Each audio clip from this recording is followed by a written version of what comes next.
Hello guys. One second here. Sorry about the slight delay there. Yeah, we should be good now. I had to remap my controller settings, so if I was a couple seconds late, that's what's up. Twist, Kooky, Yoki, Jesse, Robbie, Goldie, Spartan, welcome to the stream, everybody. Yuki, welcome as well. Hey, we got Kooky, Yoki, and Yuki today. Yeah, Kooky, you weren't here yesterday, but Yoki and Yuki were here, and I was saying we needed Kooky here as well to have, like, the trio of similar sounding names, so welcome. But yeah, how are you guys doing today? Hope you guys had a good rest of your Sunday yesterday. I didn't stream in the evening, but we're back doing it today. We're going to be going, hopefully, super long today as well. Trying to finish up this PIPLUP hunt. It'd be awesome if we could finish it today before I go back to work tomorrow.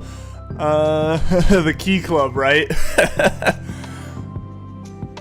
But yeah, welcome everybody. How you guys doing? Yeah, again, apologies for that moment there. A few things happened that I was like, oh shoot, I didn't prepare. I got the stream all set up and was wondering why one of my captures wasn't working. I don't have a cable for that capture card, so I had to steal the one out of my car yesterday to stream, and then I went and drove, so I took the cable back to my car and forgot it, had to go grab it, had to remap controllers. But yeah, we're going now. We're all good now. Still hunting PIPLUP. Well, Yuki, best of luck. Hopefully you find it soon. How many encounters do you got now, Yuki? Here goes nothing. Yeah, best of luck with what you're doing, Goldie. You're preparing to fight Dialga. Yeah, best of luck, Goldie. Best of luck. I just saw that. Let's get that burp day. Yes, Jesse, let's get it.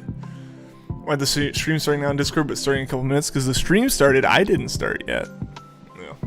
Technicalities twist. Hey Rose Girl, welcome to the stream. Also, I do want to say thank you to Silver Wolfus. I saw that you subbed while I was getting stuff set up. I need to move that alert box over to the be right back and starting soon screens as well. But seriously, thank you Silver Wolfus for the sub. I appreciate that. How long did it take my buddy to evolve? It took longer than it should have because I had it in my party at night. It doesn't evolve at night. It only evolves during the day. Leveling up when it has a happiness value of over like 220 or something. Basically max happiness almost. Just keep it in your party while you do battles and walk around during the day, and it'll eventually evolve after leveling up once. Yo, MT, welcome to the stream. Yuki, you started at 750 day and you're at 787. Nice, making some solid progress there, Yuki. Not even at the second gym yet. My silver, or not my silver, my silver save now. My pearl save is around the, nah, it's not the second gym yet. It's at Floroma Town. I gotta do Valley Windworks there. Alright. This will be the moment where we kind of know, or not this moment, but, this next set of button presses, I guess, is where we're gonna figure out for sure if this is all set up properly. I think it is, because like I said, I had to remap the buttons. I was playing in handheld yesterday, so I did want the buttons like mapped correctly for that. Alright, yeah, we're good to go. We did a whole loop there. Awesome. First time to fight the two commanders? Yeah. Yeah, no, the, all that, galactic stuff there, that was a lot of fun to do on stream. Just think if you had, to do it on one switch. Oh god, yeah, Yuki, for real. For real. Again, massive respect for doing that. I totally respect that. And guys, would definitely appreciate it if you left a like on the stream if you haven't. Helps out a lot for sure. Yeah, let's also get a poll going in chat. I wanna have a poll going the whole time.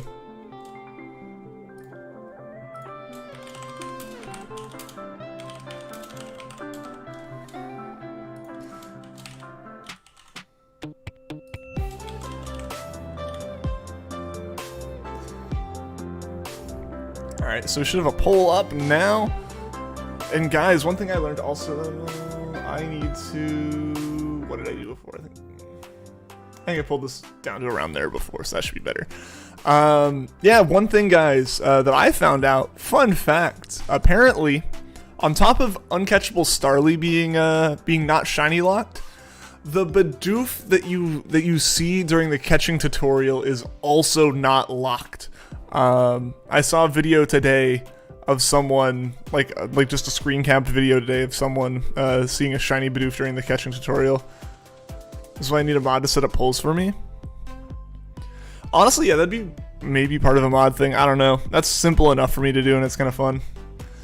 We'll see. We'll see. Again, like, I think the decision on whether or not I add another mod is going to end up coming down to how intense the streams are post this initial BDSP rush. Obviously, if the rush is big, I'll add a mod, but like, it's been handleable right now between like Yumiko's popped in. I could probably grab them if I need them today, but we'll see.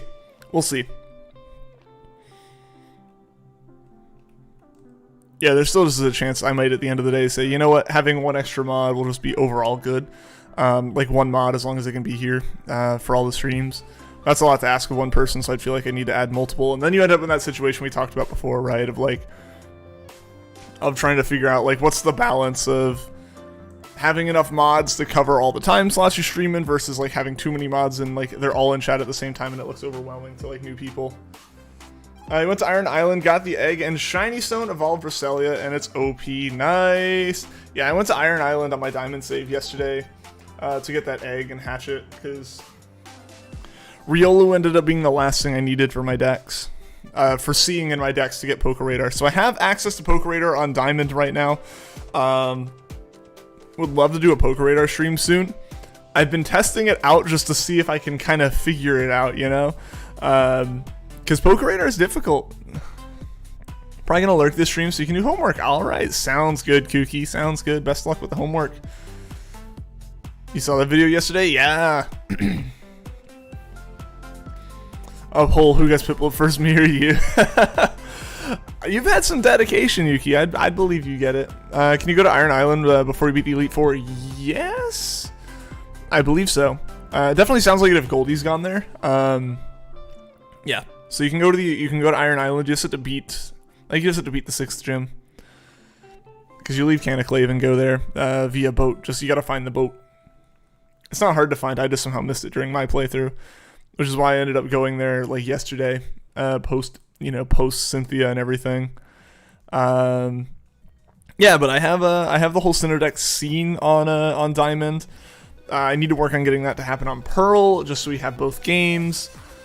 Like I mentioned a little, like at the very start of stream, I did get Pearl on like the new Switch, the one where Pearl will be the main save for dual hunting things. I did get that up to Floroma Town, so I beat the first gym and everything, beat Rourke. I just gotta do Valley Windworks and then go on and do Eterna and everything. That won't be too difficult. You can go to Iron Island after you do the Berry Fight in Caniclave, yeah. Yeah, basically just gotta get to Caniclave and then it'll kind of naturally come. Yo, Shiny Eevee, how's it? It's going well. It's good. How are you doing, Shiny Eevee? Welcome to the stream. Your Houndoom is low, you need to switch before Perugly kills. Yeah. Use Dig on Staraptor.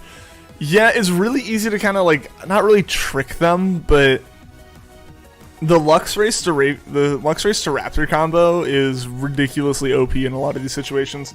I feel like on top of just in general being a very decent set of Pokemon that you've had since the beginning of the game, you end up in a situation like that, right? Where like the AI is just smart enough to try pulling some moves on you, but no one but it doesn't take into consideration that you're just going to swap into Staraptor and nullify the move. Because yeah, there were so many times that it was just like AI would use Dig because I had Luxray out because it was gonna like one-hit KO Luxray, but then I have a turn to just switch, and then solves it. Your Luxray has Rivalry though. What does a Rivalry do? Good, nice. That's good to hear. Good to hear.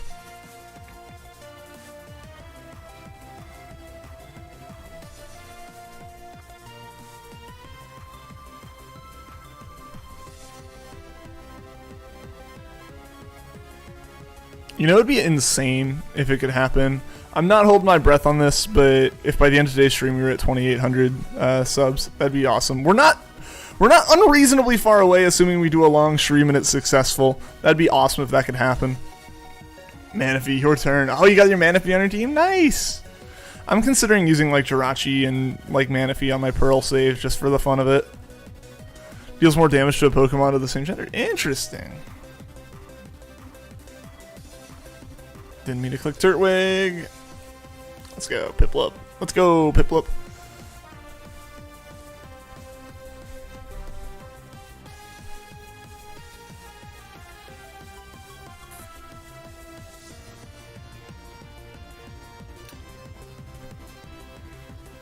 Yeah, so if we find PIPLUP today, so this is a big if, obviously, but I do want to see what like chat's general mindset is. What are your guys' thoughts on what should we kind of like continue on to if we find PIPLUP today? So, like in my mind, my thought is either we keep doing a duel hunt and go into like Eterna Forest, like we could play the game that far, but at the same time that would take a little bit of time to do, basically playing 2 games all the way through to Eterna Forest. It takes a little bit of time. It'd be a lot harder to like dual play the games that far. But we could theoretically play up to Eterna Forest and do that. I'd probably end up being like taking a break and coming back to the stream, like take like an hour. Oh, interesting. But yeah, like take an hour, get to Eterna Forest, and then we could kind of try to do that. I think that would be interesting. Maybe that's not reasonable. That's not reasonable to do 2 saves up to that fast. I don't know. So I'm trying to think what our other options would be. We could do Poker Radar, but I'm horrific at Poker Radar right now. Find Chimchar? No, God no. I do not foresee myself doing another starter hunt in this form in these games ever. I think a lot of people are probably in that same boat where it's like maybe in a year or something you try it again, like you come back as like an anniversary celebration stream kind of deal. But I know personally I am going to be Masuda methoding for any other starters I go for, and that's an end game thing. Gotta get Shiny Charm before I start doing that. Shinx, I'm assuming Poker Radar for Shinx. That'd be fun. Just have to get a static Pokemon to high enough level to like make it not awful at the front of the party. I'm a troll face. Welcome to the stream. I still haven't gotten it. I've been hunting for the last 3 days and have tuned in all 3 days. Good luck. Thank you. I'm a troll face. Yeah, hopefully we find it today. Obviously, we're only at 520 encounters. That's not a lot in the grand scheme of the odds of this hunt. So, like, it could happen, but it'd be incredibly lucky for it to happen today. Depending on how long we go. We might get close to 1,000, but I don't think we're going to get, like, actually near 1,000. We'll see. What's the Masuda method? So, ever since the original Gen 4, it's named after Junichi Masuda, the game director, because he's the one who, like, kind of hinted at and announced that it was a thing. Like I said, all Pokemon games, Gen 4 and newer, if you breed 2 Pokemon that are from different, like, real-world regions of the, like, real-world, like, regions, so not like a Pokemon from Kanto, a Pokemon from Johto, but, like, a Pokemon from Europe and a Pokemon from North America, or a Pokemon from Japan and North America, or whatever the combination, there's a higher chance of the like offspring being a shiny by a good chunk too, like an actually significant chunk, generally lowering the odds from 1 in 4096 down to 1 in 620, or from 1 in 1365 to 1 in 512. The reason for that weird difference there, depending on if you have the shiny charm, is down to how like the odds rolling works, but that's how it works out. And so that's always been a thing, and so it makes like breeding for shinies one of the most consistently high odds way of doing it. As far as like the most consistently like more likely way to have it happen. Also, here's my plate from like lunch. Put that off camera. Not that it was gross or anything, it was just weird for me to see like my plate behind my screen. This music's a bop, right? Glitch City stuff's fantastic. But yeah, so Masuda method is, it's like the term that the community is just overall given to breeding with usually a Pokemon from your game and a Japanese Ditto. The easiest way to get that is that the game doesn't actually know which region the cartridge is from anymore. That hasn't been a thing for a while. Now it's just based off what language you start the game in. So generally what people will end up doing is they will like start up a game. If you're going for the starters, it's easier to get a Ditto in your own region and then just like start a Japanese save file, play this far into the game, get a shiny, or not a shiny, get a Japanese Piplup or Turtwig or Chimchar, trade that over to your normal English save of the game, either by moving it up through home and back down or whatever the process is, and then you use it to breed for eggs. You get eggs from that, and those eggs have a higher chance of being shiny. How do you get a Pokemon from Europe if you're in the States? Global trading, or like I just mentioned, once home is added to the game, or if you have someone you can trade with as kind of like a buffer save, what you can do is, like I said, you can start a game in Japanese. When you first booted up the game, you know how it like immediately asks you what language do you want to play in? You use that. You use the language thing, and just choose a different language. If any other language you choose other than English, really, so at this point it's no longer like a regional thing. It's just like if the Pokemon came from a different language trainer. Ask the question and the answer before you read it. Yeah.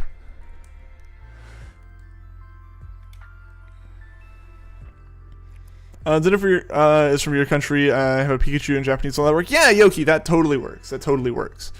Usually the reason people get the Japanese or the European or whatever other like foreign ditto, the reason people get foreign dittos usually is because you just have to only get the one then, right? Like if you have a ditto that's like your region, then anytime you want to do Masuda method, you have to go and find a different region copy of that Pokemon that you wanna hunt, or you want to like breed for, and you want to do Masuda method with.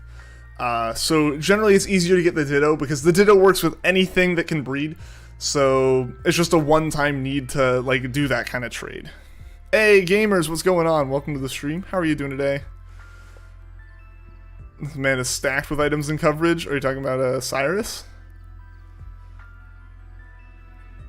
Or who are you talking about here? Junior double hunt right now. Nice. How's that going, gamers? How many more hours have you put into it?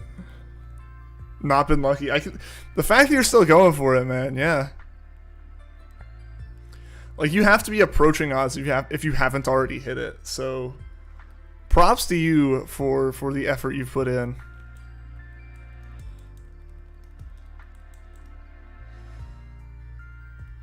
I'm gonna try a single hunt, right? Well, Gamers is doing a double hunt on a single save, Yuki. Once you get to Eterna Forest, you can do like double encounters there. And then also you can do them at Iron Island. Iron Island is another place to do the like dual hunting, the double hunting, shiny hunting on a single save. That'd be fun to do with these saves. I think these saves are pretty much going to take every opportunity they can to do shiny hunting. So we'll do the starter hunts. We'll do effectively quad hunting in Eterna Forest, like quad hunting at Iron Island. Then we'll what else will we do? Then at that point, you know, we've got like Dialga and Palkia to hunt. We'll hunt those simultaneously. So hopefully they shine similarly, like at a similar time. Otherwise we'll need to like do just a single like kind of legendary hunt at that point. I did hear my friend explain to me, Indy, one of the mods on stream. They do exist. Again, I promise. One of the mods on stream, he's been doing a lot of underground, and he has found so few shards for buying those the slates you need for the legendary hunting. So that'll be interesting to see, because you know I want to be dual hunting. I want to be dual hunting those. I want to be shiny hunting them, and I want to also have like regular forms. So I'm going to need so many different slates. I'm going to be spending so many hours in the underground getting those slates. So I think legendary hunting kind of fell off the table with that. Yeah, legendary hunting fell off the table very quickly because of that. For now, I think we're going to do a ton of underground hunting. So we'll do a mix of underground hunting as well as like underground mining. I want to get the statues. I want to get... and I want to get these shards. So we'll probably do some underground streams with viewers once we finish up some of these really like upfront shiny hunts. Obviously, things like I want to try Poke Radar before we do anything. I'd like to do Dialga and Palkia together on these saves, Eterna Forest, Iron Island, all that kind of stuff. You know, we'll have a good time with it. Will it be reset hunting for Palkia and Dialga? Yes, on these saves I will. So obviously we caught Dialga on my main diamond save already, and I'm not streaming. I'm not streaming my main Pearl playthrough just so I have like a little bit of something that I can kind of do when I'm doing things, so I can feel like I'm making progress towards stuff for the streams when I can't stream, but I have enough, like, where, like, maybe I'm not free, like, face and time-wise to, like, do this. I might be, like, talking with other people or chilling out, doing other things I kind of need to do, but, like, my hands are free. I can still play Pearl that way. So that's kind of been what that's going to turn into. Like I said, I'm almost to Eterna Forest with that. I'm almost to the second gym there, so that's not moving at a slow pace. It's just, it's not going to happen. It's not going to finish today. I'm not super surprised by that. I don't think that was ever kind of in the initial plans and predictions to beat both games by the end of the weekend, especially if I wasn't going to stream both of them. I think the poll said people would watch both, but the numbers have shown that more people want to see the shiny hunting, so we're doing shiny hunting. Like, more space and time, am I right? Right? Hey, you beat Cyrus. Congrats, Goldie. Now it's Dialga time, right? Go check your total hours so you can calculate how much time this hunt's been. Says you've been doing this hunt for about 12 hours. Dang. So, like, theoretically kind of, like, just over odds, assuming you haven't been, like, counting hunts. Scott Gyarados. Nice, Twist. Nice. That's me and Dialga. Yeah, the Dialga encounter was fun. I really enjoyed that. I was very... As unlikely as it was, I was so nervous it was just going to be a shiny, and I was, like, not going to be able to, like, properly handle that and, like, succeed, right? I thought that was going to go so horribly.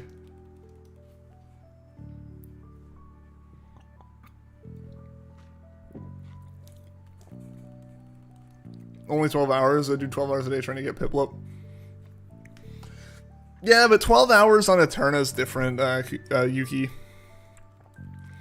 Obviously, like, the time is the time no matter what, but, like, Eterna Forest is a different thing. It's, like, a different thing. So 12 hours there is over odds. So it might not be like, oh, I've been doing it so long. It's like how is it not shined yet? I'm over odds. So, like, 12 hours on that is equivalent in, like, luckiness to, like, 11 days of hunting for 12 hours on this. Yo, what's going on, Yumiko? Welcome to the stream. Just lurking in chat today. I take it.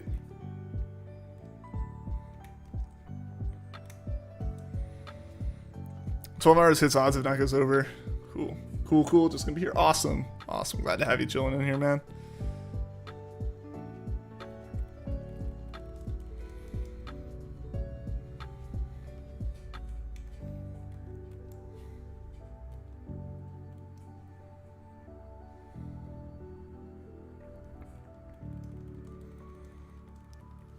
But yeah, so I'm assuming a lot of you guys are on break for this week.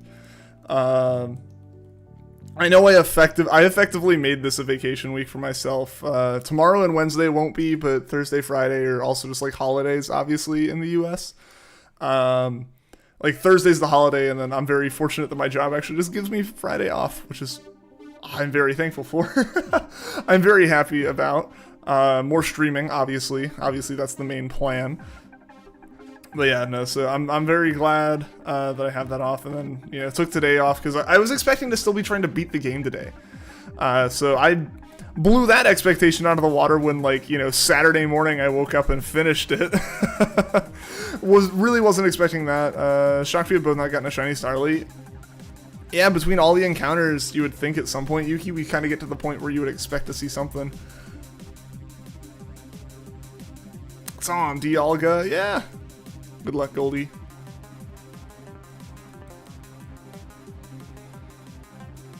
You're off, but your girlfriend still has work. Ah, dang. Yeah, I mean, like, I would have had work if I hadn't taken the days. Like, I didn't tell him it was for Pokemon. I just told him, like, obviously, I don't have to, as it's vacation days. But, you know, took the days off specifically to play these games on stream and everything. And I think it was a good move. I personally think it was a pretty good decision. So yeah, so I have the days off, but I know a lot of people don't, work-wise. Whittle it down with Luxray, good plan. Can take a lot of hits, yeah.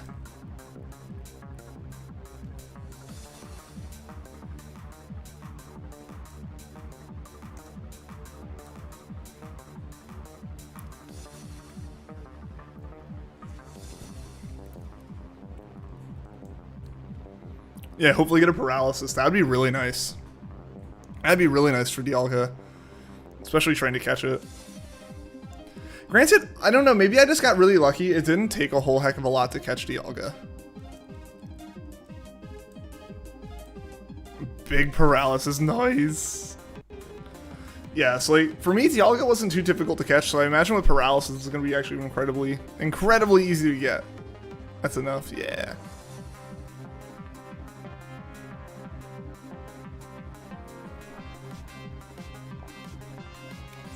Let's use Master Ball? Nah.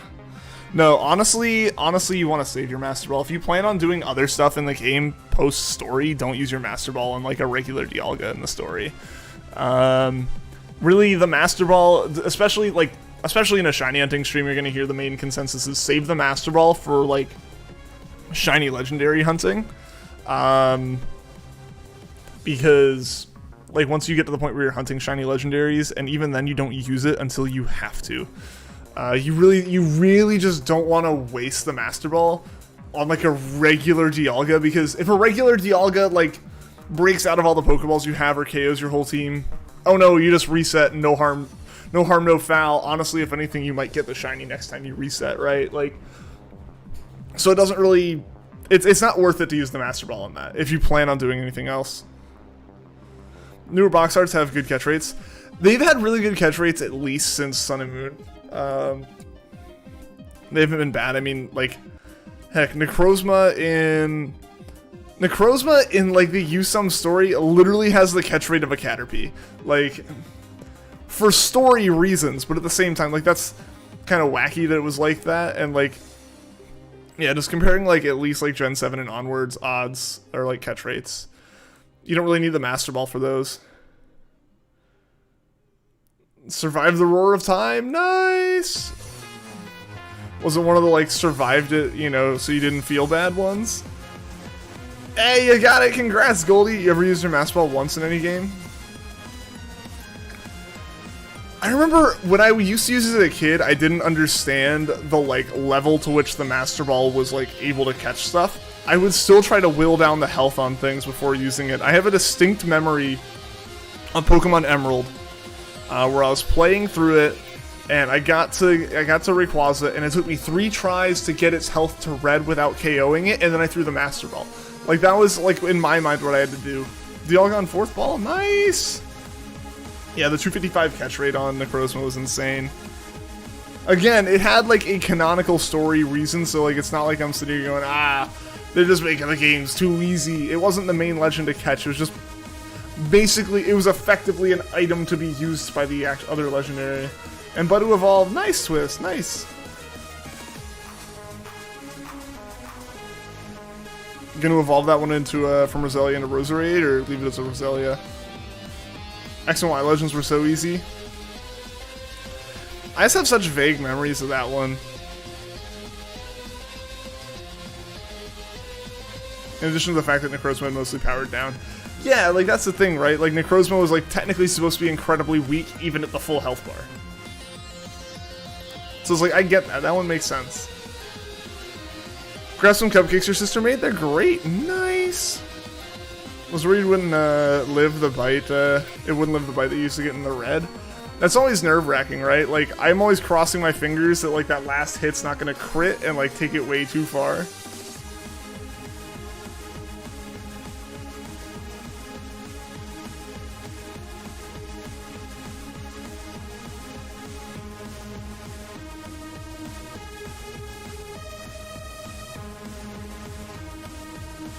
Pretty sure normal Necrozma is RU or NU. I mean, yeah, it's like, I don't know, I feel like, yeah, it doesn't really, like, have a use in competitive, does it? Like, even in Sun and Moon, you didn't hear about it being used a whole lot.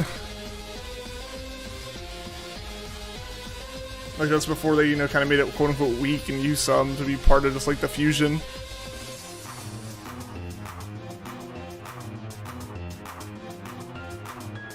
Named it Aeon, another one for Kronos, like we got a time, another name.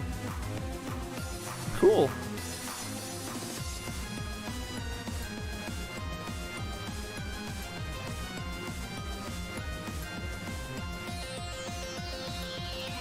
I just realized those lights weren't on. It has good bulk and great special attack. Don't know why it's not being used. I guess something in the meta just like counters it hard.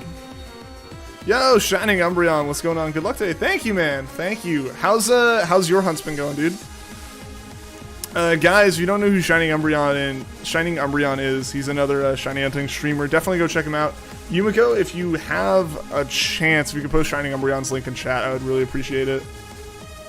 And Xander, what's going on? Finally got the dreaded shiny Starly. Rip. Hey, welcome to the stream, Xander. Hey, at least like you had an interesting encounter with it.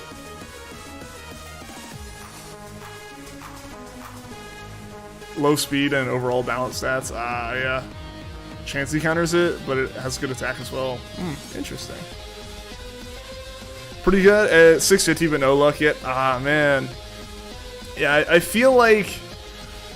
I don't know, I feel like a lot of the people who've already gotten it are the ones who are going to get lucky and get it before odds, and like a lot of the other hunts are going to end up going to like 4,000. I don't hope that's the case, but you know, sometimes you just kind of feel like someone's got to get unlucky, and I have a hunch it's me kind of thing. Throws Master Ball at Shiny Umbreon. I don't know if you'd appreciate that. At 371 soft resets current... oh, you found it at 371 and you're currently at 486. I don't know why. It just feels like everyone's seen that Starly so fast. It's crazy.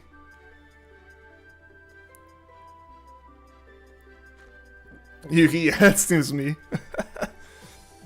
You're getting up there. I feel like today we'll probably end up somewhere around like maybe 800.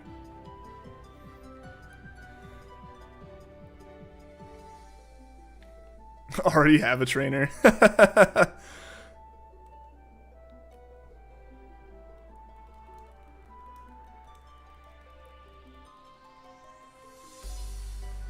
think it's me. Gamers, you're in a totally different hunt. I know you have hit odds. You have hit odds on Eterna Forest, so that's its own whole thing. With your over-odds hunts like crazy. You're due for some like back-to-back first encounter shinies. Philly got Starly and Turtwig in the same stream. Really? That's crazy. That's awesome for Philly. How many encounters was it at? Do you know? Got triple odds on SOS twice. I mean, triple odds on SOS, like triple odds happens every once in a while. It sucks. It sucks that it happens, but it's not like once you do enough of any kind of hunt, that's bound to happen. Twice in a row, that's different. But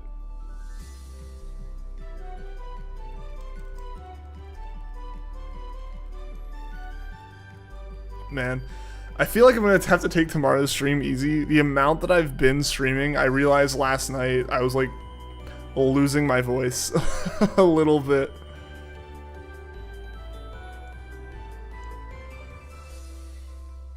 $626 for Turtwig, not sure about Starly. Got you. $626, that's not bad. That's pretty awesome. Kind of like, I feel like everyone's just kind of crossing their fingers that maybe these have lower odds. Like, it would have been announced, it would have been known if they had lower odds, but like, with how lucky everyone seems to be getting so far on stream, it's kind of like, I hope the odds are good. 17,000 type null resets. Dang, that one's rough. Yeah, I mean, I had my share of unlucky hunts, you know. The flashbacks to hunting Regice and Usum with Shiny Charm and still going to like 97,000 or 9,700, not 97,000. I would have given up at that point. I'm gonna be honest. Mindless in the Giratina Sky Warrior movie. I hope you're having fun with that, MT. What's the count for PIPLUP? Currently, the count for PIPLUP is 540. I almost said 5,400. We're not that far. 4 times odds, yeah.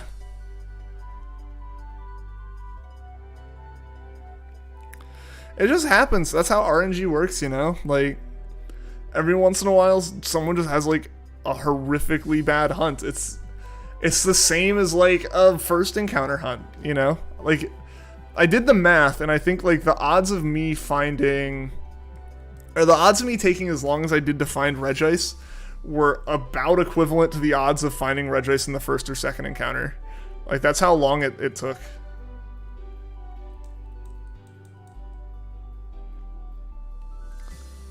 So the test message because your chat is bugged? No longer bugged. Good to hear it is not bugged anymore, Twist.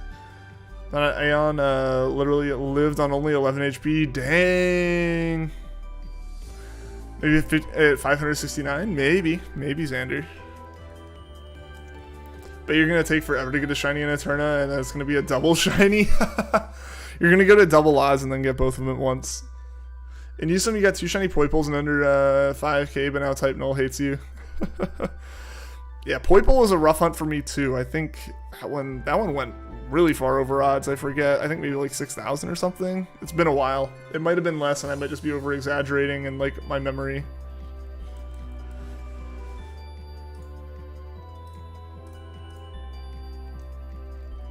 Careful nature? Is that a good or bad nature for Dialga? That's the one thing I don't think I'll ever like learn off the top of my head is A, what each nature does, and B, if it's good for certain Pokemon. I'm impressed by the people who like know that.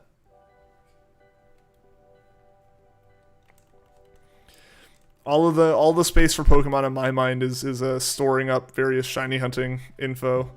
It's all gonna be replaced soon here with all the Poke Radar like nuances and stuff. I was already talking with Mel last night.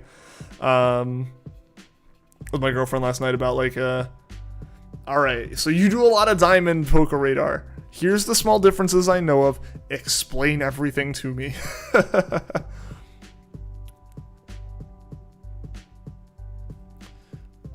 Adamant and Modest are easy to remember.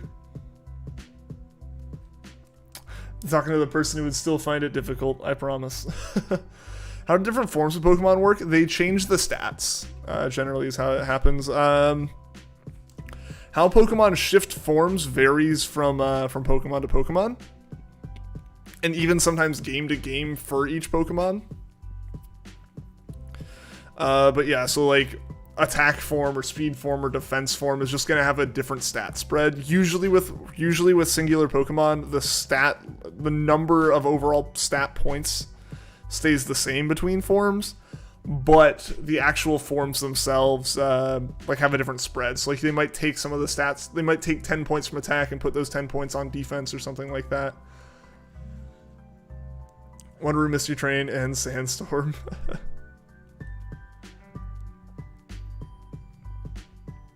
New Mount Coronet theme is nice. Yeah, just want to sit in this cave for an hour. Literally only lived on 11 HP. That is close. Out of a good chunk, so that's really close in the grand scheme of that. Attack up, special attack down for Adamant, and reverse for Modest. Yeah, I'm not going to remember that. I guarantee you, Xander. Like, yeah, they make sense. Like, I totally get it. I was like, yeah, those two, like, kind of are the ones that, like, flip. And they're both attack-based. But then there's also that for defense and stuff. It's like, but it's just not... I don't... My brain's not competitively oriented when it comes to Pokemon, so it just never clicks for me. You're 100% right about the nature. Nice, gamers. The true sign of a Pokemon master right there. Because there's 36 natures? Or what is... How many natures are there, right? Because I'm pretty sure it's what... Like, one always gets increased, one always gets decreased, and then there's just, like, the combo of this, like... And then there's every combination of those increases and decreases, right?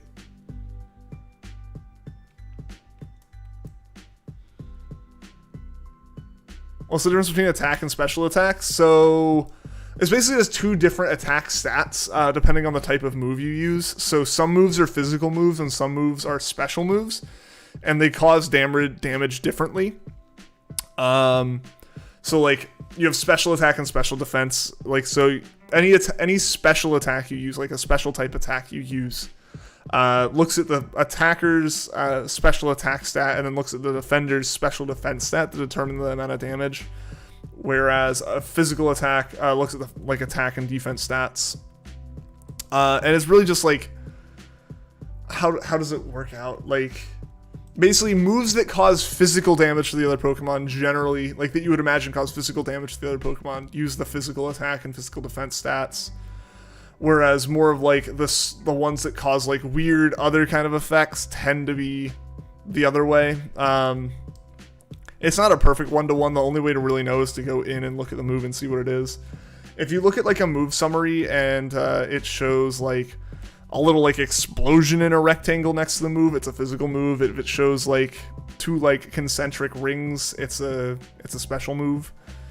If it shows like a yin yang kind of like symbol, I think is kind of what it's close to, without like dots in the middle of it. It's just a status move. I just forget which of the neutral natures, to be honest. And there's 6 of them, right? 25. Oh, there's 25. Okay. Oh yeah, because you can't have like an HP up, HP down. That makes sense. Here's the tip: if you look at the stats, there might be 2 stats that are colored. If one's red, that stat is raised. If blue, it's lowered. If they're all black, then it's neutral.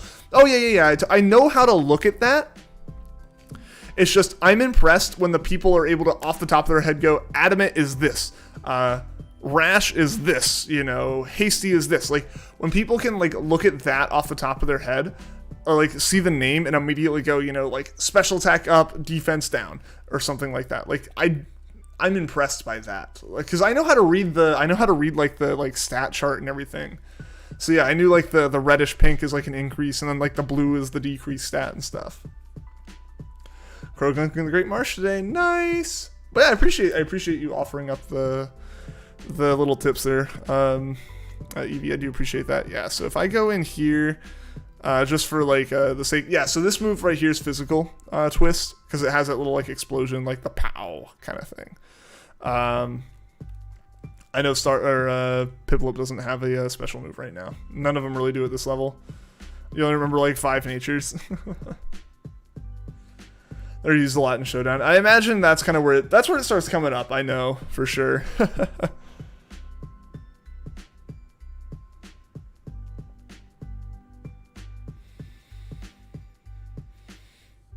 Yeah, I need to try out like actually using the Great Marsh and like doing some stuff in there. Jolly is a lower attack or special attack and higher speed. Cool.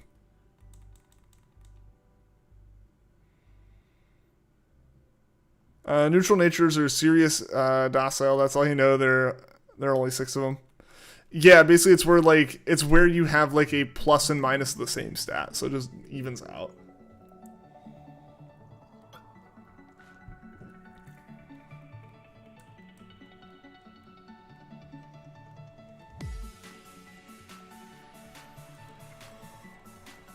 Where is Krogunk?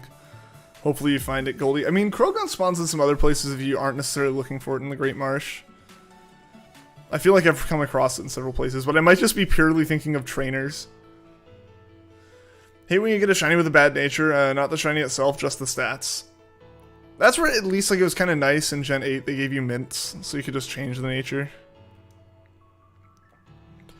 I will say Pokemon has done a good job. As much as I know a lot of people talk about like making the game easier isn't like fantastic, I think them making competitive more accessible is a good thing.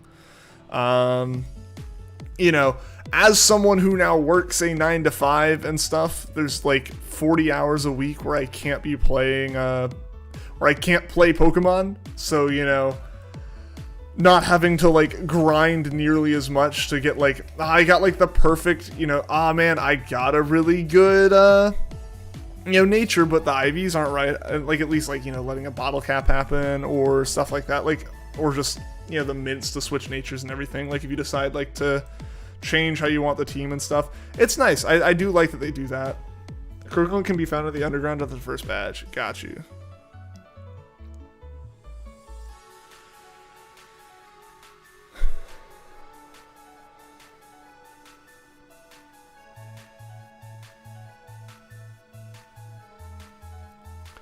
Yeah, 5 neutral. Yeah, Xander, I made that same, like, goof in my head where I was like, there's clearly going to be 36 because there's 6 stats, so 6 times 6, but there's nothing that modifies HP.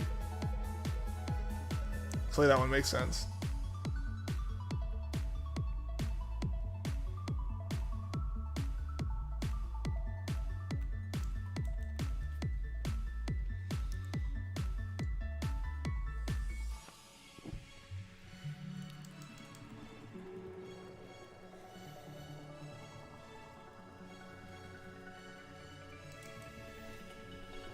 Yeah, so I probably saw Krogan in the underground.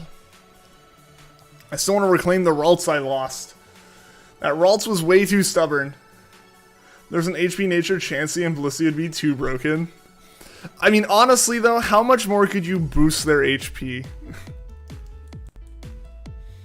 Like, sure, you could give them a little bit of a boost, but like, they're just so high, it looks like the smallest little blip, right?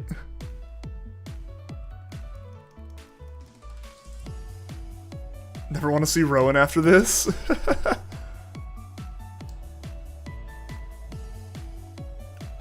I have bad news for you. He's kind of an important character in the game. Fat Carnivine can only be found in the Safari Zone on certain days. You have 2 you got yesterday. Nice! Glad you're able to get 2.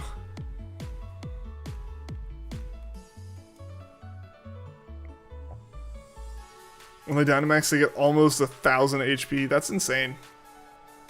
I think a plus nature is equivalent to 4 EVs, which is like 2 points. Yeah.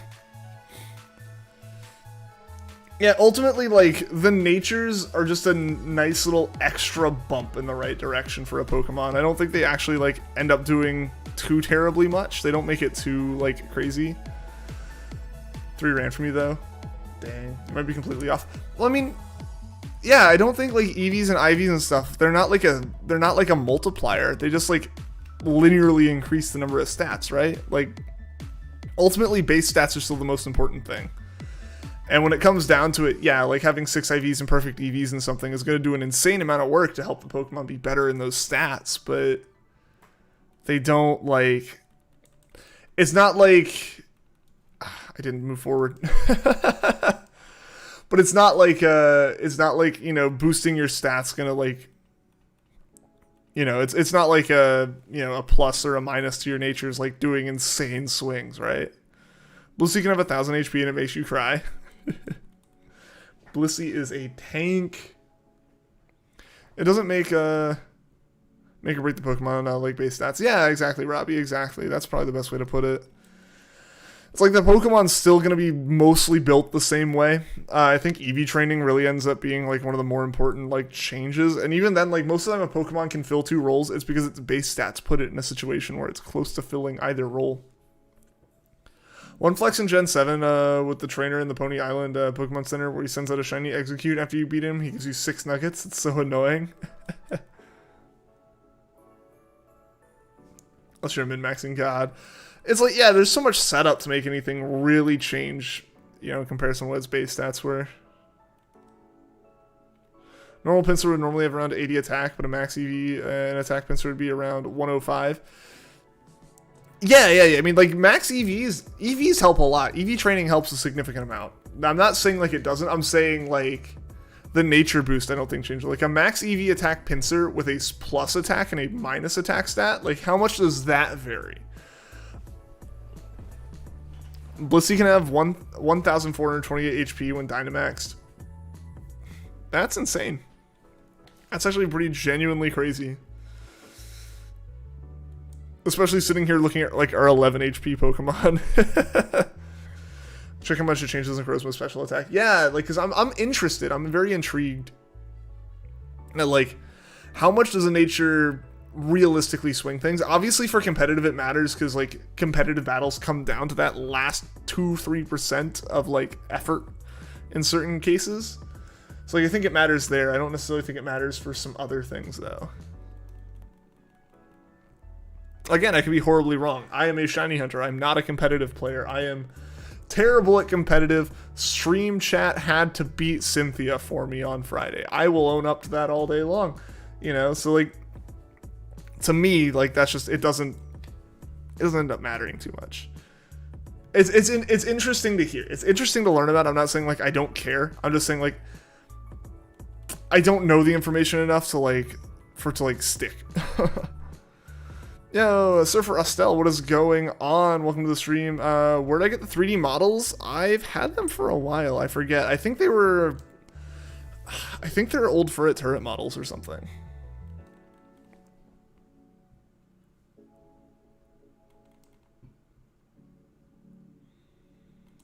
Like, Furret turret's not around anymore, which kind of stinks. I forget who, someone got the Gen 8 models and like made a whole like giant zip file and it had everything, and I think they said they got the other ones from Furret Turret. A negative takes it from 290 to 261, and a positive puts it to 319. Oh yeah, that is a pretty big hit. That's like, yeah, that's a like what?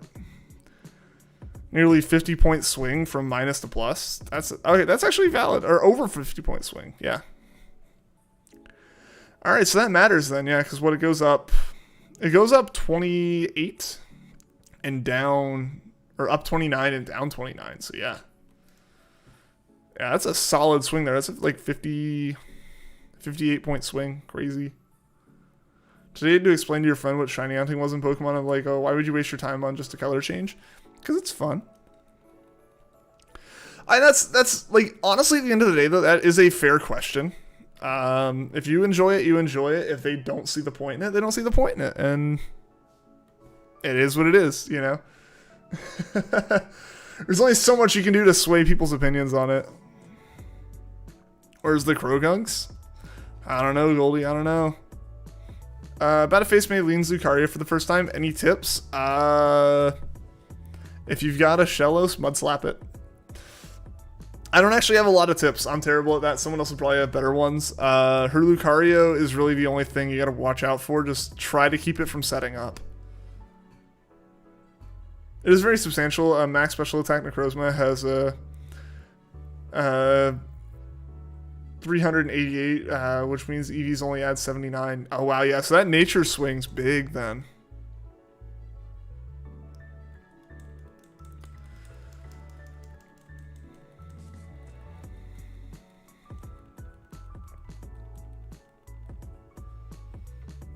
Does like nature change it more or less depending on like the base stat, or is it always just like a certain like a static amount added and subtracted?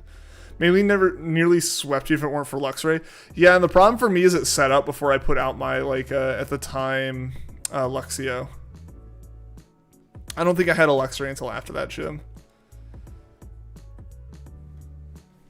So yeah, just be aware. Don't autopilot like I did at 7 a.m.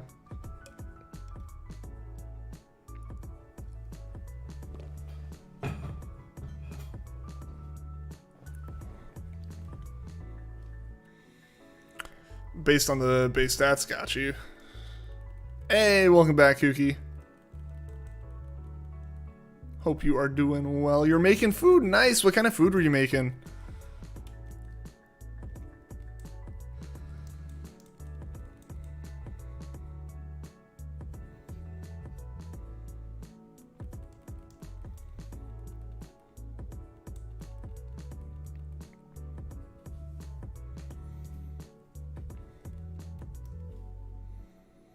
Used bulk up twice and it is sweeping your team. Yes.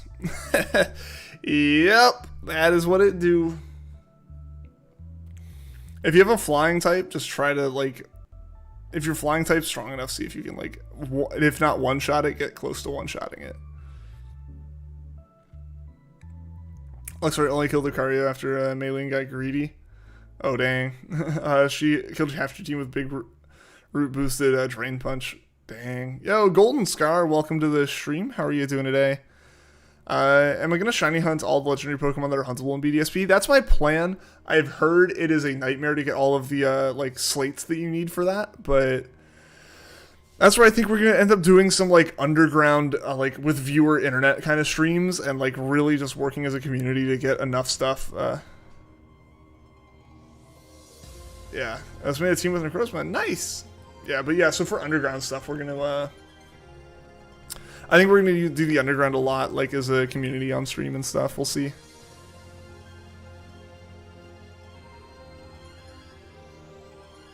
Can gift golden luck. I need the luck. I'll take luck.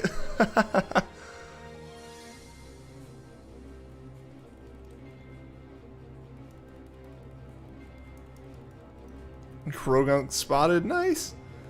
Drain Punches is not okay.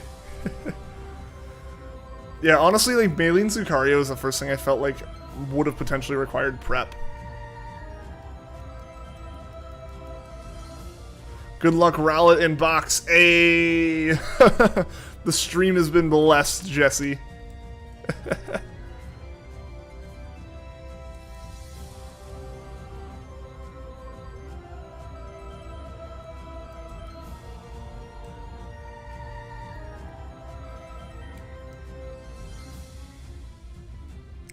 Golden luck makes chances of getting golden weapons in Fortnite better. Ah.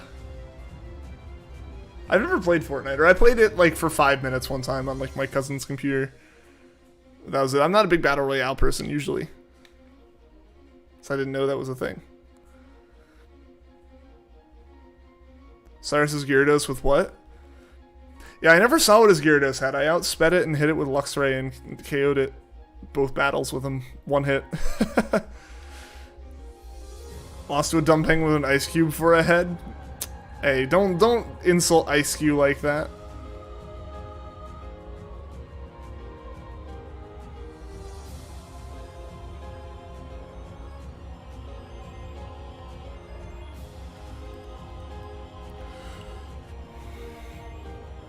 Hyper Potion? Yeah. Oh, Earthquake. Ah, yeah.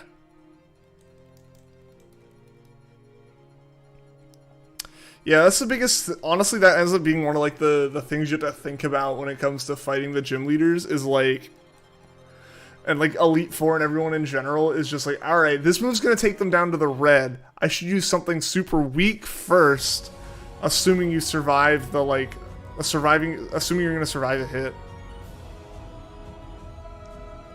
Got Lucario down to 1 HP, dang. You just need something to be able to go out there. Either tank a hit or outspeed. It was like, nah. Oh, yeah. Yeah, she'll do that. That's really why you gotta just, like, heavy focus on, like, if you hit red with those, with the gym leaders, you better, like, be knocking it out. Out of time, but you got Krogunk. Hey, I'm glad you got Krogunk, Goldie. And also, everyone, thank you for the 15 likes on the stream. That's awesome. I really appreciate it. Once played Pokemon Sword and lost your default Pokemon due to a Pikachu. Oof. Yeah, sometimes early on you can have that kind of thing happen. What did you chosen at the starter? Was it like was it a Sobble? Most of the time, most of the time, overleveled your team and outsped your whole team. Oh, like the Lucario was just above everything else and outsped it? Rip. Every time he uses Drain Punch, it full heals. You need to send something out that resists Drain Punch. I want to say if you can get Staravia out there to take a Drain Punch. But the problem then, yeah, is like if it just keeps using Drain Punch over and over again, you're kind of in this weird, awful cycle. Do you remember where the berry shop is? You want to buy Asper berries from there? I believe it was outside of... Was it just outside of Veilstone? I think that's where it was. It was like between Mount Coronet and Veilstone, I think. It was like where someone would like have berries to sell or something. I might be wrong. Spent about 14 hours trying to get Palkia to shine, but no dice. But you got some tea and banana bread and life is good. Hey, I'm gonna try again after the Elite Four. Sounds like a good plan, Jesse. Yeah, I really want to do those legendary shiny hunts. I think that'd be incredibly fun.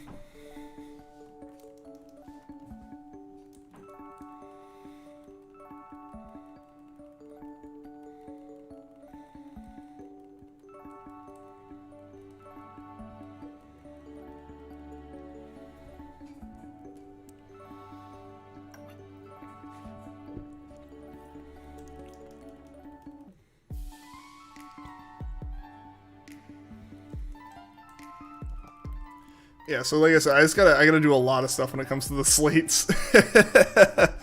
A lot of work when it comes to getting slates. Cause yeah, I spent a good bit in the underground last night with like the Diglett boosts running. Didn't get any of the like mysterious shards. You just won a nice twist, nice.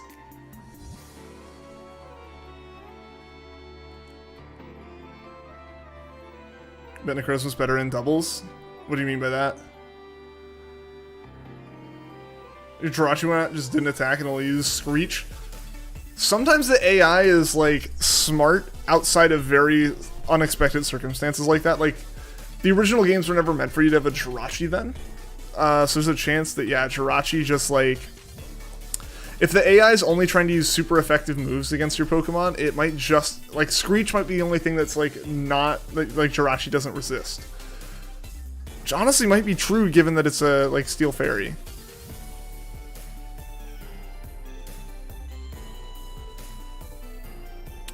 I think Drain Punch ran out of PP. It's very possible. It's kind of bad in singles, though. Necrozma is. Got you. It's really cool to see all the people streaming the game on YouTube and Twitch. Your whole weekend has just been Pokemon. It's been awesome. It's been really cool seeing everyone. And it's been really cool from my perspective seeing the number of people out here watching. It's been really cool having everyone here.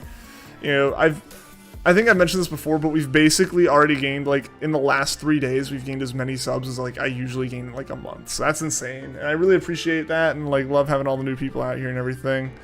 Yeah, it's been really fun. How am I playing on 2 different devices? So I have 2 Switches hooked up to my computer for capturing, and what I have is one Joy-Con. This Joy-Con is from this Switch, and this Joy-Con is from this Switch. And the Switch settings let you remap buttons on the consoles, so I can, like, I have A mapped to these buttons, X on these. The joysticks move like both move like they're the left joystick, and then, like, I have, like, the home buttons mapped to the capture button and the home button. And with that, I'm able to, like, basically I'm hitting, like, one button on each controller to control the games. Jasmine Johnson, welcome to the stream. Just want to say you got the shiny at 7 hours and around 500 encounters, so don't lose hope. Well, thank you for the encouragement, Jasmine. I appreciate it. Congratulations on your shiny. That's awesome. And Jadenbot, welcome to the stream. Showing off the way to play. Yeah, no, seriously though, like, I really appreciate being, like, informed of that, because the way I was playing before was horrible. I had, like, 2 full sets of Joy-Cons, and I was just, like, moving my hands, like, in the same motion across them, and it was, like, a little bit severely uncomfortable. So I'm very glad I was informed that that was the dumb way to do it. So we could sort that out and do it properly. Hype. Better get to school. This maybe this your, I almost said maybe your last year of high school, but it is your last year of high school. Awesome, Xander. Congrats.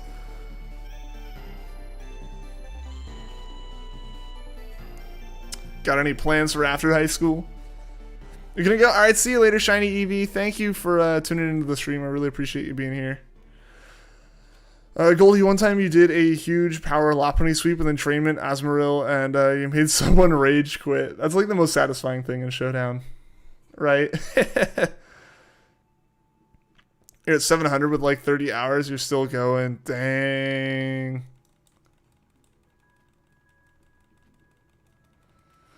Yeah, it's like, honestly, like, 700 encounters, like, as encounters doesn't feel like a lot, but it's 30 hours of hunting for that. That's crazy. Because, yeah, we're approaching probably, like, we're probably coming close to, like, 20 hours of hunting for PIPLUP. And we're only at, 564, which I know is, like, faster than a lot of people kind of get to that point. But it's crazy. Want to play Diamond Pearl, but you're sleepy? The Killer Rabbit Duo. I love that name for it, Goldie. But yeah, Robbie, I feel that. I slept so well last night.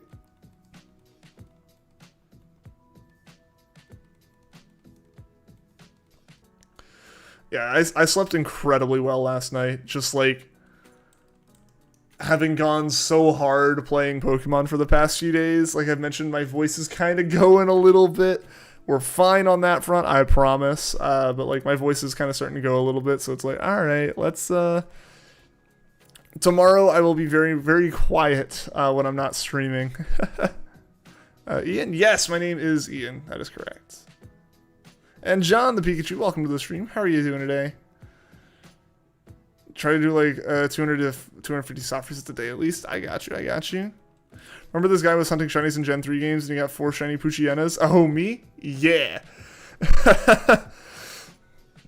Yeah, we had the one stream where we just went for like as many like kind of like RNG glitch / abused Poochyenas as we could in a single day. That was a fun time.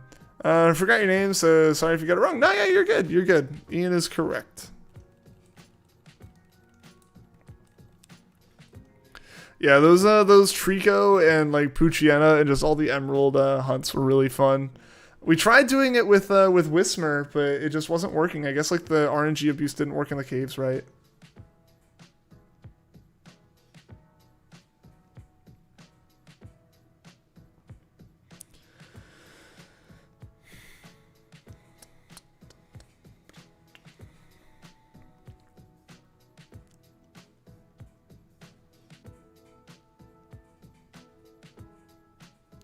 Love you. Well, thank you, Golden Sky. I appreciate that. I'm happy to have you here. I really appreciate you being here. Hey, what's going on, Vanillix? Welcome to the stream. Hope you're doing well today. One of your friends trash talked to you in Valorant. So one of his friends agreed to help you getting better to make the first guy wrong. Nice. That's like the real power move right there.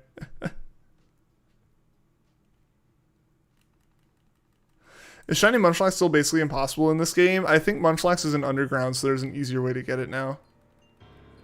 I think everything that was like a pain in the butt in Honey Trees is now available in underground in some way.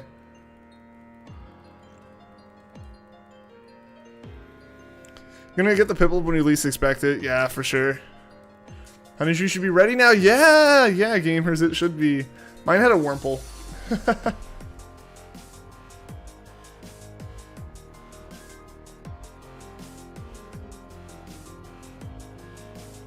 Wasn't it tree only? It was tree only in the original games. I could have sworn Munchlax was in the is in the Grand Underground now.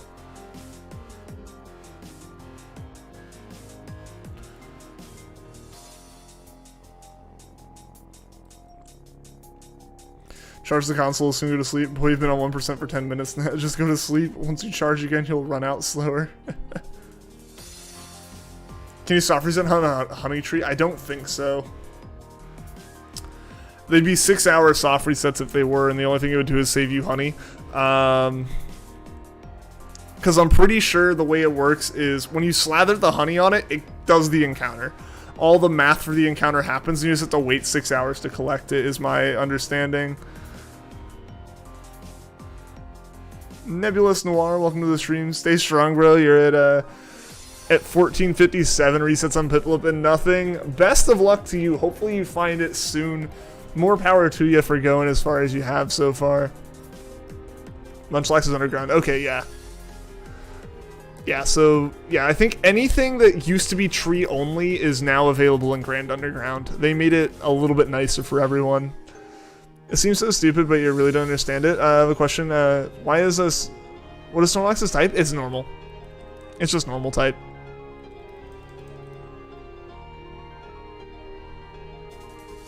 Honey's easy to get, though. Honey's... Yeah, exactly. Which is why, like, there's no real reason to, like, soft reset a honey tree. It's just, like, get honey. It's super easy. The biggest thing is, like, if you could soft reset it to avoid the 6-hour wait, that'd be fantastic, but it doesn't work that way. Hey, what's going on, Cinder? Welcome to the stream. Your name is Normal. You're French. Okay. French players, so bad luck. How do the French just have bad luck with shinies?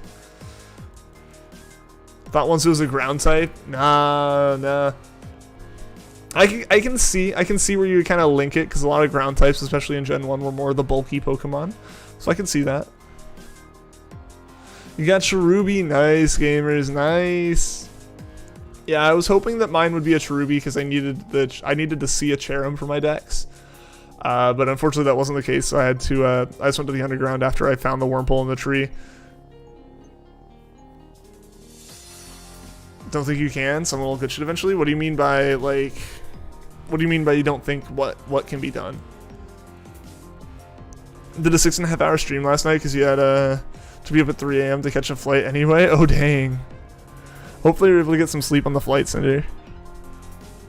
Switch just ran out of power. Ooh. Only sleep you've gotten has been a nap on the plane. You're on an entire plane of existence right now.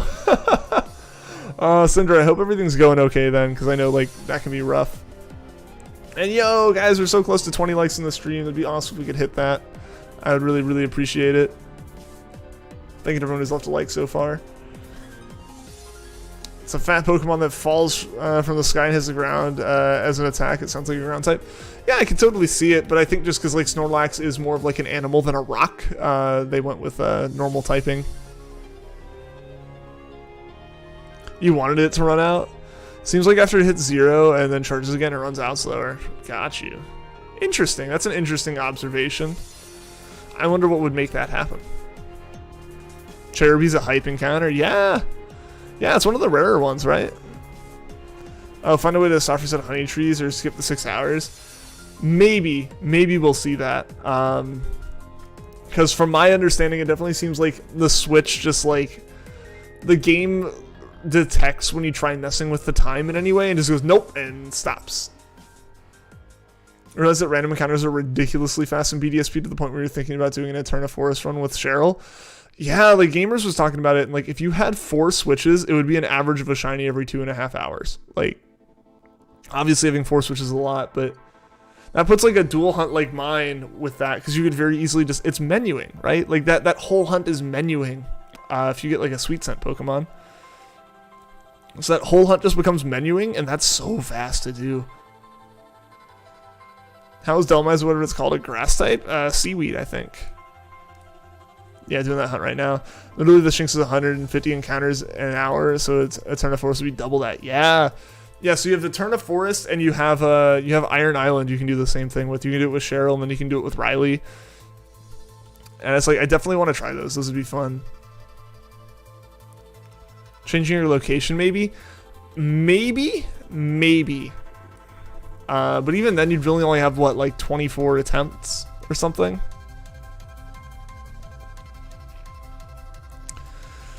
Yo, Silver Beldum, what's going on? Welcome to the stream. We got your hair across last night. Congrats, that's awesome. I'm glad you got it.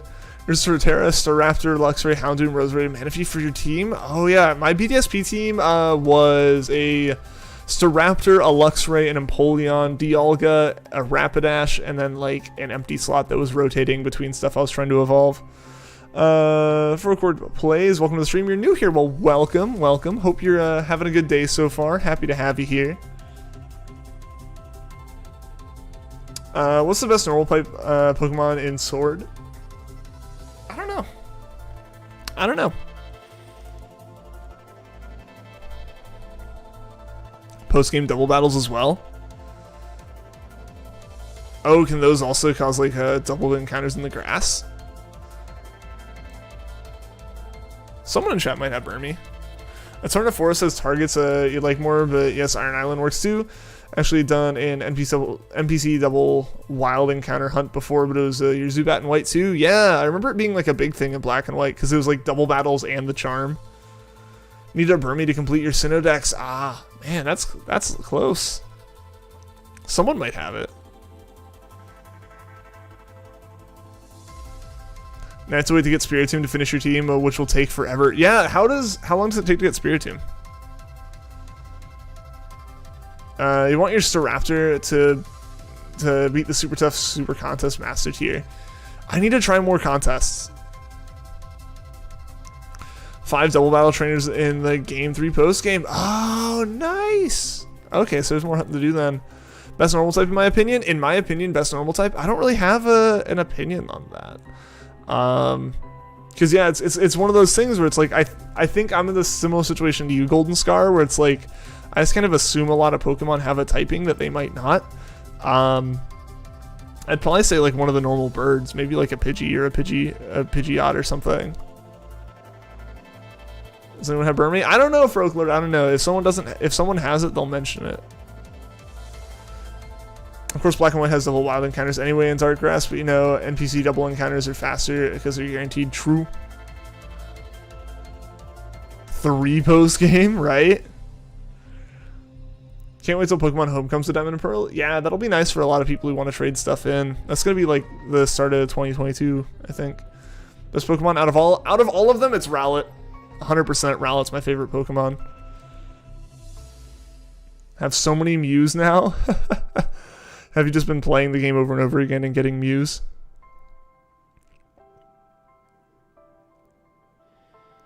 Sure, your favorite normal isn't Dig. I mean, Ditto. Honestly, it probably would be Ditto. Ditto's like one of the most interesting Pokemon with its concept. And it can look like a Rowlet, so I mean, I have more Mews than anything else. How do you end up with all the Mews, man? How does a guy get so many Mews?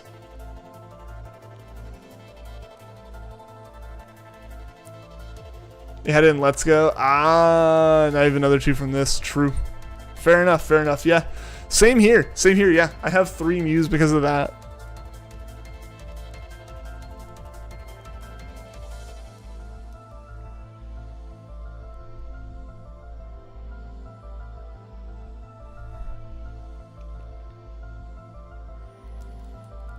Alright, let's, yeah. Can you transfer Pokemon from Let's Go into Sword and Shield? Yes. They go from Let's Go to Home to Sword and Shield. You can't go from Sword and Shield to Let's Go, though, I don't think. Basically, usually I think what happens is, like, Pokemon can only really go to newer games, usually. That'd be kind of broken. It happens, though. You can do it.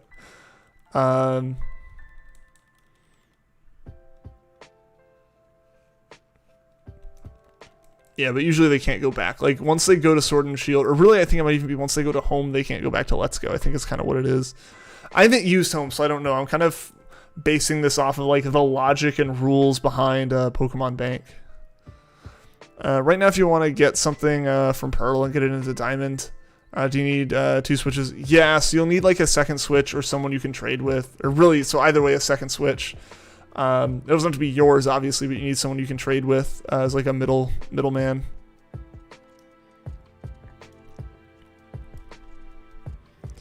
Because yeah, that's basically what I've had to do here. Is anything I need from Diamond to Pearl, I have to. I just have to trade between them. Because yeah, unfortunately, like there's no home access yet, so. Since there's no home access, like you can't just like you can't move them up there and move them down, which is always it's super convenient when you can do that. That's how I did so much of my transferring between like Gen 6 games was with Pokemon Bank, because yeah, I'd just be able to transfer entire boxes worth of Pokemon at once. It makes it so much easier, and I could do it on one Switch as opposed to 2, or a 3DS as opposed to 2. But yeah, usually it's very common and very normal for the games to have like a delay before they start letting you use Home. 1, to encourage you to trade with people, and 2, just like to encourage you to play the game properly before you go, oh yeah, I built this perfect IV competitive team in Sword and Shield, I want to move it to BDSP and play it, kind of thing.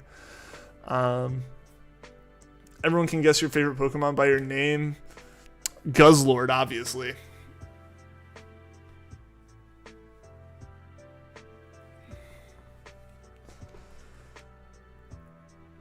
Fun fact, there's a Peppa Pig episode that was banned in Australia where Peppa Pig befriends a spider. That's great. It's like, this is like a safety concern for our children. We can't tell them spiders are friendly. Is Charlotte's Web banned in Australia too then? Like, let's not watch any content that's pro-spider.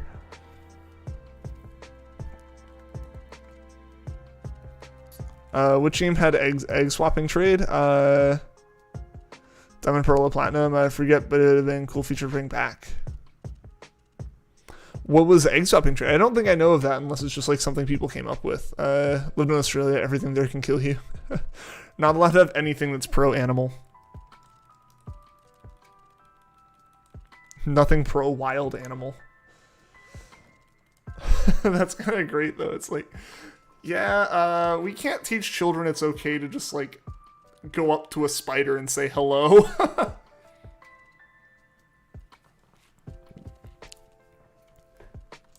No spiders in Australia are venomous. Most things in Australia are venomous. They only had to go to a hotel for a couple days because some sort of spider got into the house that you're staying at, and the exterminator couldn't there because he was busy. Too many spiders elsewhere. Then they have to create a US dub of Peppa Pig because US children were developing British accents. I've heard. I didn't know they made a dub. But yeah, I did see the whole thing where it's like a lot of young kids are like, you know, learning with a British accent because that's what they're encountering. But it's like, it's not like that matters, honestly. In my opinion, I don't think that matters, right? Like, It'd be interesting. They'll have like the Peppa Pig generation, right? Where like for like 5 to 10 years, there's just like a age group of people who just like speak slightly more with like a British accent or like their own unique accent, living in America and like watching British children's television. I honestly let it happen. Do you think it'd be OP if you could catch a mega-sized Pokemon with a Master Ball? Because you did that, it stays mega-sized. Oh, like the Gigantamax? That would be very OP, yeah. At least 12.5 hours into this hunt. Gamers, that's insane, dude. You want a British accent? I mean, you can always just, like, try faking one. Don't actually do that, though. It might be offensive to people. I don't know.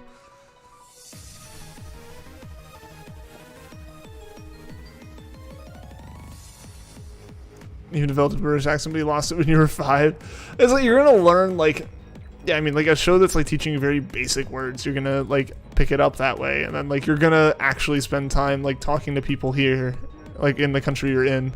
Yeah, I thought it was fine. Honestly, like that's what it is, right? Like it doesn't need to be this thing that's like, how dare my child speak with an interesting or like with a different accent, you know? It's not really a problem. It's something to laugh at and go, oh yeah, that makes sense. And then like just move on with your day. Move on with your life. Don't care. Don't concern yourself with it. The only thing that really will come of Peppa Pig making children speak with a British accent is parents filming their kids speaking with a British accent and having tantrums in a British accent to then show them in 10 years or 20 years or whatever and be like, do you remember when you were a small little angry British person? Like, like that's, I think at the end of the day, it's just kind of a funny thing. It's a funny thing more than anything.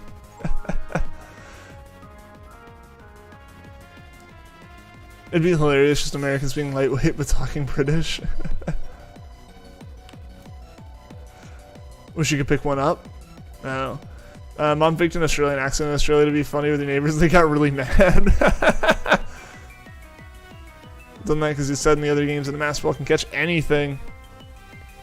Alright, but a Master Ball's not big enough to catch that.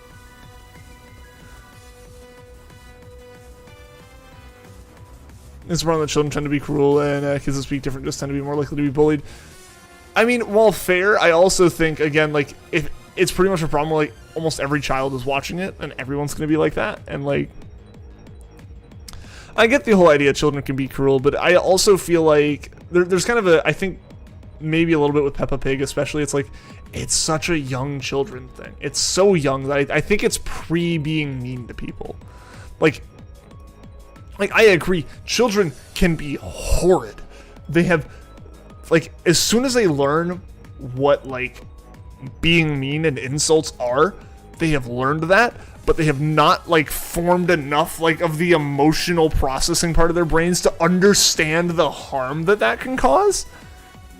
And they also have no filter, right? Like, children can be horrid to each other. They can be horrid to adults.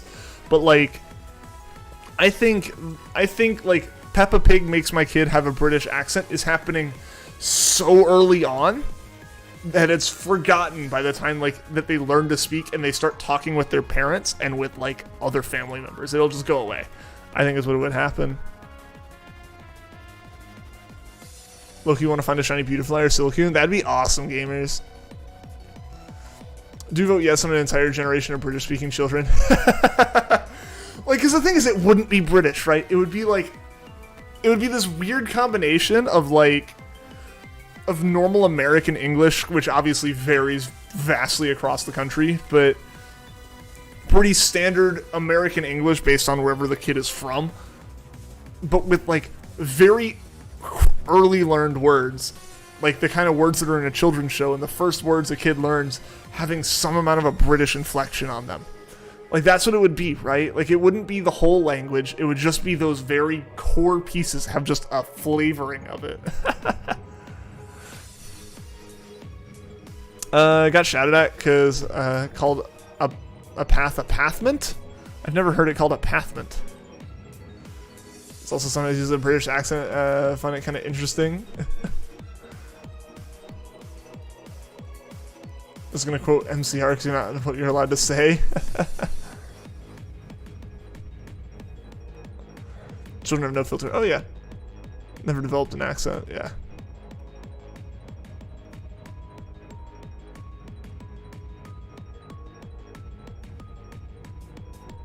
Floatzel's available in one of the post-game Double Wild encounter areas. Nice.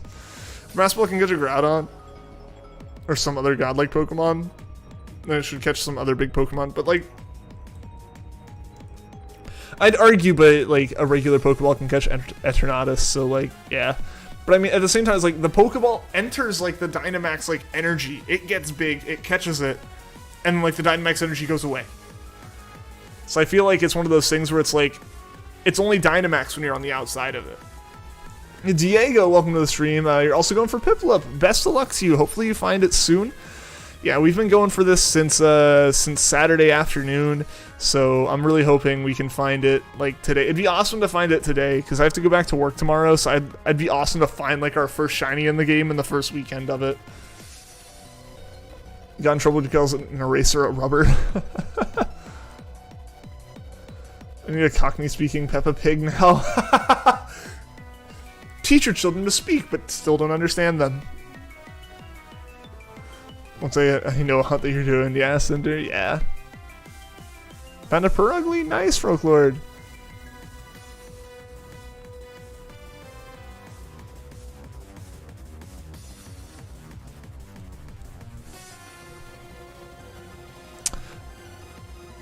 People say it doesn't sound like you from around here because you don't have an accent. I think it, honestly, it comes down to, I know for me, like, different parts of my family from are all over the country, so, like, I never, like, picked up, like, an accent. Like, it's very interesting. Like, you know, there's that, like, one site that did, I think it was, like, New York Times or something, had, like, a whole little, like, quiz that was apparently incredibly accurate as far as, like, where are you from, based off of, like, how you say words and what words you say.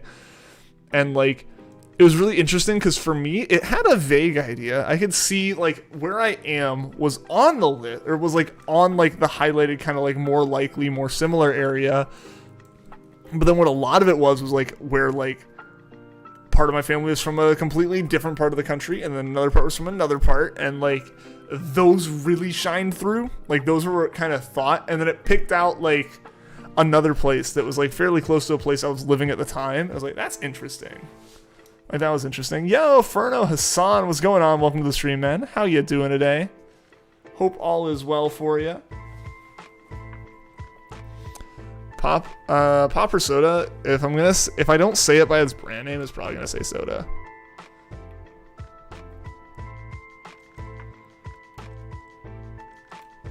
Usually I say what I want, though. I say, like, specifically the kind of, like, drink that I want, you know?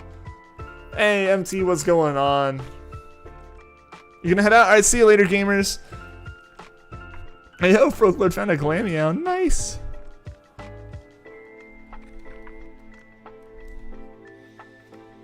But yeah, so usually it's, like, I'll say, like, if I want a Coke, I'll say Coke. If I want a Sprite, I'll say Sprite, and, like, stuff like that. And, like, the only amount of interchangeability is, like, Sprite, Sierra Mist, okay. Coke, Pepsi, no. You know. Mindless still going strong. Yeah, we're doing our best here to get as many encounters in as we can. Before I go to work tomorrow. We'll still stream tomorrow, it'll just be later. It'll just be more of a normal stream time. Pick up saying in terms from your friends and online people and YouTubers. Yeah, that's honestly kind of a thing now, though, right? Is like, I have conversations with people all over the world. I mean, to some extent, I might influence the way y'all speak, but, like, I don't think that's necessarily, like, very direct.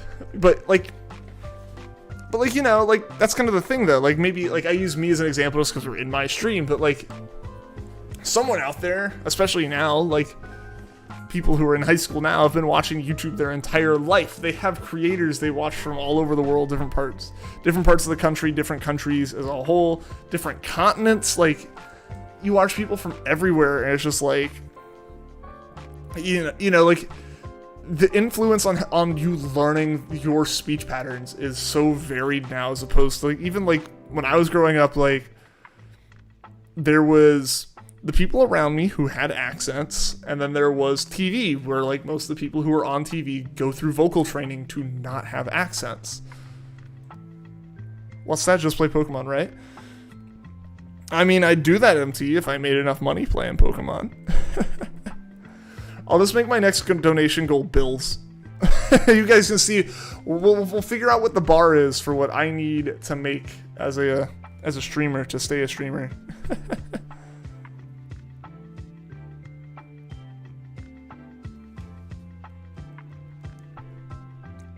Same with watching streamers and such, when you get to the point where you're saying Pog in public, you take a step back. You just take a look in the mirror and go, what am I doing with my life? Like, what is this? What does this come to? Is everything actually okay?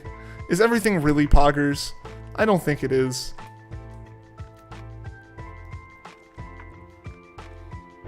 What round do you think the berry shop's on again? Between Mount Coronet and Veilstone, I want to say. I might be wrong, though. I'm probably wrong, honestly.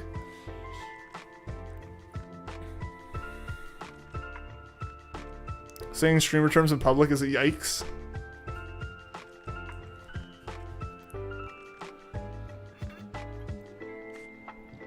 Donate to pay off Ian's bills. Hashtag dono hype. Hype up people to donate, not hype up donations. Dude, that's so sad for no rip.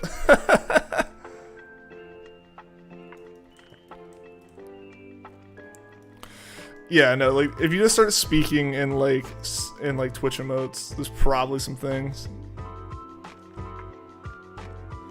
Took the test and it thinks you're from Texas. You're not from Texas. I mean, maybe you are, actually. You say Pocky's IRL?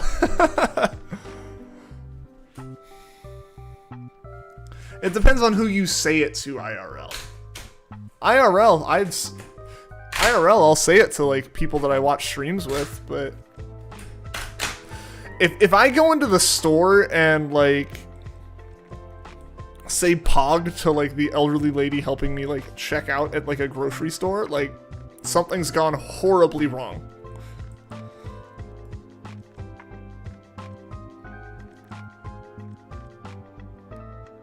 So, you know, you got Shiny PIPLUP after 1,106 encounters. Yo, congrats, dude.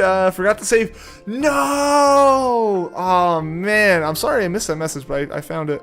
Like, here we go again. Yeah, man. Dang, that stinks. Hopefully it's a quick reclaim. Guess it makes sense because your family's from Mexico, so you picked up a lot of your English from them. That honestly is probably what it is, yeah. Like, the influence there is just like the similar. It's not that you were from there, but it's like the reason for that speech in Texas is the kind of the same thing that you got your influence from. 100% Repel Trick Lapras Hunt post game. Do it. Yo, Mayu, what's going on? Welcome, welcome. Just got back. Boyfriend was almost late for work till you mentioned the time. Oh no. I'm glad it was an almost. Don't want to let a Pog slip at work. Honestly, almost unfortunately, I work from home right now. Like, theoretically, at some point, they want us to go back into the office. But since I've started working at this job, that's, like, been pushed back multiple times already. So, like, it's not happening. So, like, I don't need to catch myself outside of, like, meetings. And that could change at some point. You know? Like, at some point, I will be in the office again. And, like, have, like, no just, like... There's no way to, like, opt out of, like, people hearing me. This game's gonna be so fun for all the shiny content. I know, dude. I am so excited about all the potentials with this. Like I mentioned earlier in the stream, I have Poker Radar now on my Brilliant Diamond save that we beat the game on. I was practicing it a little bit last night. I did not do well. I got to, like, my max combo or my max chain was 13, which is just kind of how Poker Radar works, right? Like, there's the luck of the chain breaking and stuff. I think it's going to be a very expensive hunt in terms of in-game currency. So we'll see. Aren't we going to do Underground today sometime? Possibly Vanillix, possibly. We'll see. It just depends on like what the stream momentum's like. If the stream stays super chill, then I have no qualms switching. But if like people come in and they're interested in PIPLUP, we'll keep doing PIPLUP. Yeah, if we switch, I'll take like an hour or two, take a little bit of a breather, and then come back and do Underground. I think the plan would be, because basically from what I've heard at this point is, so you have to go to Underground and mine the mysterious shards in order to trade those to get slates to hunt for legendaries later, so there'll be a lot of that. I don't know if it'd be a shiny hunting stream so much as just like Grand Underground with viewers, basically, and use you guys as labor, effectively. I mean, as supporters, to find the diglets, so we can have higher mining rates. So hyped for full odds radar. I'm so excited for all of it, Cinder. It's so good. I'm just so happy for all of this. It's super exciting. I saw the tweet that you shared on your Discord server, Cinder, and the odds are brutal no matter charm or not, right? Like, everything about this game is just brutal constantly for shiny hunting, and it's honestly kind of welcome. Like, it changes everything up a little bit. I think, you know, the modern Pokemon games, as much as obviously the shinies being more accessible is what gets more people into it, like, they've gotten the people into it, everyone's hooked. Show them how brutal it used to be. I haven't even looked at targets for Underground, so excited. It seems like pretty much everything that wasn't in the Sinnoh Dex is guaranteed in Underground, up through Sinnoh. Do I have Drifloon? If you're asking me, Folklord, I don't. I've just seen it. The only way to see Drifloon, the only way to legit have Drifloon in your decks right now is to have seen it in the Hearthome Gym. Anyone trading them has done a whole bunch of time skipping and stuff. Caught a shiny Rotom? Oh, that's awesome, MT. And a shiny Tyranitar. Awesome. So hyped for Falls. Yeah, I just see Club Penguin when you look at Pingu.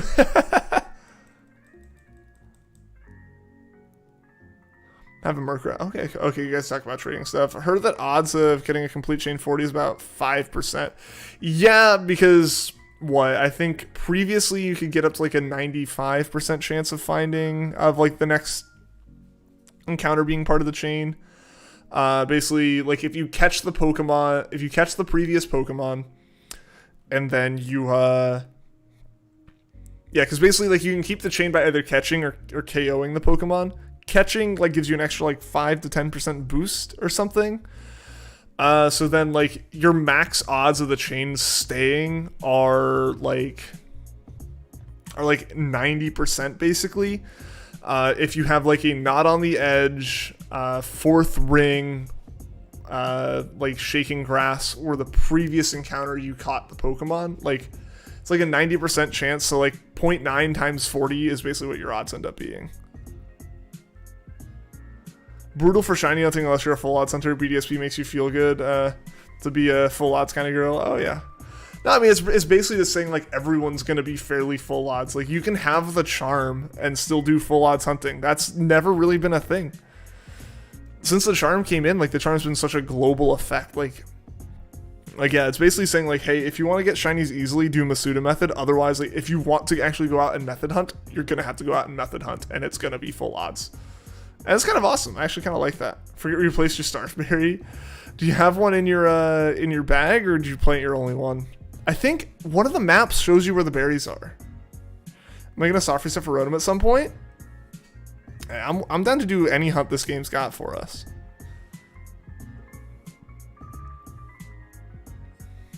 Hey, you found it. Awesome, Goldie.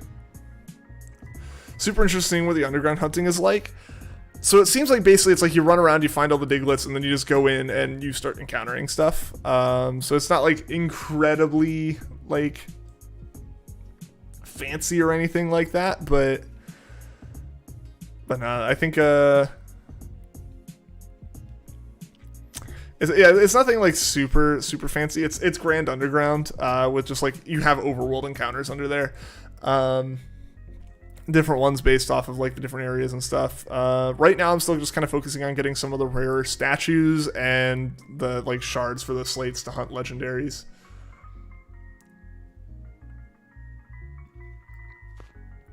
Because we're going to do a ton of legendary hunting as well. Basically go for everything. But it means I need a ton of resources. I need a ton of slates. Because, like, I need slates to be able to dual hunt.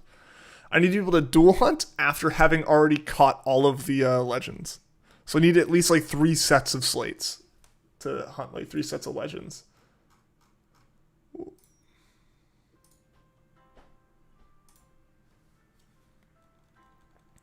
Huntable Latias? Yes. Everything I'm so excited about.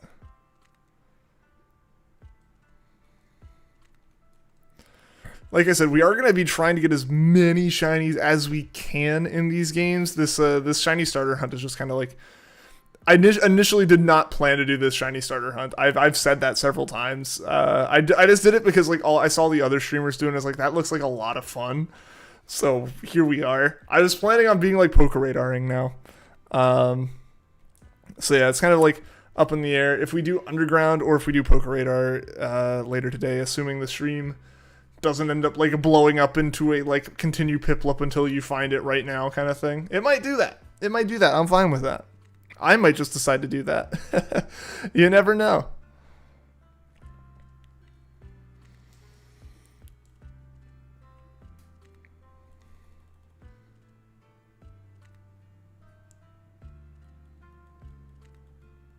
I assume that was supposed to be adios, Twist. Are you heading out? Gotta go work. Alright, see you later, Twist. Thanks for stopping by, man. Have a good day at work. Hope to see you again later. We might still be streaming when you get done, possibly.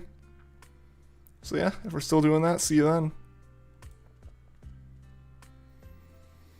Gonna be trying to do like 3 to 4 hour streams a week until you get your golden links. Best of luck, Cinder. Best of luck.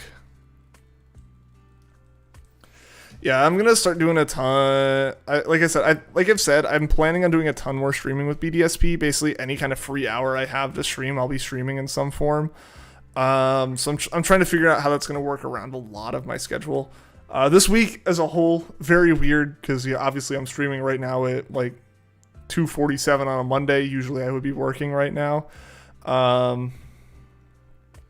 So yeah, like this level of stream is not going to be able to keep up. But we have today, and then we'll have probably part of Thursday before I go and see family for Thanksgiving, and then all of Friday, all of Saturday, all of Sunday again. We'll have a ton of time to stream.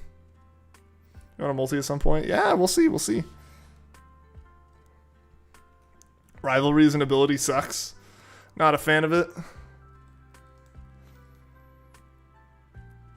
Waiting to see which game you want more, Arceus or Diamond, so you'll be waiting. You got 180 saved up to your savings, so you got it in case you want to buy a game. Yeah, I think that makes sense. I think that makes a lot of sense. Like if you have like Diamond and Pearl to play on a DS, I would say Arceus probably. Unless, really, I guess at this point I would say like if you have access to the original Sinnoh games and you're fine playing those and like you don't need the brand new graphics, like basically unless like Underground stands out to you that much, then yeah, I would say wait for Arceus to come out, and then the decision is Arceus a flop or not. These games I think are very safe and good bets to be an entertaining game. They are very true to Diamond and Pearl originals. So it's one of those things, if you already have the Diamond and Pearl originals, there's a solid chance that you can just play those and enjoy that. But yeah. Like I said, these games are extremely enjoyable. Gonna buy a dozen Asper berries to make sour poffins. What are the sour poffins good for? With Sinnoh being as difficult as it is, Intimidate is necessary. True. Intimidate saved my butt against Cynthia. Have all 3, but the new mechanics in the contests are what are appealing to you, but the Zora and Arceus is calling you. Yeah, so I guess it's really just going to depend, right? Like, does Arceus end up looking really good for you? I believe that luck is part of skill. A little bit.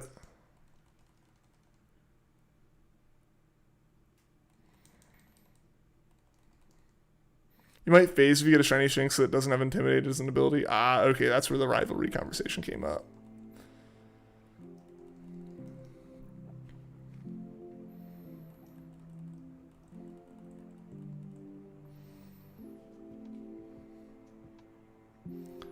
Sour Possibly Fierce Raptor. Nice. Rarely like regional forms, so this is like big to you. Yeah. No, like, it really does look nice. I really do like the Zora Zoroark forms.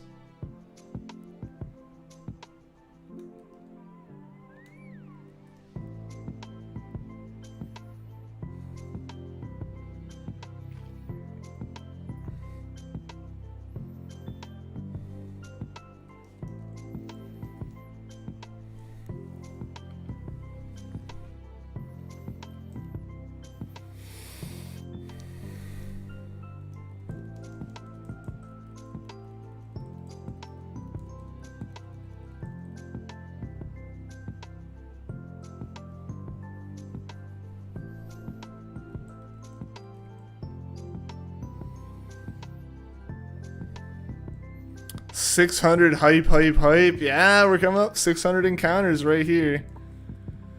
We'll see. We will see. Reason why I despise Alolan Raichu. Original Raichu is so much cuter. Ah, I got you.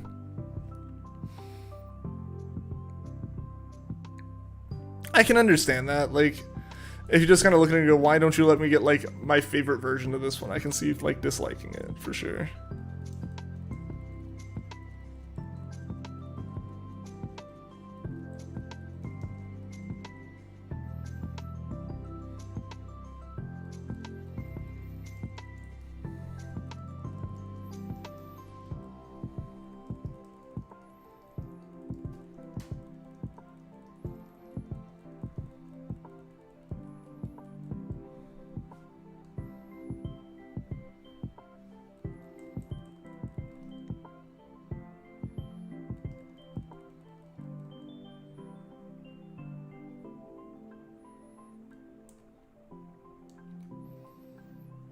All right. Wow, we had 20 likes on the stream without me even noticing, guys.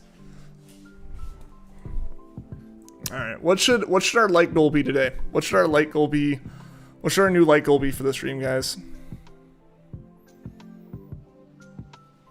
Post it in chat. I'll pin the one I decide on.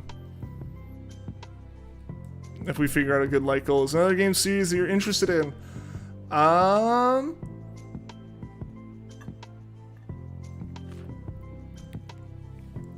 I mean, I liked Halo as a kid a lot. Other games I'm trying to think like that I've played recently. I haven't really played a lot of other games recently. Yeah, I mean, Halo's always good. Crash Bandicoot's just a classic franchise for me.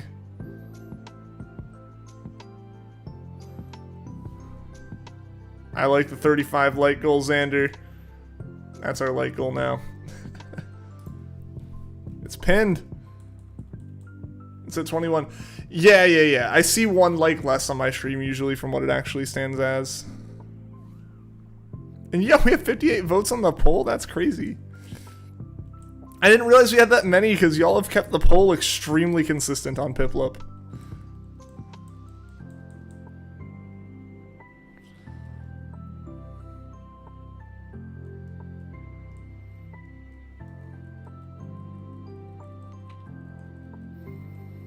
Definitely, I like the aim high side of this. 35 has been our higher, like, is the highest one stated.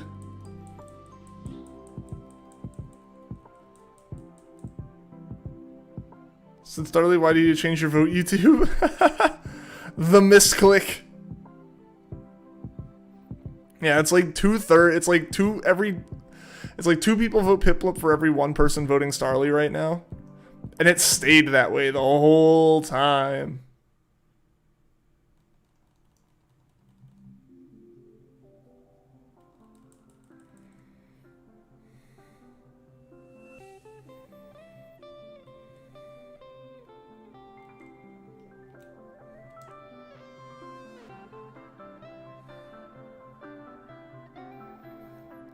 Gonna leave and change your vote? Oh, are you able to change it if you come back in?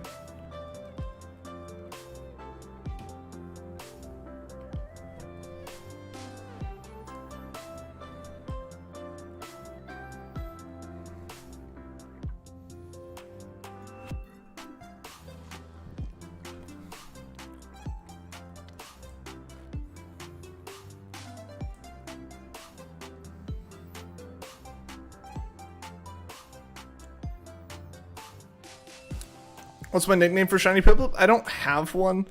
I'm lame and I don't usually nickname my Pokemon.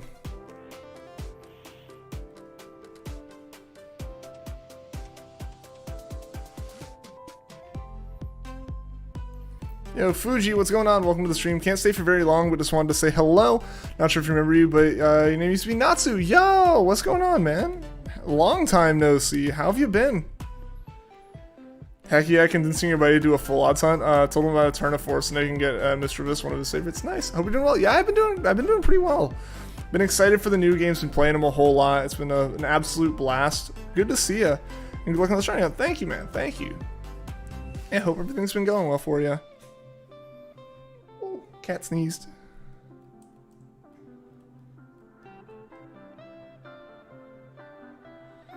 If he goes through with it, he'll be the third friend if he can convince to do a full odds hunt.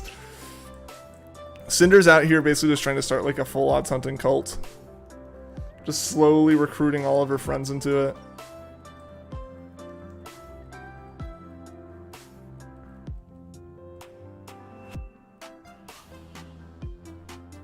Been okay, went on a hiatus for the internet for about a year. Look at me. Thank you, thank you.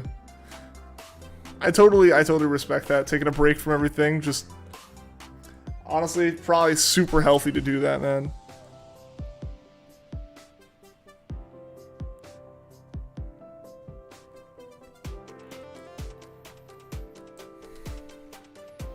Yossi's name is Cinder. You got confused.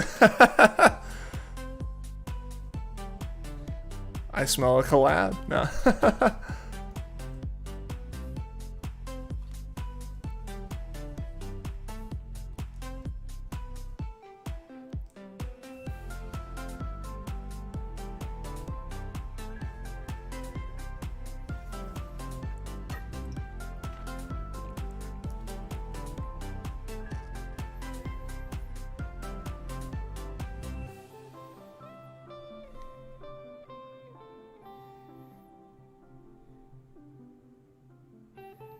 Like I said, can't stay long, but if the stream's still up by the time you get home, definitely come back. Awesome, awesome. Yeah, hopefully everything's still going when you get back. Would love to have you back in here, man. Yeah, have a good day. If I don't see you again, yeah, have a good day. Hopefully see you again soon. The lighting sometimes makes it look shiny. Yeah. That's why it's nice to have two sets of games, is because they're both on the same time and everything, and like, you always have like a perfect side-by-side comparison. Good luck, goodbye. Alright, yeah, see you later, Fuji. Thank you for stopping by, I appreciate it.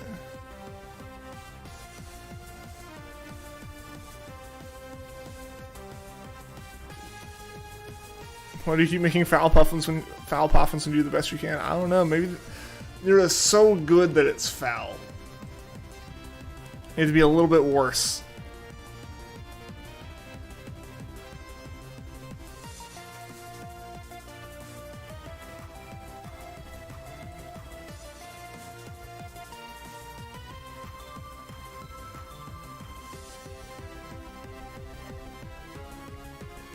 Splash play. Yeah, I haven't even tried to make poffins. That's something that's probably way out of my like a wheelhouse of skills for this game. Shiny female Combi must be a nightmare. Yes, I believe again made better by Grand Underground, but yeah, that was a pain in the butt for that was a pain in the butt in original Gen 4.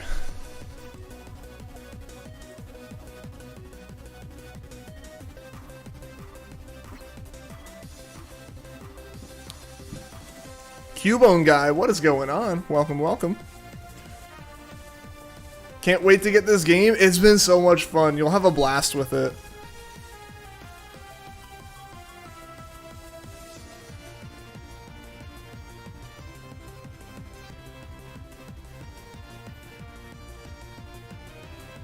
Yeah, I've been enjoying this so much. I already beat Brilliant Diamond. I've seen everything in the Sinnoh deck, so I have the Poké Radar, and I have that prepped for doing some hunts with it and stuff. It's going to be a blast all around. Yeah, happy to have you here, Cubone guy. Hope you've been having a good day. It'll be easier, too, because Q-Charm Glitch doesn't exist in these remakes. How does a Q-Charm Glitch make it, how does not having Q-Charm Glitch make it easier? I've only ever heard of Q-Charm Glitch helping make things easier. Or is it because, oh, does Cute Charm just like not actually work as Cute Charm? I believe in Platinum you can get all the Pokemon? Nice. Pokemon Diamond was your first game and your starter was PIPLUP. Nice! Yeah, I chose PIPLUP when I originally played Pearl back in the day.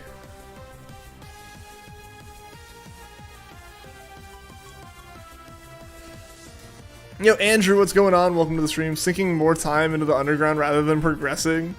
The Underground's a lot of fun. I put a good amount of time into it last night, and yeah, no, it's a lot of fun.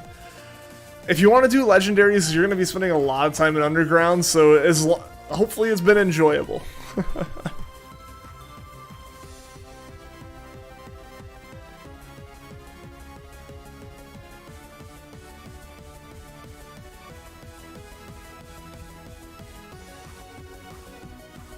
Had all 3+ exclusive Giratina figure from pre-order when you got. Oh, really? That's cool. Underground digging minigame. She was fun on its own. Oh, absolutely. Absolutely, that minigame's a blast.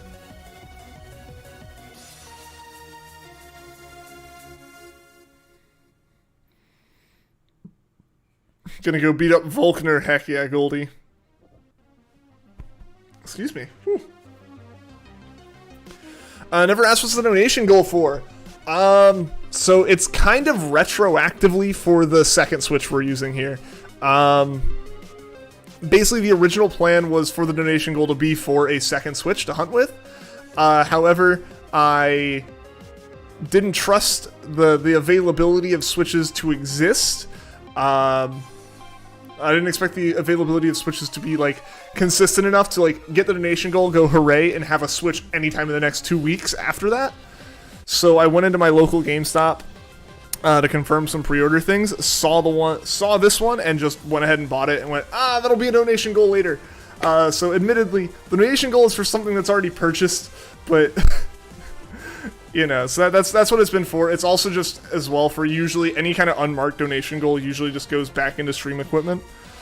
Stream equipment, games for streams, there's various other things like that. I just want to say sorry if you don't talk much in chat. I used to watch the stream while you work and always forget to talk, but you're always supporting the channel and sharing with your friends. Hey, well, I appreciate that. I appreciate that. There's no obligation to chat or anything. You know, just hanging out and being here is fine, and I totally get that. If I'm working, I'll have streams on and just kind of lurk in them. You know, I'll open them on my TV or something. I can't even chat if I do that. So I really appreciate it. And yeah, I mean, you support the stream plenty. You are a member at the Decidueye level at that. So yeah, you absolutely are helping support the streams. I really appreciate it. Around 52 encounters for your starter. Making progress, making progress. Yo, Angel, what's going on? I haven't watched you in a while. Well, welcome, welcome. How have you been doing, Angel? Hope all is well. Making up for the money he really shouldn't have spent, maybe. Basically, Mayu, basically. There's no GameStop in your country. Ah, man. Yeah, there's one GameStop pretty close to me. That's where I usually get like a lot of my like pre-order stuff from and things for streams. Is it possible to cute charm a female shiny Combi in Gen 5 without either compromising full odds or making the odds practically impossible? Interesting. Interesting. You've been good just playing Pokemon X. What about you? How have things been? Things have been pretty great. Things have actually been pretty great. It's been a blast streaming the new Pokemon games. Even before that, I was having a lot of fun hanging out. Just, yeah, having a lot of fun hanging out, playing, you know, USUM, playing Sword and Shield, playing Let's Go, doing a whole bunch of shiny hunts, and it's been a blast. It's been a real blast, especially the past few days, doing all this stuff. You said Gen 5 meant Gen 4. Okay, got you. Got you. Lack of sleep and all that. Hey, I totally understand, Cinder. Hopefully you're able to get some good sleep tonight.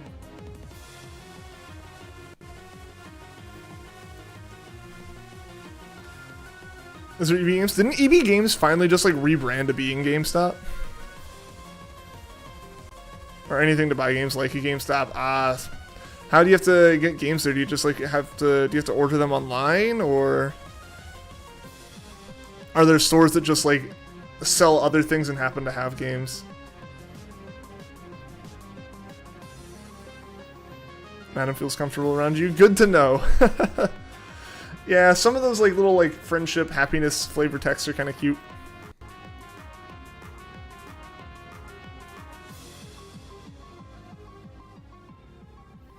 I haven't gotten the games yet at the moment, but maybe you'll get them for Christmas. Yeah, that'd be awesome. As it comes up soon. Yeah, it is pretty soon. It is pretty soon. Most of the time, the games kind of come out at this time just so they're out and ready for Christmas for everyone. Order them online at GameStop or you go to a local one. Yeah, I got you, Maya. I got you.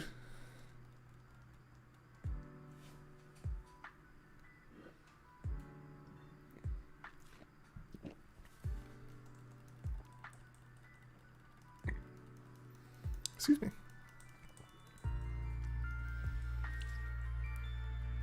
Yeah, again, I want to say thank you to the people who have subbed today. I do appreciate that. It helps out a lot. It means a lot to me, and thank you for the likes. We have our new like goal on stream, guys. That is the pinned message at the top. Hopefully we can hit that like goal. If we hit that like goal, we'll find a new one. We'll push through. We'll celebrate. And yeah, keep going. Your local one's pretty huge. We used to have 2 by me, but I don't know when the other one shut down, because like I used to live in this general area, then I moved away, and now I've moved back. And while I was away, the other GameStop closed down. I was kind of sad. Yes, sir. Yeah, seriously, but thank you to everyone who's supported the streams, just, you know, either financially or just by being here and hanging out, leaving likes, subscribing, just hanging out, talking to chat, all that stuff's all good things. I really appreciate it.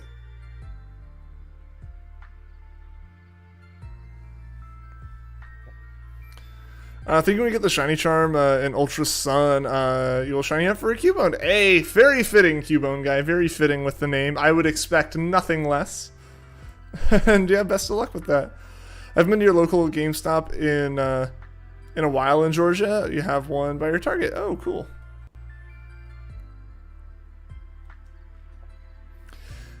Yeah, I mean, like, where I lived before, there were 2 relatively close. The closest one to me was like didn't do midnight releases because it was like inside another like shopping center that closed and like determined when all the other stores had to close.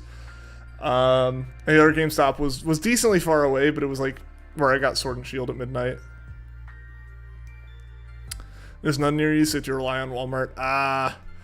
Yeah, and like Walmart's one of those stores that even when it's open 24 hours, they look at you weird if you show up at midnight and like expect the game to be available.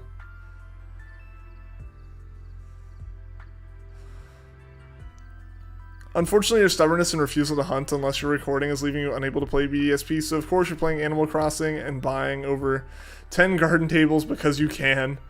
Don't think Isabel will like you placing 12 garden tables next to each other, though. Hey, it counts towards the island rating, that's all that matters.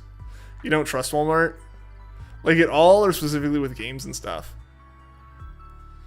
Yeah, I mean, I definitely, like, of all the companies and like all the retail stores, I trust GameStop the most to understand how to handle game releases. That's kind of the big point of their business for any given month, especially right now. Like they make probably so much of their profit comes right now from like the games being bought at release and around holidays. Like, yeah, whatsoever. Got you. Question because you can't fully remember the last time you watched. What's my preferred name? You can call me Mindless, you can call me Ian, anything's fine. Anything's fine with me. Walmart's always done good with game releases near here. I guess, like, if you're in a situation like that where there's no other game store and you are the game store, the clients will kind of, like, force you to understand how to do it right. Imagine that as, like, one word, just really slow. Whatsoever. Yeah. Alright, call you in then. Alright, Angel. Sounds good. Sounds good.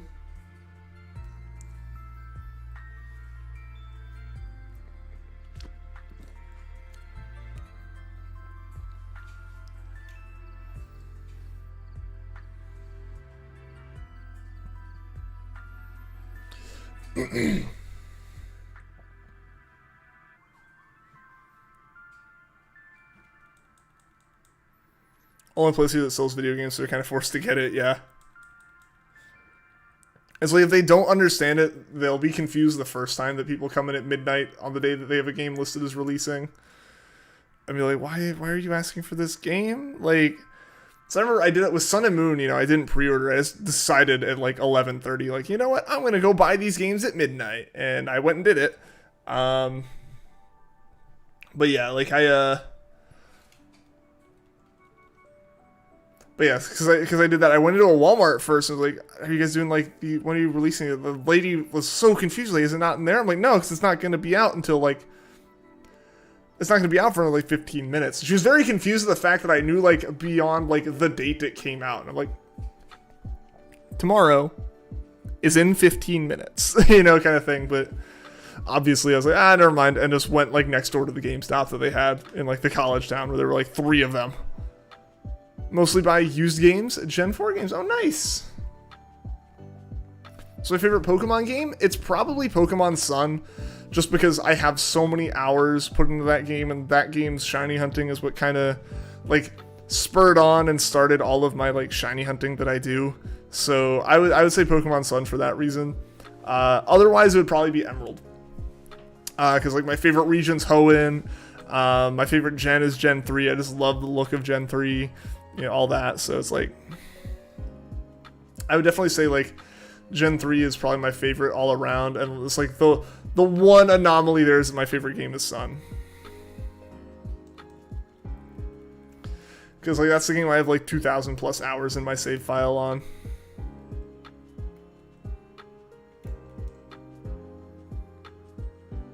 Does it have to be a main series game? That's always, I've never actually asked that as like a follow-up question. I guess like that'd be interesting. What's everyone's favorite game? Every possible Pokemon game included, like not just mainline games or anything, but like everything. For me, it's probably still Sun. At the end of the day, I find myself enjoying the main series games the most out of anything Pokemon. I know that might be different for other people. I think next time you pre-order a game, you'll pre-order it somewhere that does a midnight release. I don't love having to wait until the morning of releases. Yeah, usually the GameStop I went to would do midnight releases. I've gotten multiple from them in the past, but right now they have like 2 people on staff. Like for the number of times I've been in there at various times throughout the week, there are only 2 people I've seen. Actually, there was a third. There was a third person there on a Saturday, as in there was like a third person that I have seen. There were only 2 of them there. Usually there's only 1 of them there. So it's like I understand not wanting, or like not being capable of handling and doing a midnight release because of that. Like I was very understanding with that. Like it's very understandable for that to be like the situation. Personally, like Pokemon X and Pokemon Ultra Moon, don't know what to choose between the 2. That's fair. That's very fair.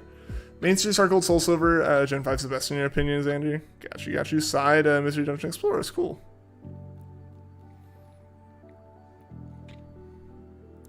Favorite of the main series is Emerald, and side was Red Rescue Team. Cool. Favorite side game for me is probably Ranger. Pokemon Leaf Green, that game has a lot of nostalgia. That's very relatable, Andrew. Fire Red was my first Pokemon game ever. So yeah, that's definitely got like the nostalgia to it always.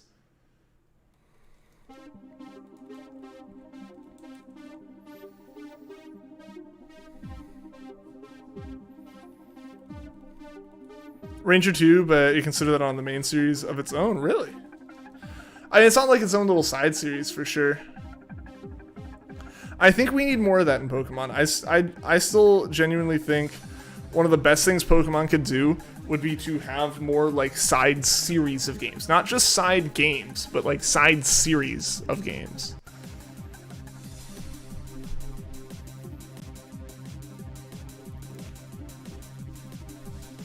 More stuff like Ranger, more stuff like the Mystery Dungeon series of games, more stuff, more, XD Coliseums. I want Legends to become its own series. I want Let's Go to be its own series. Just constantly have that kind of stuff going. Your favorites of Shadows of Almia. Cool. But yeah, so for me, like, that's kind of what I would like to see. I would really, really like to see the Pokemon franchise. I've said this, I'm a broken record as far as talking about this. I love the idea of the Pokemon franchise just like branching out a ton as the franchise goes. Let the core games remain the core games. And I think everything kind of servicing back to what the core game set up makes a lot of sense. Like, I think those would still drive the series, but like, people want open world Pokemon, so hey, you have a whole series of open world Pokemon games with Legends. People like more of the top-down kind of like mystery dungeon style of games. Make more mystery dungeon. The Ranger style of games, more Ranger games. You know, stuff like that. You know, like, you can make so many different things and so many different genres in Pokemon. Like, so many different game types you can make with Pokemon, and just like make the core RPGs and like don't change their formula too much. Want to do something nice today for those in chat?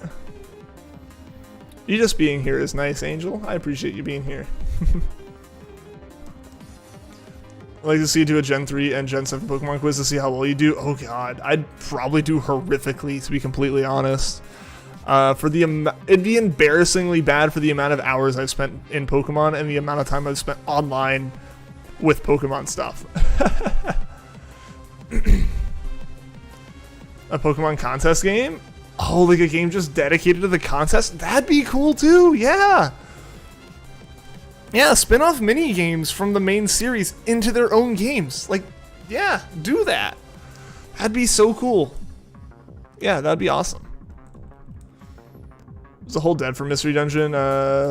Spike Chunsoft made a lot of games, so they're really busy, yeah. I mean, and that's fine, and that's where, again, like, if you have multiple developers and multiple series, like, and you can put out, like, again, I feel like you can make a Pokemon release every year without it feeling like you're churning out Pokemon games constantly. You can easily, I think, set the Pokemon franchise up to have one, if not two games a year that, like, are quality games that don't feel like just, like, more garbage being thrown out.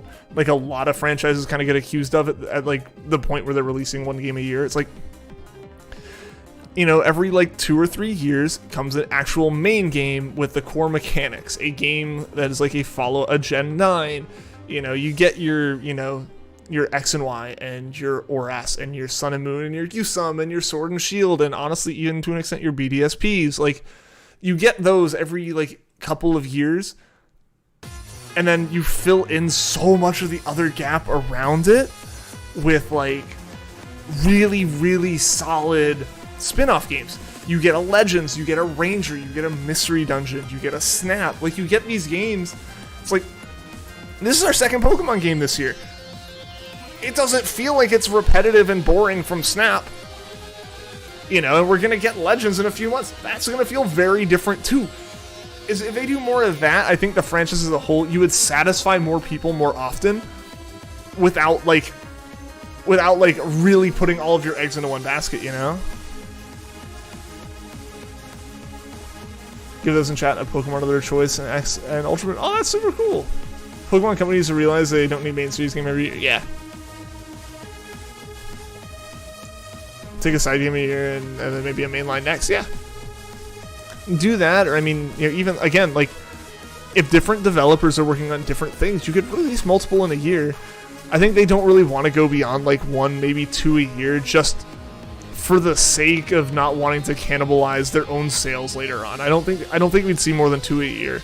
And even 2 a year might be a lot. Outside of things where they're really just kind of like trying to spread it out, and either they don't trust it or they think it'll sell well on its own enough. You know, well, it'd be interesting to see kind of their like actual thoughts on that. But like, for real though, if they can easily do spin-off game 1 year, mainline the next. They could do spin-off, mainline. They could do it like every 3 years even, if they really wanted to. A remake of some of the Pokemon Ranger games. I would love some remade Pokemon Ranger games.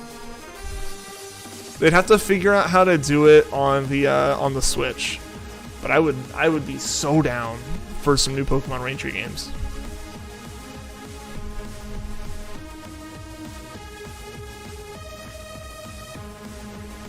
I would absolutely love those.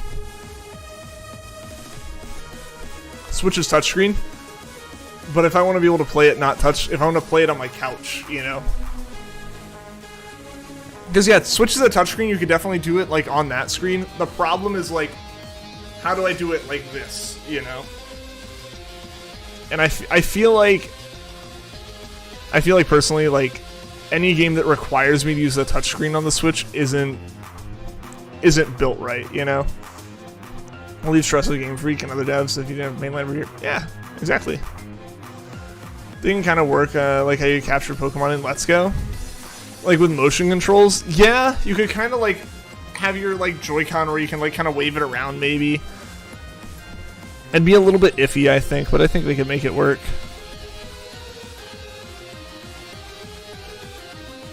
They can make like one controller the capture styler, true. Yeah, like you just hold like one of the Joy-Cons and like kind of swing it around. That could work.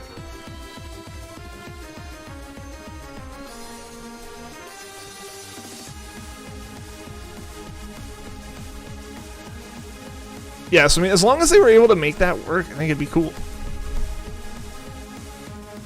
As long as it works well. I will add that as long as it works well. I don't want it to be like, it's iffy, it works some of the time. Hey, Silver Wolfus, welcome to the stream. How are you doing today?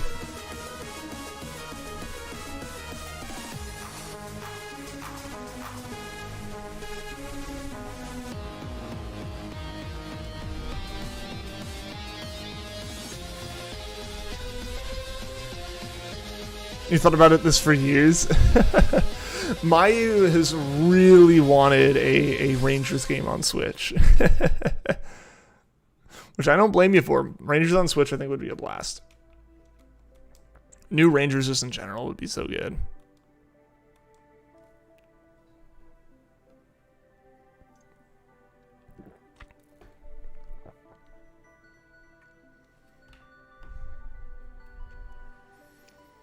Good, just finished watching a first vid of trying for Teal Penguin Boob. Yeah. Yeah, the Teal Penguin has not shined yet. Hopefully soon, though.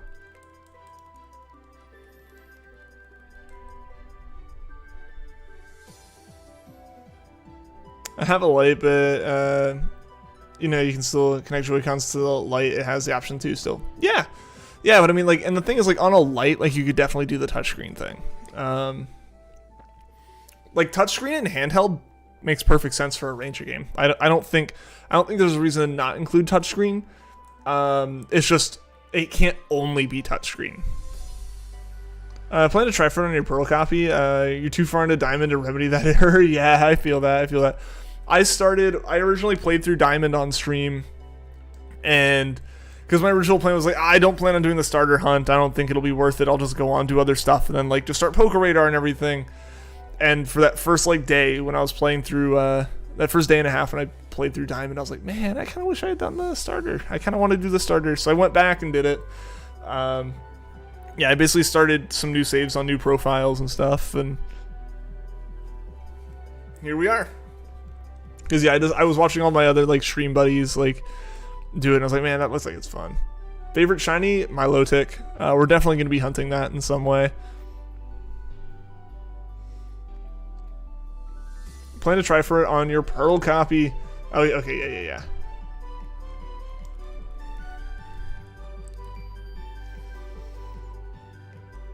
Yeah, so like, yeah, good luck on it. It's a rough one. I think it's gonna be, because it's rough, it's gonna be super satisfying to get it, but it's definitely like, it's definitely brutal in terms of the soft reset times. I mean, we're like 15 to 20 hours into this hunt, somewhere in there, and we've yet to see any shinies, and like we're only 625 encounters in, basically. Wonder if chain fishing is in this. Does not sound like it. If chain fishing was not in Diamond and Pearl, it's not here. You have the full Switch, but it's expensive. Yeah. I get that. Never tried for shiny Stardust, would be a first. Oh, it's definitely going to be worth it then. Yeah, 300 plus tax, yeah.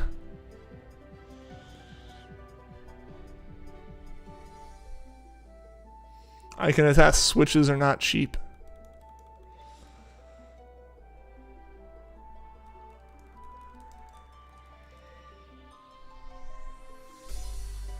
You have to pay an extra $300. If you break it, yeah. Yeah, so you really got to try to not break it.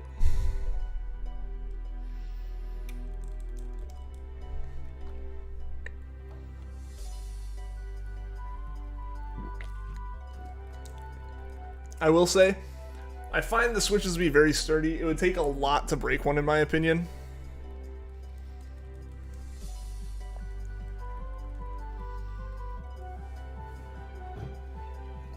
Pokemon Stadium on N64 is on the Nintendo Switch stuff.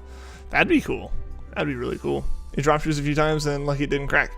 Yeah, I don't think like the Switch screen I think is pretty durable. It's meant to be a little bit more durable than like a phone screen. They know that it's more likely for a Switch to get dropped than a phone. But yeah, still not a great thing to be dropping. But they're durable. They're decently durable. And Black and White 2 Starter Hunt's so good. I'm pretty nervous to buy your RTX 3080 online. Do you like buy it from like someone on eBay or something, or did you buy it from like a store online?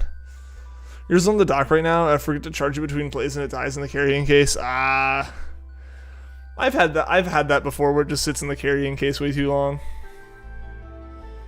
Most of the time mine stays in the dock now though. Because most of the time if I'm playing, I'm streaming it, so like I have to have it in the dock to stream it. Hey, welcome back, gamers. How's it going? It's short and sweet. Yeah, I would like one like that, but these like not so soft resets are rough. You have to check the summary before you fight your rival. You have time to check the summary before you fight your rival, so you can reset earlier if you don't get it. Yeah. Also, yo, thank you for all the votes on that poll, guys. I appreciate that. It's always like, oops. Yeah, I get that. It's like you're like, I want to play, and then your Switch is like, nah, I'm dead. Switch Lite doesn't dock. That's your advantage, and it's more chunky. Yeah, the Switch Lite doesn't dock. Which is like the one reason why I can't get one for myself, because if I get a Switch, I'm using it for streaming. Like no matter what, it's gonna end up being used for a stream at some point. You know, like this Switch. There were plenty of Switch Lites. I kept seeing Switch Lites when I was looking for my second Switch, but I couldn't use one because I needed it to be docked. It isn't chunky. It's not chunky, but like the built-in Joy-Cons do make it bigger than like just the body of a Switch. From a store, but FedEx was what you were nervous about. You know what? Very fair, Xander. Very fair. I have my trust issues with FedEx as well. I remember last year this time, my sister and I got my dad a Xbox Series S for Christmas, and you know, I ordered it. GameStop was generally okay with it, and they shipped it, and it was fine.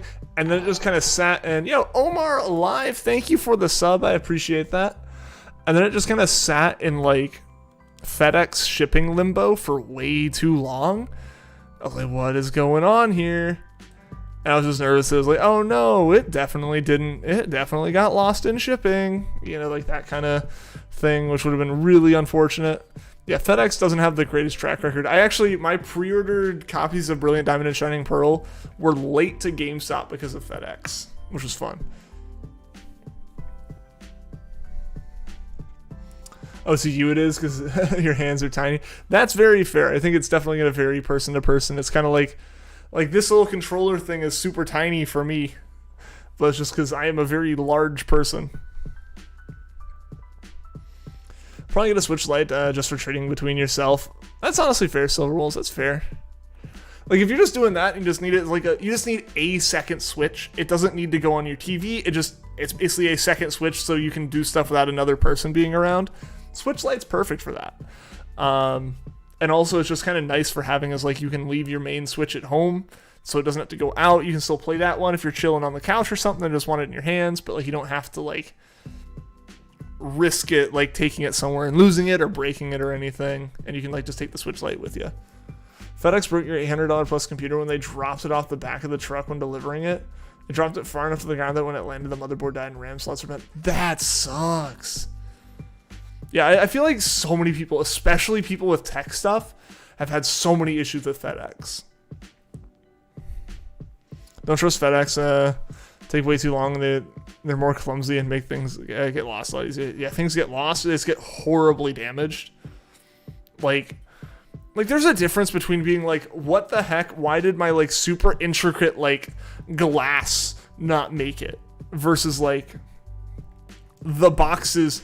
Sometimes the boxes that people get their packages in are just bent to the point that they were clearly run over with a truck at some point. And it's like, that's very different from like the idea of like, if you move this too fast or brake too hard with a truck, it could break. Like that's on you. You should pack better.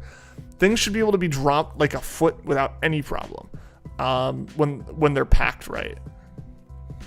You know, like there's an expectation, there's an understanding of how rough like a package sorting system can be. Pack for that. That should be the roughest part of everything, because those conveyor belts sometimes do just kind of drop them in a bin on top of each other. Parents never use FedEx. I'm pretty sure you've heard bad stuff about them. There's probably a reason your parents don't use FedEx. Yeah, no. Yeah, there's just notoriously not great. Even knock the graphics card out of slot. Yeah, that's rough. Yeah, it is always a little bit risky shipping graphics cards in computers.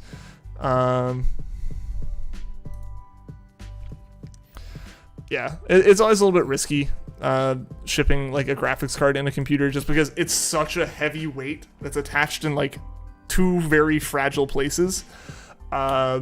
Especially modern graphics cards, because they're so big.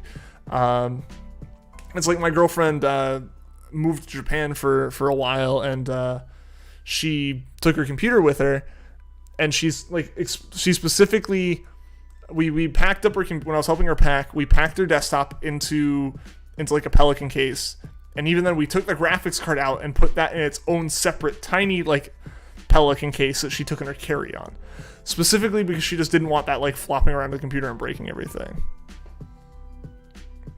They paid for the repairs. That's good to hear. That's good to hear, Silver. So now your computer works, but your friend who built it for you was pissed. Oh yeah, a custom PC you had done for your birthday.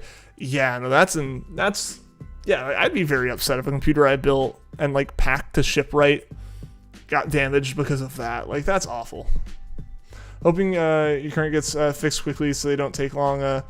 Because unfixable, preferably by December 4th, because you'll be at a town with a Best Buy. What was that for? Your old laptop? Oh, connect to the charger to stay since it has no battery. Current laptop won't turn on to an instant. Oh, I got you, Rose Girl. I got you. Yeah, that stinks. That stinks when the laptop suddenly is no longer mobile. Let's go, FedEx haters. Try to use USPS if possible. And honestly, most of the time I'm ordering things, and it's not like I have a choice in who it gets shipped through.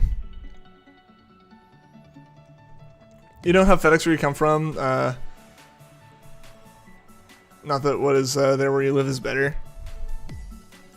Yeah, FedEx, there's a few options here. It's just FedEx is notoriously one of the worst ones. Like, they tend to do the worst and are like the most known for messing up.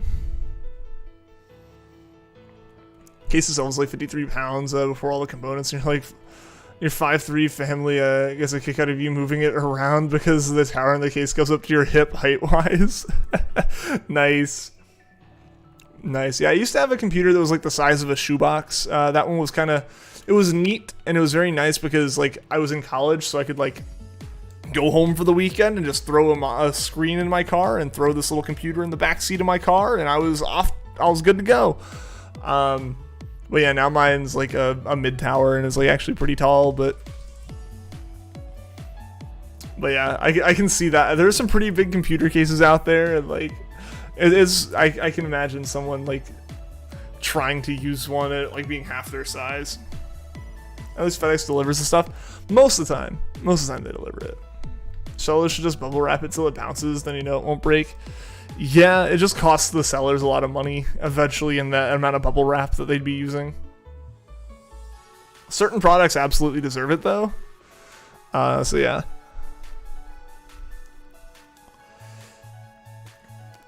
For stuff you mainly trust Amazon when you buy on that site, but you remember your aunt getting some platform boots you wanted, and they got lost in shipping twice. What? Oh man, twice. How does that happen twice? It's cheap here for bubble wrap. I mean, bubble wrap, like, in general is very cheap. It's just like using a lot of bubble wrap constantly does get expensive when you're selling a lot of different items.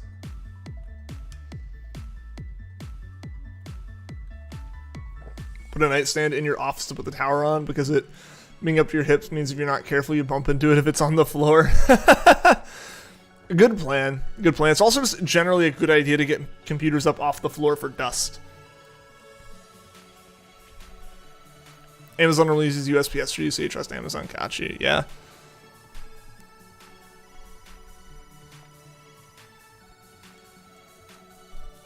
Yeah, Amazon just kind of uses whoever like ends up being the cheapest for them to use, be it their own trucks, or be it's like, yeah, you know, other, you know, they'll give it to UPS, they'll give it to USPS, they'll give it to FedEx, they'll give it to whoever.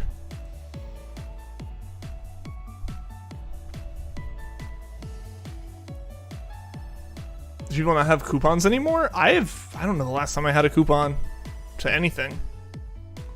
Now it's all just like promo codes.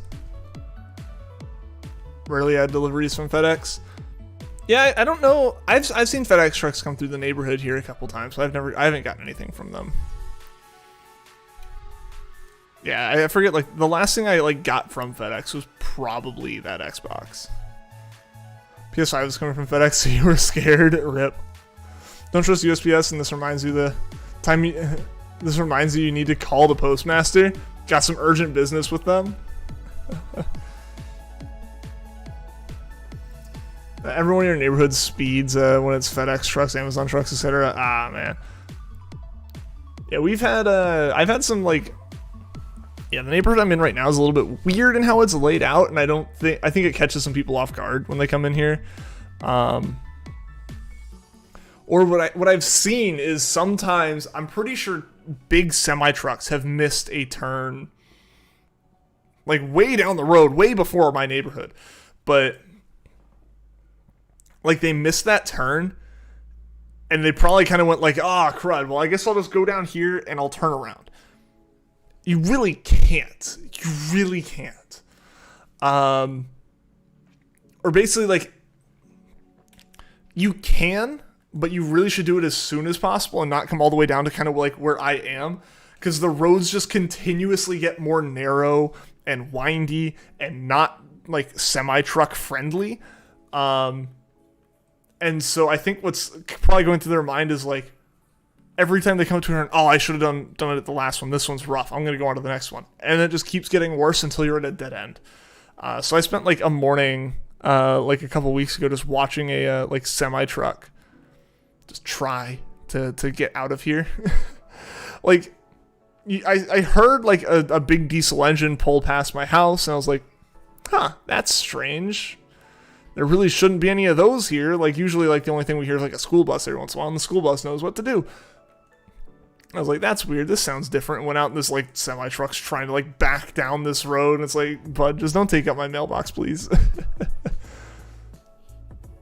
But yeah, like, I've also seen FedEx trucks kind of get a little bit confused in here. Like UPS trucks get a little bit confused. Never had issues with USPS. Unfortunately, you guys have had some. Yeah, postal service can be a little bit funky. It can be hit or miss depending on where you are. Someone signed for a package recently when no one was home and left the package on your doorstep. What? UPS lost track of your Etsy order for a month. You had to call their customer service and get it looked into. Oh, man. That stinks. You got the seller on Etsy is super nice about it. I mean, I think everyone's had issues with shipping at some point, and like, as long as you're not like notoriously calling about stuff like over and over again, I think most people are generally really understanding when it comes to the whole idea of like, sometimes stuff gets lost in shipping. Sellers kind of just like have to accept and kind of make sure they price things right so that they can accept that every once in a while a FedEx or a post office or a postal service will goof and something will fall off a truck and just never be seen again. It happens. Because I've definitely had some things that have just gone into complete like limbo, and it's been like, I don't know where this is. I hope it'll show up soon. A YouTuber where you come from ordered something and it got destroyed. They destroyed the package without telling him. What the heck? Why did they do that? Never had issues with UPS, unfortunately, guys. Oh yeah. It assumed it was the mail person, which was completely unprofessional. Yeah. Keep them posted on any updates, and they said if you didn't get it, they would send a replacement. But you got it that day and left them a good review. Awesome. I'm glad to hear the story has a happy ending. We'll keep the people around here careful with mail. Yeah.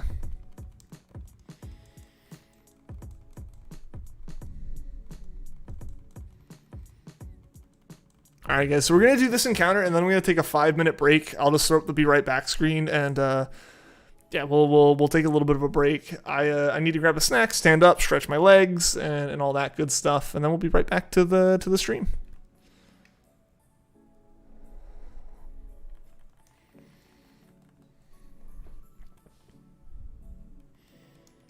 So yeah, as always, thank you everyone for being here and stuff. I appreciate you guys. You guys have been making this stream super awesome.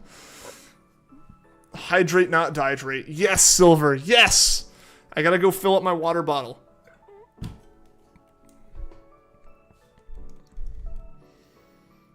Will I be eating the snack on camera? No, I will not, Jake. I will not. I mean, actually, maybe. I might get a little bit of a snack. We'll see. And depending on what it is, it might be stream eatable. We'll see. It's not going to be a sandwich or anything that you guys can judge me on. Yeah, no, I'm just going to stand up, stretch my legs, fill up my water, do that kind of stuff. Free ASMR. Just like eat right into the mic. No. All right. Cool. 6:40. So I'm going to go ahead. I'm going to get these games booting. But yeah, going to go ahead, throw up this Be Right Back stream. And yeah, y'all stick around. I'll be back in a minute. Don't go anywhere.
Alright, I'm back, guys. I'm back. Sorry, I was checking something. It looked like the... Oh, I didn't actually start the games! No! I forgot to hit the buttons. Yo, let's see what's going on in chat. What's going on in chat? Pokemon Shiny ASMR mukbang suddenly. Yes.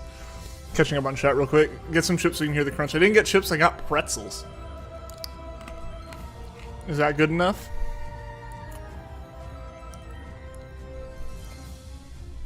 $532 soft resets now. Dang, Xander, dang.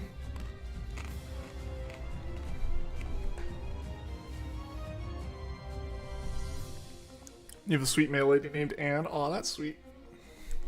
That's good. It's nice when you have like a really nice and like personable like male lady or mailman.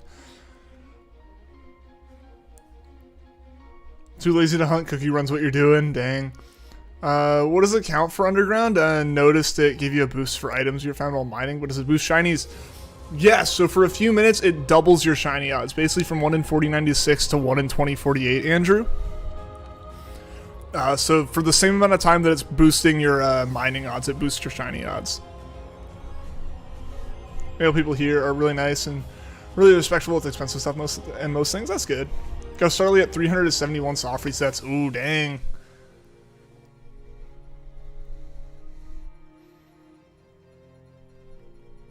Spend a lot of time with the envelope to make it look all nice, all neat with a sparkly gel pen, and then it gets ruined. Ah, man.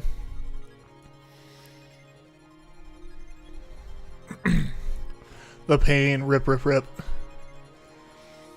Hunting Ponyta and Shield, but feel like you're going to phase it. Oof. Alright, you gotta go. Alright, see you later, Angel. Thank you so much for being here.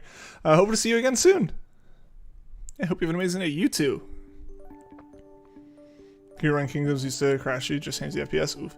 I hunt a Ponyta and Shield, but you feel like you're gonna phase. Hopefully that doesn't happen. Hopefully you get it, the Ponyta first. Yeah, no problem, Andrew. No problem. ASMR, yeah. The crunches, that's ASMR for people, right? I don't know.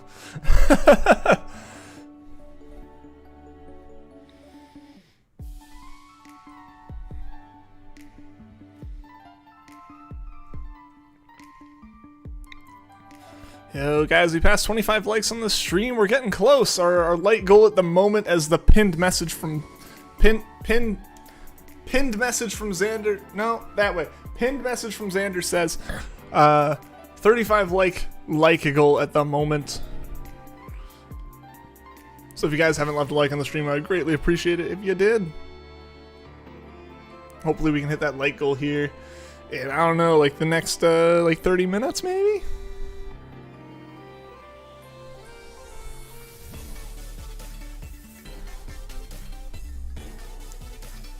Tap the mic then to say ASMR. There we go. ASMR stream. I can add that tag, right? Like, that's a legit tag now.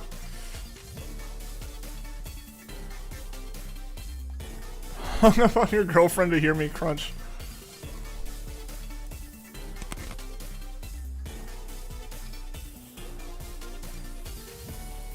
I'm just gonna do that. I'm just gonna mute the mic every time now, Jake. You guys don't get the satisfaction of listening to me eat. Very tingly. I loved that. I'm glad the stream could be of genuine ASMR quality.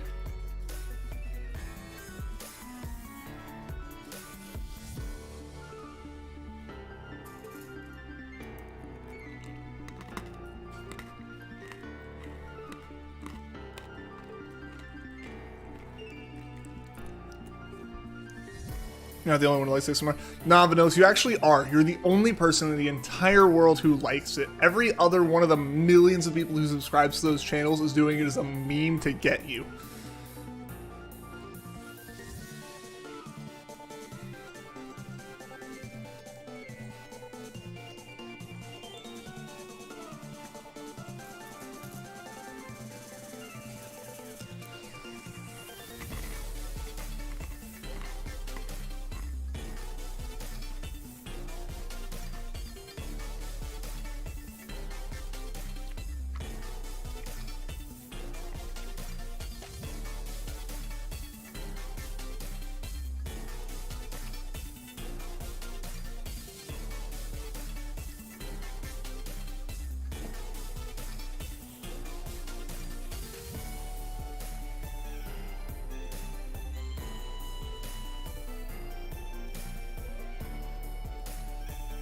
Don't call me a meme. You could be if you wanted to. You could be a meme if you wanted to.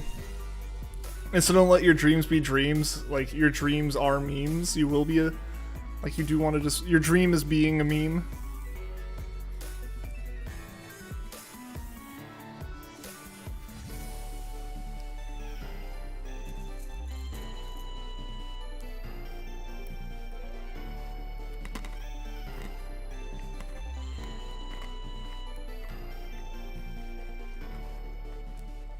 Are we good at ASMR if I tried? I'm not going to try, though.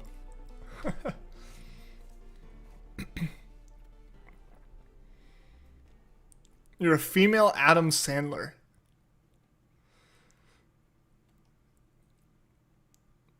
What does that mean? What is that trying to reference? I'm so lost.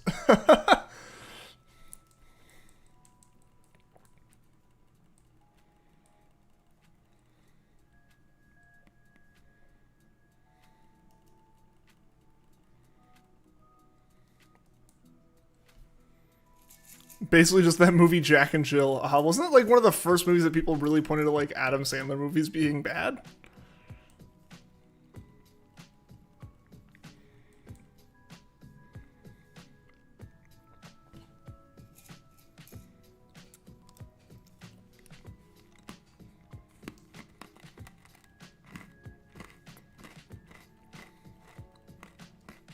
Thought it was hilarious? Alright. I've never seen it, so I can't pass judgment on it.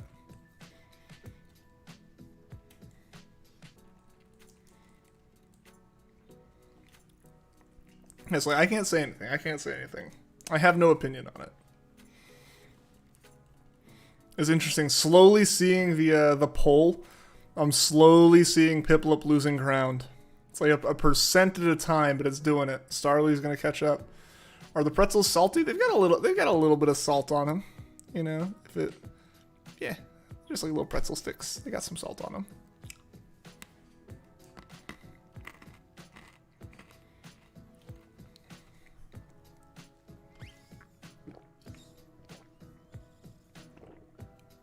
Favorite was Happy Gilmore. Oh, Happy Gilmore's a classic. Yeah. The ones from that era, those are really good. Happy Gilmore, you know, Waterboy. Those are solid.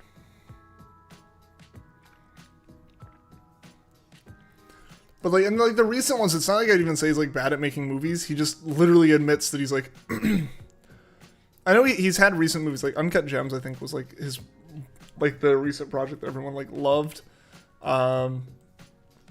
But I think a lot of and a lot of his movies, he's admitted he just makes them because it's like, I can go hang out with my friends on vacation, and as long as we take cameras with us, we make money. Is basically what it comes down to. And he's like admitted that. He's like, yeah, I just take like my friends, like, yeah, it's I just take my friends with me, and we go and make a movie, and we always do it at a lake or a beach or a resort of some kind, because shocker, it's fun to be there. Yo, Scout, what's going on? Welcome to the stream. How are you doing today? Pixels 2. I remember seeing Pixels in theater. That one was a weird one. Played Dracula in Hotel Transylvania. That he did. That he did. Thought your Razer keyboard broke because there was only period typing. Turns out your Switch was on the period key on your laptop. That would do it. Grown Ups was just a giant vacation. Oh yeah, no, like he straight up said, like, yeah, that's what he made a lot of those movies to do, and like some of his other movies even were like action movies, but they were action movies that happened at like Miami Beach House or something, you know? So hey, he got to go hang out in Miami at the beach house, like with his buddy David Spade, and like make a movie. He's like, yeah, of course he's gonna do it. Grown Ups is a classic. Grown Ups is pretty good.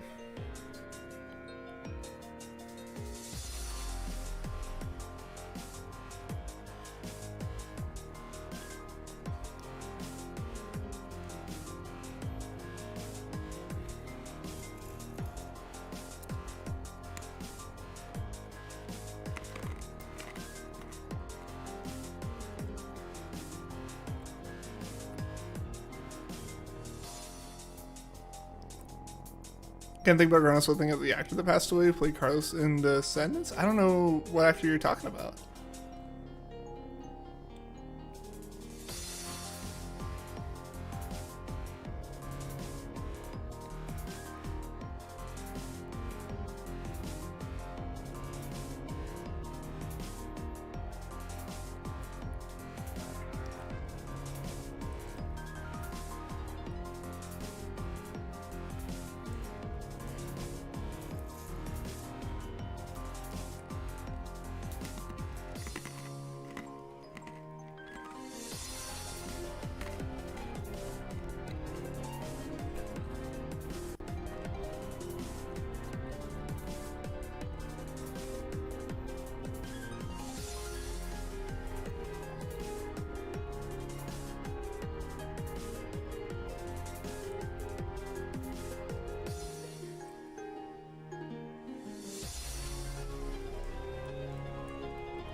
Let's see.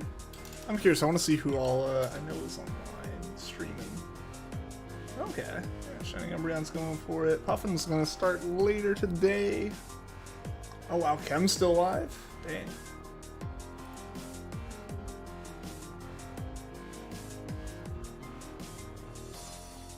Oh, well, yeah. A lot of people are still alive. Nice. It's cool seeing everyone still be super excited about these games and everything. And, like, it's exciting to know that I think these games are going to hold up. I think there's enough people who are genuinely interested and excited about streaming these games. I think they're going to hold up really well.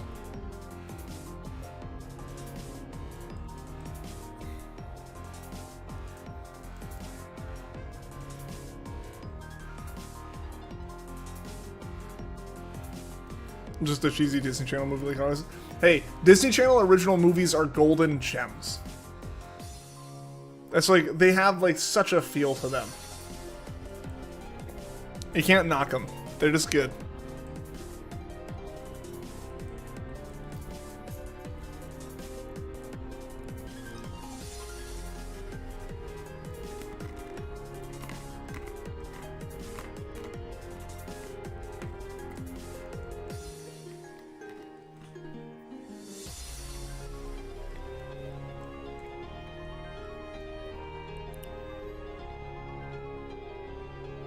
Oh, the actor who played in it died. Ah, man. Oh, yeah, I think I do remember that. Yeah. That was really unfortunate, yeah. Subscriber switch and loaded pearl. Nice! Silver Wolves, hopefully, or Wolfless, hopefully, you can make some good progress with what you're doing. Like some iconic classics. Oh, yeah.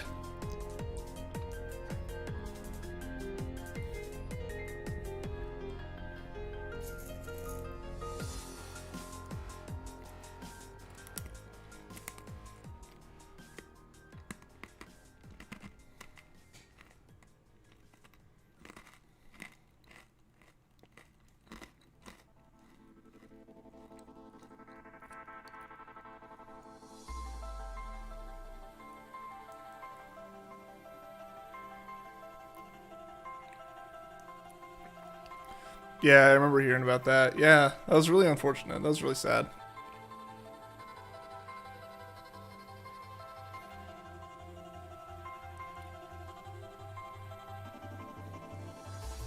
Originally knew him from Jesse because you watched that show. That's the one I had heard when like that news came out. Like you mentioned, as soon as like I kind of realized that's what was going on and being talked about, I was like, okay, I know who you're talking about. Yeah. Used to be a Disney Channel and Cartoon Network kid. I was mostly like a Nick and Cartoon Network kid, or a Nick and Disney kid. Cartoon Network, I didn't watch a whole heck of a lot.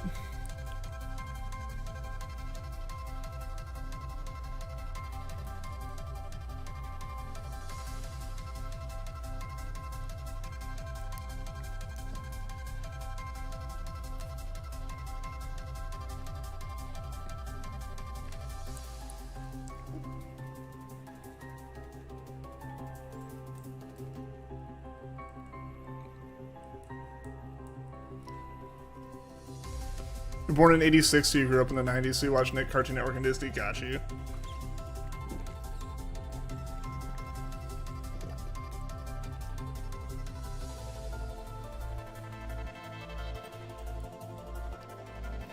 Yeah, I mean, I had all three of those. I was born in 97, so I mostly watched it early 2000s. But yeah, I had most of those, or all those to watch. I feel like for me, Cartoon Network was in a weird transitionary period while I was like in the age range for it. I think they definitely ended up better than they were before. I think they definitely like are making quality stuff, but like I feel like Cartoon Network was in their really weird like gross out phase when I was watching, or when I would have been the age to watch, and I wasn't a fan of that so much.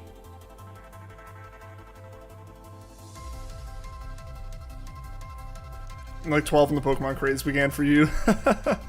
Yeah, Pokemon predates me by like a year.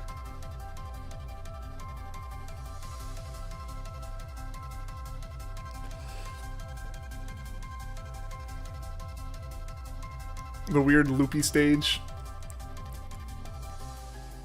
Did it have that face? Yeah, it was around shows like Flapjack.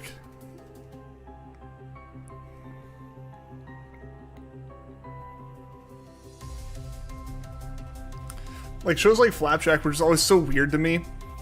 And just never really, like, clicked for me. Like, they were never my thing.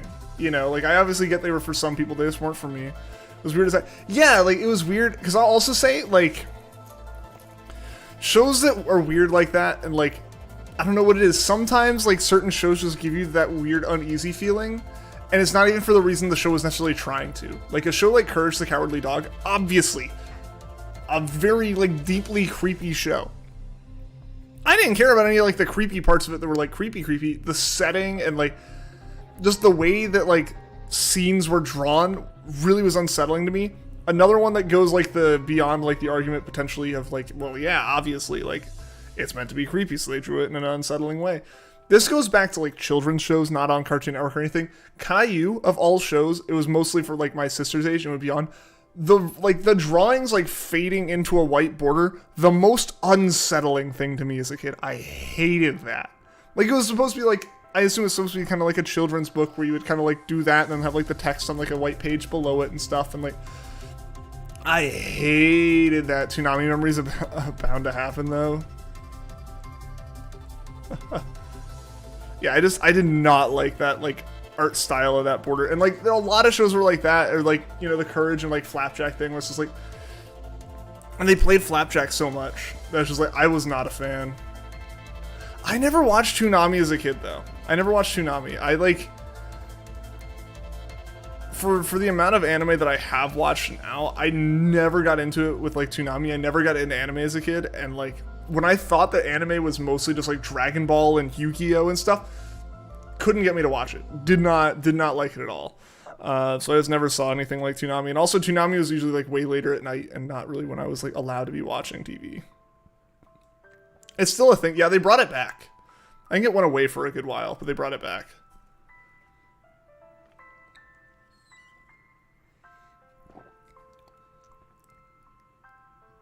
Oh, like Chalk World. What's weird, though, is I loved Chalk World. But it just, like, the network wanted it gone and kept moving it to time slots that I would never be able to watch it. Because I also know, I've asked this question on stream before. I'll ask again because there's a new audience.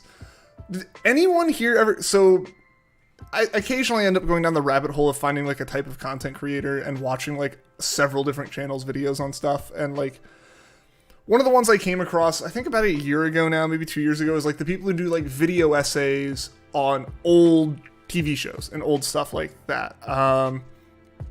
And I feel like so many of them talk about they one did a, like, thing on Chalk Zone, basically why it failed. And they kept talking about how, like, they kept moving the new release episode slot earlier in the day. And I'm like, I don't think as a child I ever understood the concept that, like, a season of a cartoon was releasing weekly at the same time every, like, week. Like, it comes on Monday at 6:30 in the morning. That ruined its chances. It's like, I didn't know as a kid. I watched reruns at 4 in the afternoon. Like, Did anyone as a child understand that like Nick and Cartoon Network shows had like a release schedule, or was it just like, I just assumed like, oh hey, there's a new SpongeBob episode, they added some new ones to the rotation. Like that was my assumption as a child. Yeah, it just phased out. Yeah, they just like didn't want to make it for some reason. This has been your most encounter hunt so far. Dang, gamers. Hopefully you find it, man. The classic Nick at Night shows. I do remember some of those. The only shows you got up religiously for, was Sonic the Hedgehog at like 6 a.m. Then again, you've been an insomniac since elementary school. Yeah, for me it was just like the only time that I knew like certain shows were on was like, I knew that if I wanted to watch the Rocket Power reruns, because it was completely done at that point, you know, again, I was born in 97, so like by the time I was forming memories about the cartoons I was watching, which probably would have been like 5 to 7 years old, you know, we're talking like 2004, 2005, like not really talking like new Rocket Power episodes. That show was kind of on its way out. It was the very, very early Saturday morning cartoon. Would be very, very, if I woke up very early on a Saturday morning, I could turn it on and catch like the last half of an episode or something. That was the only show that I like knew had a time slot. Mighty Imitation, welcome to the stream. Mom always had to record Beyblade for you on VHS. I had, as a kid, as a very young kid, my dad recorded like 6 hours of Blue's Clues to VHS. You know, cut out all the commercials between episodes and stuff, and recorded 6 hours of Blue's Clues to a like VHS tape, and that was what I would watch religiously on repeat as a very small child. All I knew was a new episode of Pokemon came out at 6 a.m. Cartoon Network did good with doing the 2011 Thundercats reboot. It was kind of eh. To be fair, it's your first true full odds hunt. Also very true.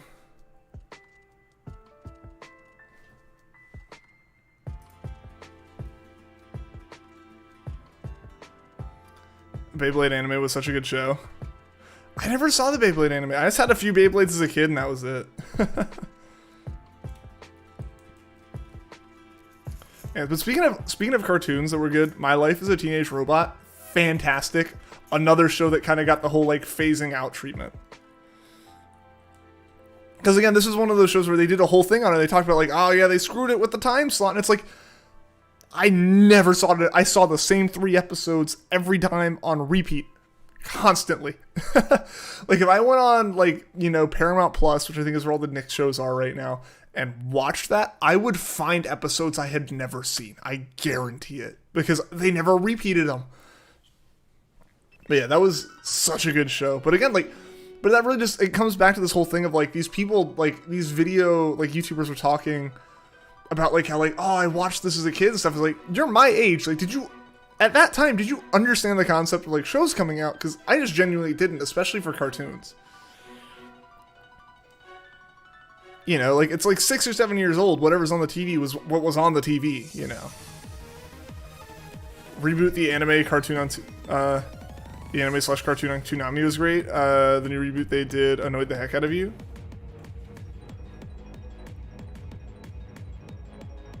Like the new reboot for Toonami, or the reboot for what? Totally Spies was your jam. You were a fully grown boy. Hey, no judgment, man. No judgment. I loved Kim Possible as a kid, and people would ask me like, aren't you a boy? I'm like, yeah, so what? Like in elementary school, like, I don't care. Kim Possible's dope. Can't be the only one to love the original Teen Titans. You literally cannot, Vanillix.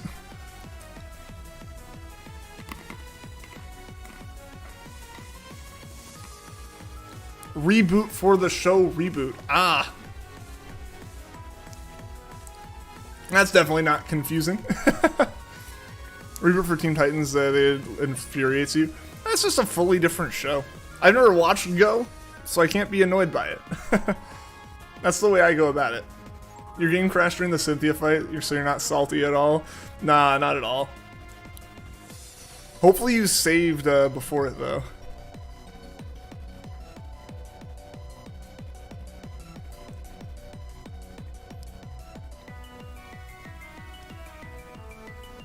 Your girl Raven and your man Garfield. That's an interesting combination there.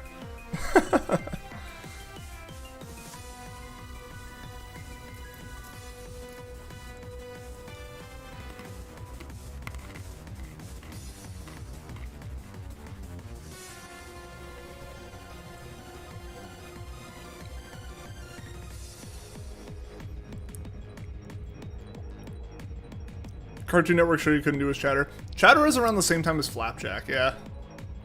I know there's a following of it. I know there's like a decent group of people who follow it pretty, like, or followed it pretty closely, but like,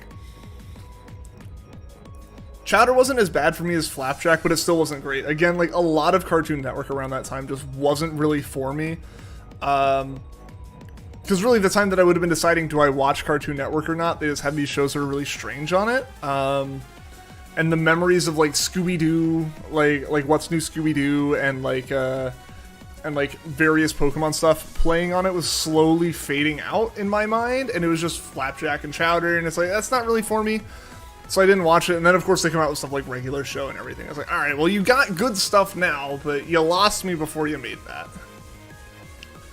This is the most grueling hunt you've done since Chespin and Axe. Yeah, this one's just got so much time to it. Destroy, build, destroy. Or level up, you're obsessed with it. It's like game shows. The live action stuff. Oh, yeah. Yeah, I never watched any of the live action stuff.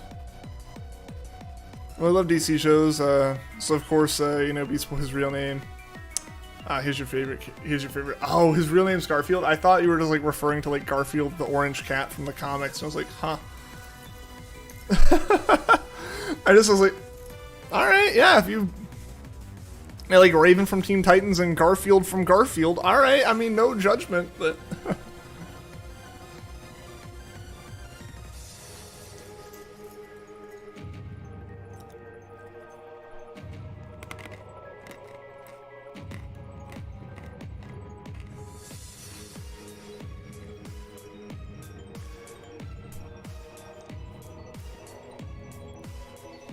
Isn't Hole in the Wall that show where they had to, like, try to pose in a way so that, like, when the wall moved towards them, they wouldn't get knocked off a platform?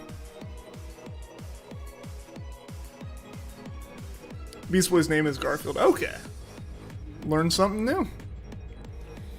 Was that on Cartoon Network? I could have sworn that was on, like, a really major television network at, like, prime time for one season, and then everyone's like, why would... The contents happened. One episode of it was enough for TV. Like, if it was a YouTube series, it would do so well. But, like,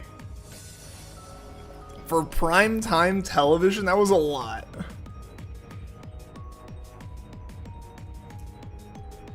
Listen to the difference for the games you're playing as a boy or girl. Don says, pardon us, like, apologies. And, and apologizes, like, apologies. I heard that wrong. Hole in the Wall was on Cartoon Network. I could have sworn it was on something else, and Lucas goes, sorry, folks. Ah, interesting. A little bit of a personality difference.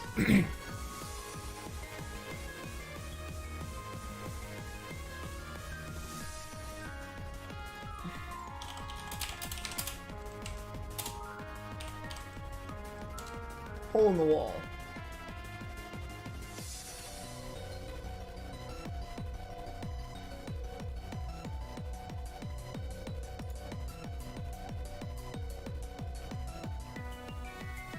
Did this play? It was on Fox for a season, and then it went to Cartoon Network. I was right. I was right. Yeah, because I remember seeing it, because again, I didn't watch Cartoon Network. This is something that, like, my family watched 3 or 4 episodes of before going, alright, this is the same thing every time. Yeah, so it was on Cartoon Network for a season, and then it went to, or it was on Fox for a season, and then went to Cartoon Network.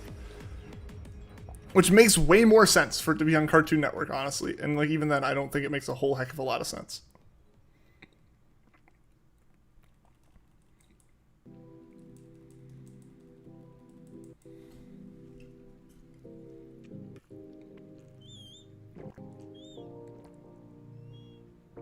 My gym partner's a monkey.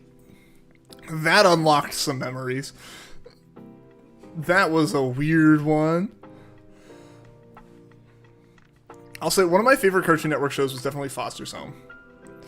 That was like, again, just before a lot of like the Chowders and the Flapjacks and stuff. Foster's was great. Love it was another Cartoon Network show that didn't last long, but you loved it. Yeah, I mean, their live action content didn't last very long in general. They're literally called Cartoon Network. Granted, I guess they kind of like tried rebranding more so to CN, but yeah, they're Cartoon Network at the end of the day. They should be playing a lot more cartoons. Foster's Home was so good. Yeah, it was so wholesome. It was so good. It was so good. First Pip chosen, no shiny, restarted. Dang.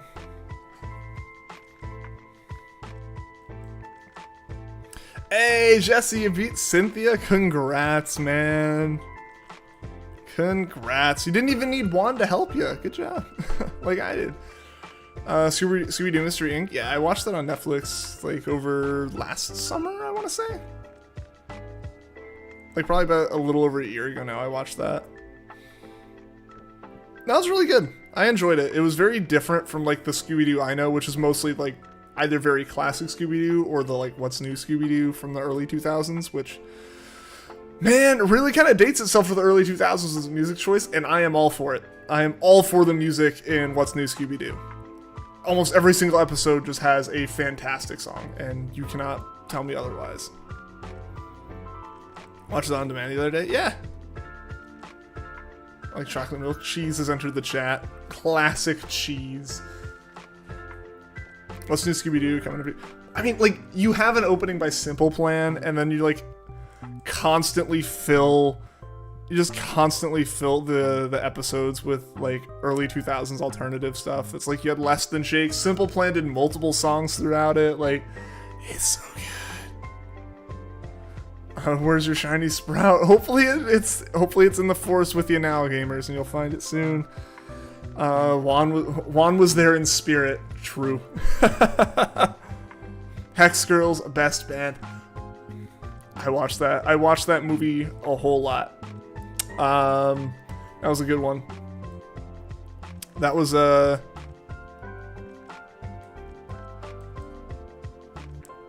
movie I think I rented from Blockbuster on DVD to take on a car trip to see like my grandparents, which were like 6-7 hours away. So I watched that movie on loop for like 12 hours effectively. It was a good one.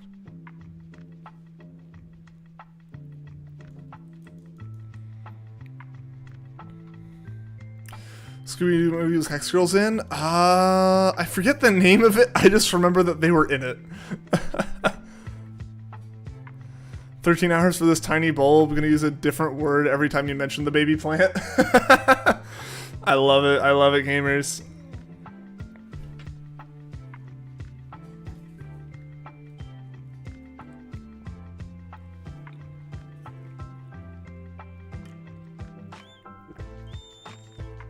Which is Ghost Vampire Rock. And they were just so good. That was a very good movie as far as I remember.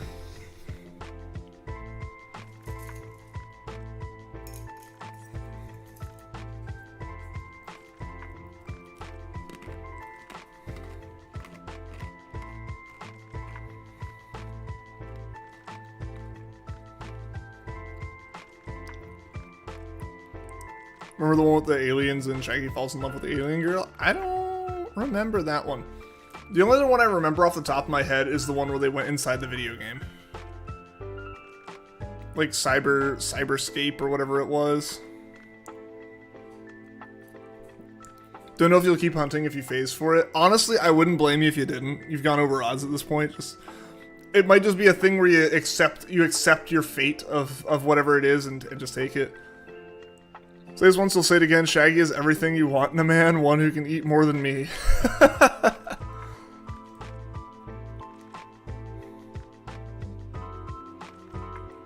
Hey, Mayu knows what she wants. Should you keep going for the flower sapling if you find something else instead? Honestly, gamers, I say when you find something, just take it and go on and play the rest of the game. There are other ways to hunt for the little the green bulb. Giggle the red 666, you're a child at heart. I also silently noticed it. Didn't want to say anything, but yeah.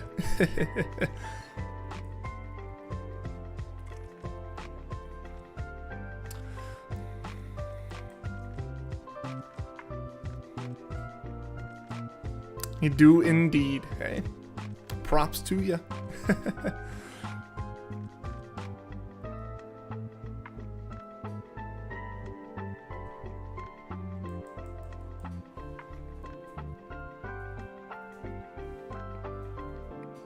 Yellowface plant taunts you because it's a bib.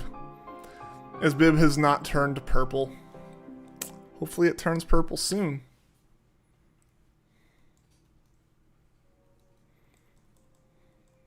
He's seriously having to go in for that for a good chunk of time now, gamers. Especially for like the encounter rate difference. Like, if you were encountering at the same rate as me, that'd be like, you know what? That's just it is what it is. But your encounters are going so much faster than mine.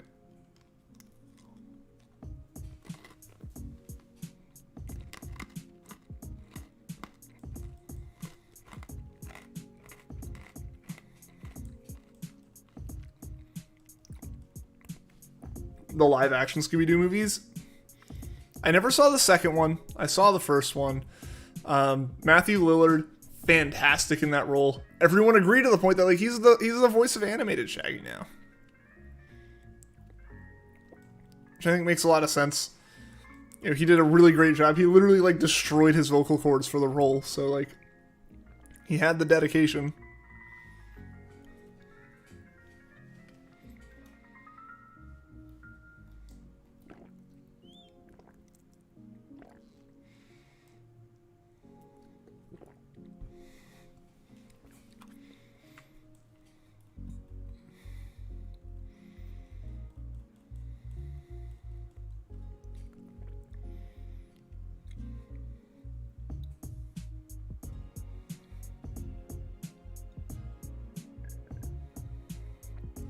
Is the same dude who's done Scooby for you still doing it? No. Like, the guy who did him at the start, yeah, he passed away, so now it's, now Matthew Lillard does it. Starting with Mystery Inc., it was Matthew Lillard. Good Friday, shiny PIPLUP or female PIPLUP, whichever happens first, and then you have to decide. I feel like you'll be deciding on whether or not you take a female PIPLUP way sooner than you're deciding on if you take a shiny PIPLUP. Root is too cute for you to stay mad at it. It do be pretty round and cute. Agreed.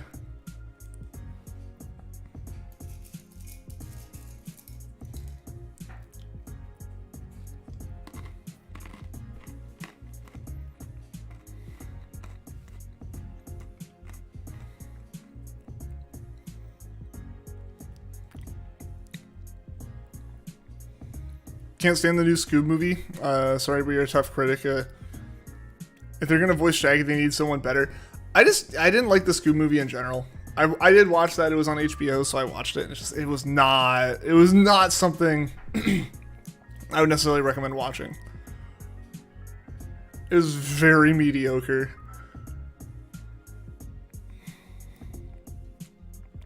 Oh, does Scooby? Oh, sorry, I misread that. I thought you said two did Shaggy. I think Scooby's still the same. Yeah, I was wrong about that.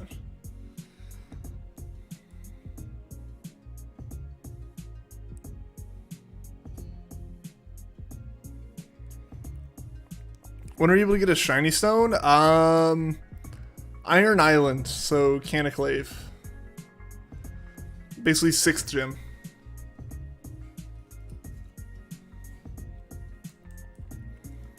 Or probably just like grind the underground like a madman.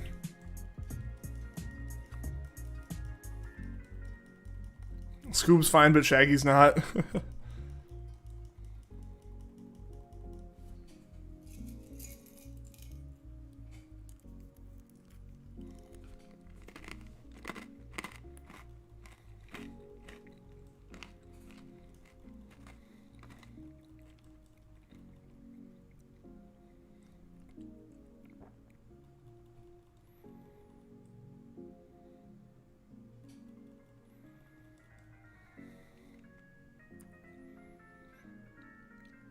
Stuck with a flower with barely any power until the 6th gym. Hey, flower power, though. 5th try as a female Pip. Alright. Alright, Silver. It's decision time.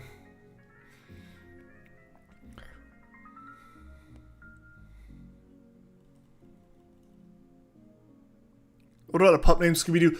I forgot about that one. I very much forgot about that, but I remember that now.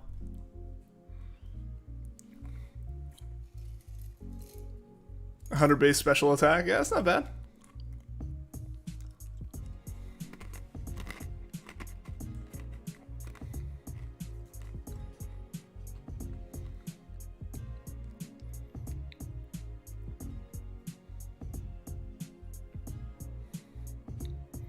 Talking about Roselia, not that other tiny not yet bloomed flower. You mean you're not gonna keep it? You're not gonna keep it as it is? You're gonna evolve it?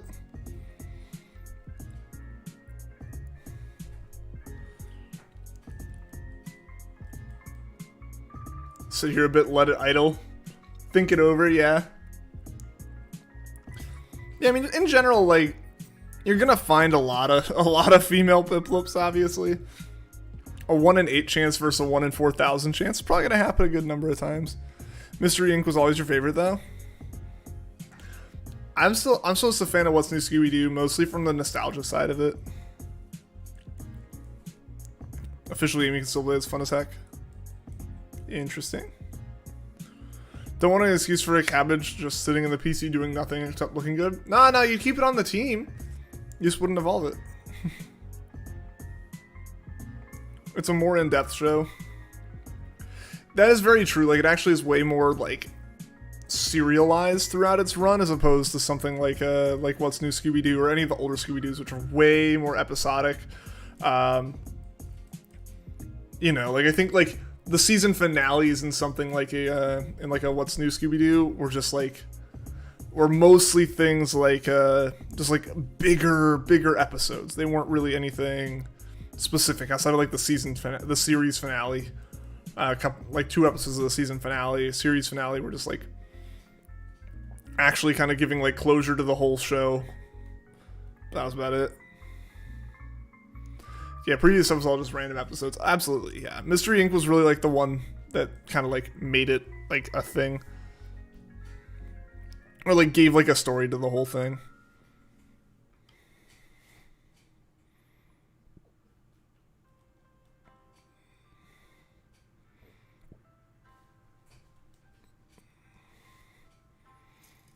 Same thing applies, but just replace your PC with your party. Nah, front of your party, sweep everything with it. Where do you find unknown for the decks? Blanking on the name of the town. So you know where, so Jesse, have you run into the guy, have you gone into like the Ruin Maniac dude's place where he's like freaking out and saying, I bet I'll mine this cave out before you find an unknown? If you know where he is, go to the other side, like wherever he's, like kind of the way he's pointing through the wall. If you look on the map, there's a town straight across. I think it's Salacion. There are ruins to the east of that town that you go in and you can find all the different unknowns in there. Sweep the plant egg that only has 50 special attack? Yeah. I didn't say it had to be low level.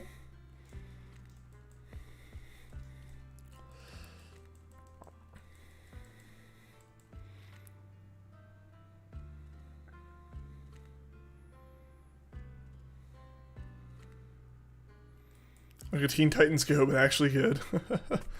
Dude, hopefully that description was, hopefully that explanation was good enough, Jesse.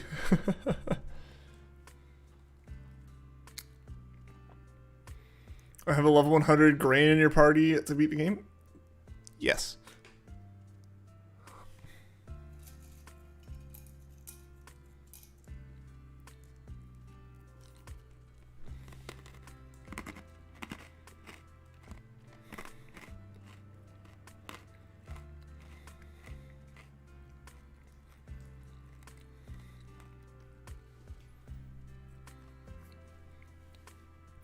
Boyfriend's little brother thought Teen Titans original was boring but liked Go. Depending on how little he is, I can definitely see it. Like, Go is, again, like, way more, like, it's energetic and super random and, like, childish every episode. That's the audience they're trying to get.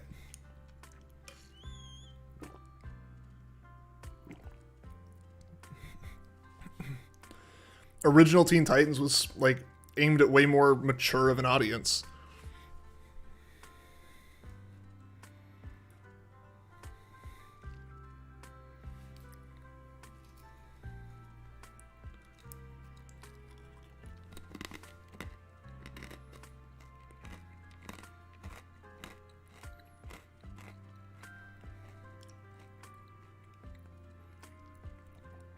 Never finished the original show. How do you mean?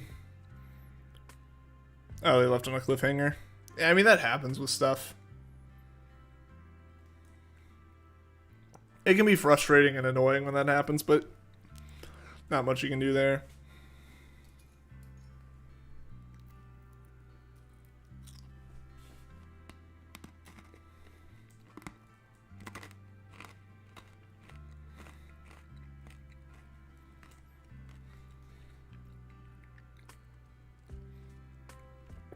Nah, canceled the last season. Dang. That's unfortunate.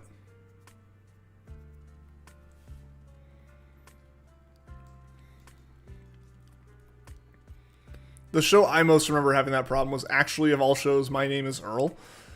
That show just, like, left on a cliffhanger, says to be continued, and then the network just canceled it. Almost like I assumed there was something already going on kind of internally as far as, like, network wanting to shut it down or something, and their solution was to make it so they couldn't, and the network just went, alright, we'll do it anyways. Happy for the smaller Pokemon streamers whose communities grew substantially from the release of BDSP. Oh yeah, it's so good. It's so good. Like, we haven't, like, exploded or anything like that, but we've had more people here than we've had, like, peak, like, our consistent viewership the past few PIPLUP streams has been higher than, like, our peak viewership for, like, the past month of streaming. It's awesome. Yeah, it's super cool. It was crazy when I finished up on for the day on Friday, like after beating Volkner and stopped the stream, I tuned in. I just like opened up my sub feed to see who was going, and the one that was crazy and it was so cool and I was so excited for them was Bree the Struggle Bug. Went from like her usual viewership, like 100-fold increase in it, and like that's insane. Like, I'm excited for them. Obviously, I hope that, like, she was cool with that. Like, I hope that, like, she was okay with that and it was going okay for her, because I also know, like, that unexpected just skyrocketing can be something that, like, you're just not prepared for. Like, eventually, it's one of those things almost like the stream grows so much, so fast that, like, who do you add as a mod at that point? Like, if you're used to having, like, single-digit people in your streams and, like, suddenly you're verging on 500, like, what do you do? Yo, Diddy, what's going on? Welcome to the stream. How's the hunting going? The hunting's going well. We're making solid progress. Getting over, got over 500, coming up on 700 now. Aiming to get to 1,000 within the next few days if we don't find the PIPLUP before that. That'd be so hype, but also like stress and anxiety inducing. Because my thought is like, how do you moderate that? If you're used to being able to moderate a stream entirely on your own and maybe have like one extra mod, and then the stream blows up to the point that like your previous viewership levels, your trusted viewer base is smaller than the mod team you'd need now, what do you do, right? Like that's one of those kind of crazy things. Oh, you gotta go. All right, see you later, gamers. Thanks for tuning in, man. I hope you find the Badu soon.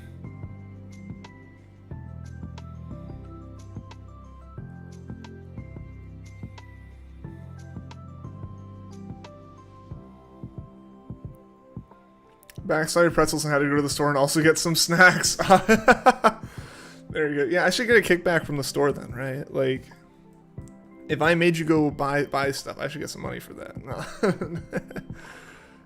I hope we got some good snacks though, Xander. Feel that you're on 1,200 for PIPLUP as we speak. Best of luck. Best of luck there. Yeah, it's like, I feel like, I mentioned this earlier in the stream. It's like, not to sound pessimistic or anything, but it's like watching all these like these people get it super early. It's like at some point all the people are gonna stop getting lucky when they find it, and it's just gonna be like you know, 5 people find it. You're gonna have 5 people find it in under 1,000. You're gonna have like 5 people going for it at like 6,000. That's a lot of encounters. That's a lot of encounters. Even dual hunting. We're only at, you know, like 678 right now. Like, whew. That's a lot. Think it's okay.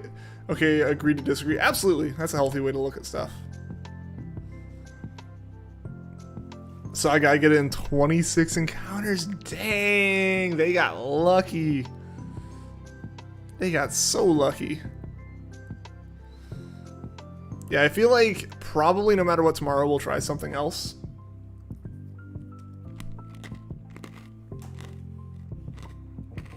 I have a plan. I'll put together the thumbnail and get everything scheduled. Because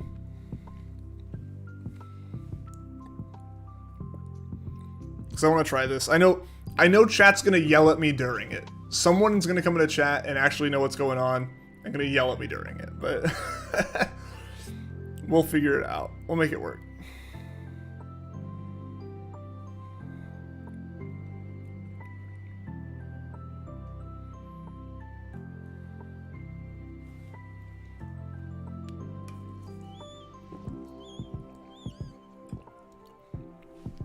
Because I had put up a poll in chat yesterday to see what people wanted, and I think PIPLUP, like today, wanted to see PIPLUP won. I think the thing that came in, I think there was a tie for second, as far as other things went. One of them I have come to realize is going to be a lot more setup than I expected. Legendary hunting in the Romanus Park is going to be a pain to set up. It'll be fine to do it. The encounters should be slightly faster than these. So dual hunting there should go a little bit more speedily. Like, we should probably be around like 1,200 encounters right now, which I don't mind that being the case. Yeah, so it's just a matter of figuring that kind of stuff out. But the big thing there is just getting the shards to make the slabs to actually do the encounters.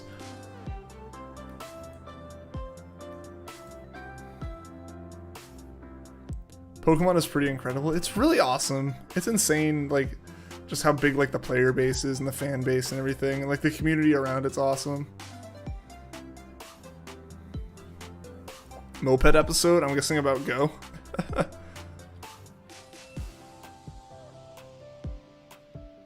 Need to learn how to control multiple switches like this. So, Jake, there's a trick.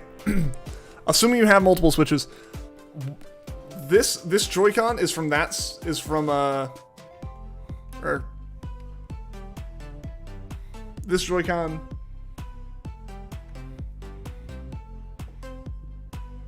Joy-Con, that switch, this Joy-Con, that switch.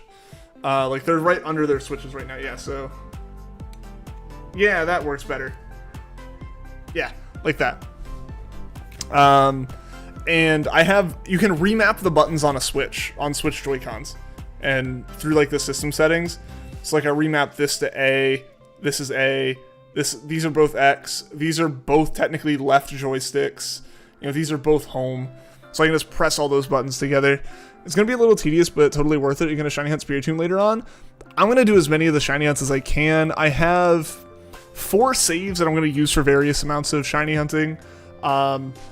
Any static encounter that you kind of get one of will be done in this game. Anything that like you do once or pass over and that's it, is going to be done in these 2 saves. Stuff like the PIPLUP, Eterna Forest hunting, Iron Island hunting, some of the other hunting that can be done with the dual trainer, like the double battle thing going on. Spiritomb, Rotom, all that. We're gonna do all of that like this. We're gonna do all of that with these saves. Legendaries will do with these saves. Then like Poke Radar and stuff we'll probably do on my main saves. But yeah, we'll definitely be doing as many of the hunts as we can. Any kind of static encounters, anything we can hunt through Poke Radar, trying out underground hunting and all that stuff. I have plans. I have a lot of plans for stuff, and we've got plenty of time to do it. Just hopefully everyone is enjoying it and like likes all the content and stuff, and hopefully they're good. They're getting thumbs up from people is what I hope.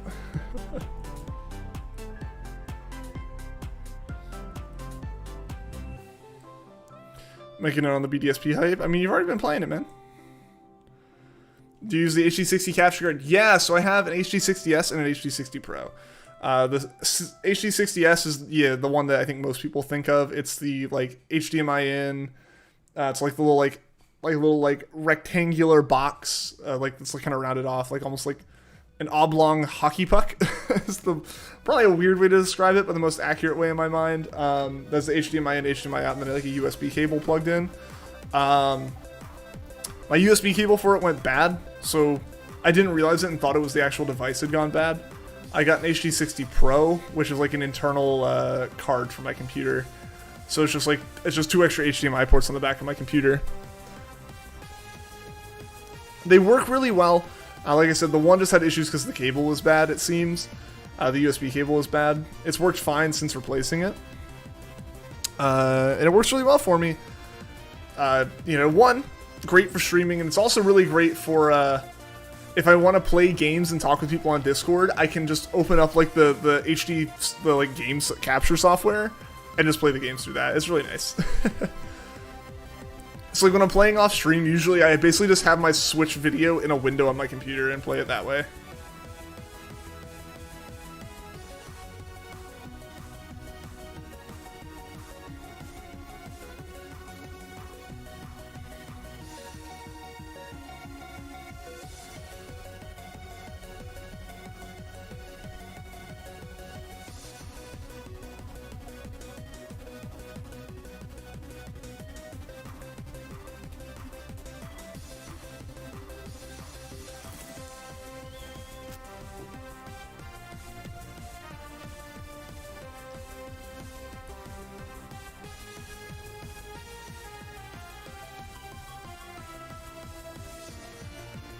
And yo, guys, we got to 30 likes on the stream. That's incredible. Thank you so much for that. The screaming water bottle, yeah.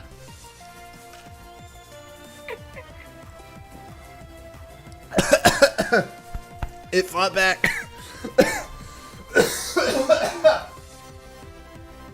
It fought back. It went down the wrong pipe.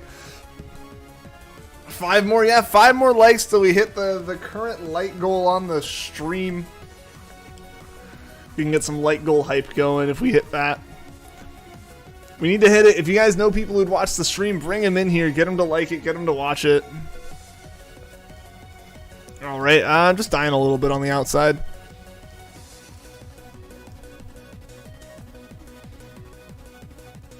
I was just like, water went down the wrong pipe. And my throat's been generally kind of a little bit sore just in the past couple days, so...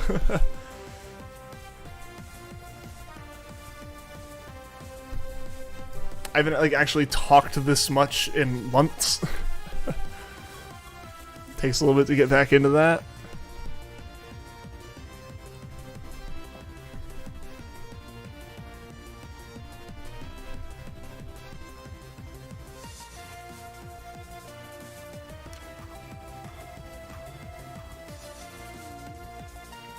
I want the teal turtle already. I want the slightly like lighter teal bird as well. We'll both get it soon, Xander, I believe.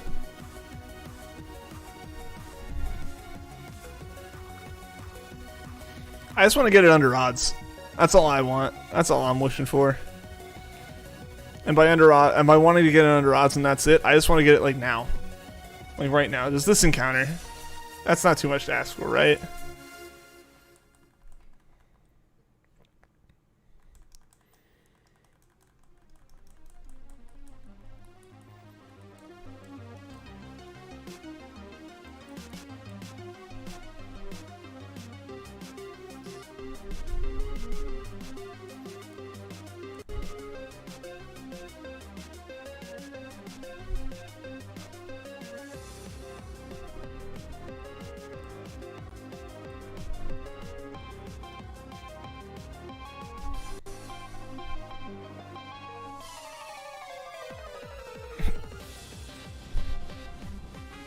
I feel like that the encounter music almost lined up with what it would be playing here.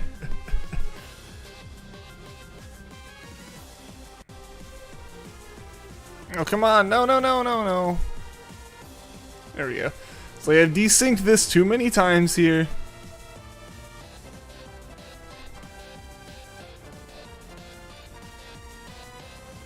Love how you got past the release date and haven't even got past the tutorial. You got the game on release date and haven't even got past the tutorial. Right? I feel like so many people are in that situation, Xander. Like, I feel like so many people have done it, have, like, done that.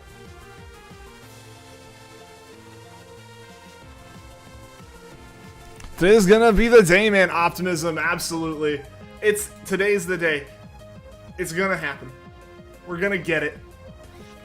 Yeah. The shiny hype. We need to see all the shiny hype in chat. All that shiny hype. Maybe hyping up the shiny will be what brings it and actually gets it to show up. Need to do an attempt at Cynthia today.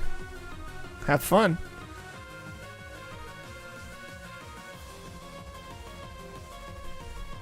Shiny hype, yes!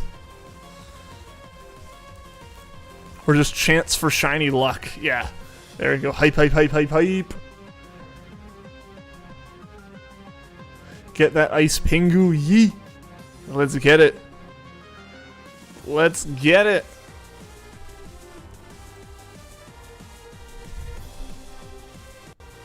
Yo, Spartan, what's going on? Welcome to the stream. How you doing today?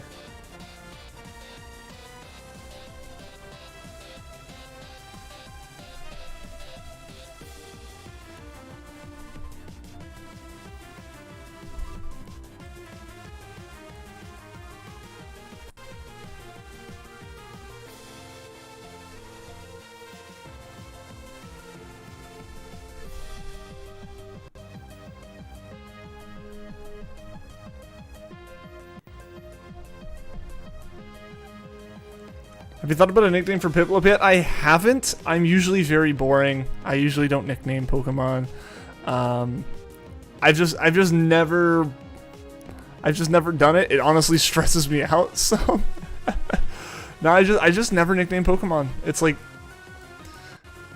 I don't know. I'm just not creative, I guess. It's nice seeing the community come together around these games. Yeah. Also gotten so many female starters, it's crazy. I almost thought you said female shiny starters. I'm like, and you haven't taken one?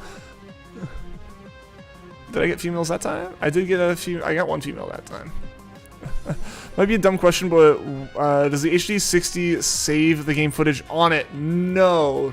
So it all that the HD 60 does is turn the game footage, or like basically like allow your computer to see the game footage, and then you'll use the software that comes with it. That'll save the game footage to your computer. So yeah, it's not, you can't unfortunately like just plug in the HD 60, play the game, and then like plug it into the computer from there and offload footage. It's gotta like all happen at once. Not a big tech tie. Hey, it's fine, man. Only a 12.5% chance for it to be female. Yeah, it's just a 1 in 8 chance. But I guess once you've done enough encounters, you know, like it makes sense. It makes sense you'd start seeing a lot of them. And eventually get to the point where you're going to start seeing them back to back, you know? That's just how it goes.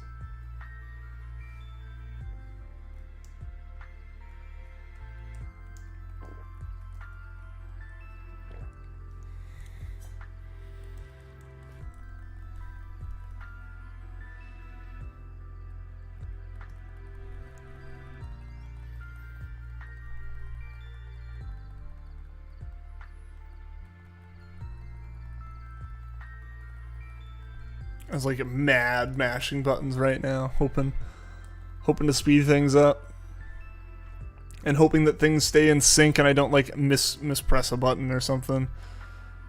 Might buy the HD60. It's actually decently cheap. Have they come down in price? They used to be like really expensive, and I think they got expensive again during like the pandemic, because like a lot of people were like, I may as well stream if I'm stuck at home, and like bought them, or like they needed them for like some other like capture that wasn't game stuff. It's insane that if you didn't have 2 switches, you'd be like at half of this. Yeah, they did Shiny Hunters dirty. Hey, I mean, at least they let us hunt them. I think Sword and Shield, but a good perspective, gave everyone a very good dose of perspective. As far as like, it could be worse. We could not be able to hunt these at all. They're running 100 something. That's not terrible.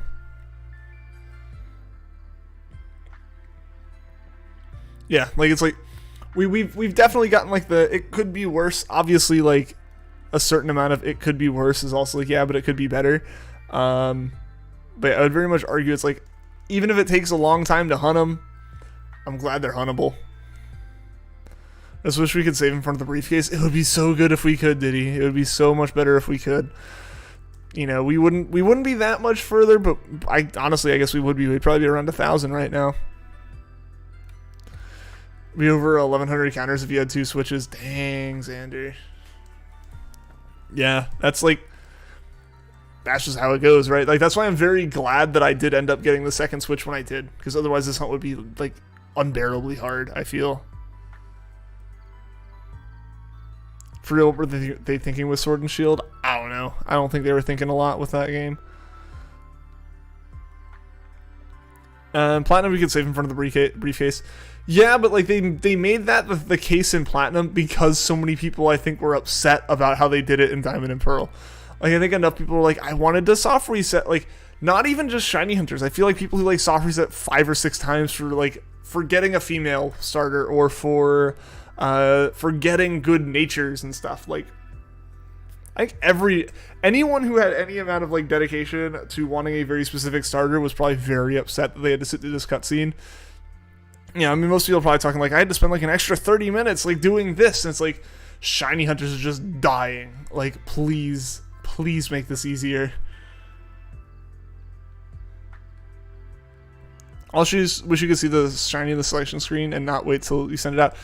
Very much same on that, Diddy. I think, honestly, like, obviously these are Diamond and Pearl remakes, so, like, you couldn't save in front of the briefcase before, that's fine. But they show us an animated 3D model. Just show us the actual Pokemon. I don't know why, like, Heart Gold did it once. Like, Heart Gold Soul Silver did it one time, and we have never seen that again. Why haven't we seen that again? It makes no sense to me why we haven't seen like the starters or shinies since Heart Gold Soul Silver. It makes no sense.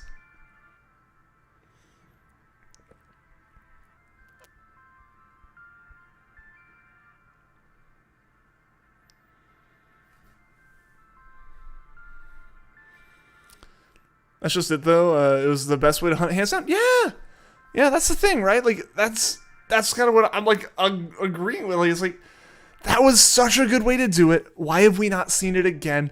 People have been asking for it. Like, we want that. So I don't know. I don't know why they haven't done it. Because pain, yeah.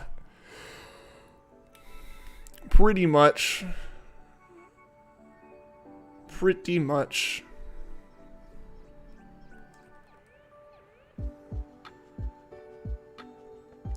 It took us until Sword and Shield to get the Pokemon that follow us. Yeah, and even then it like took us until a while. I mean, Let's Go had it. We gotta give Let's Go a little bit of props there. It did do us right in Let's Go, but yeah, it took until like DLC and Sword and Shield for us to like properly have following Pokemon again. Yo, King Twinkies, what's going on? It's too convenient. How are they gonna have content from one? From what? But King Twinkies, welcome to the stream. How you doing? Forgot about Let's Go.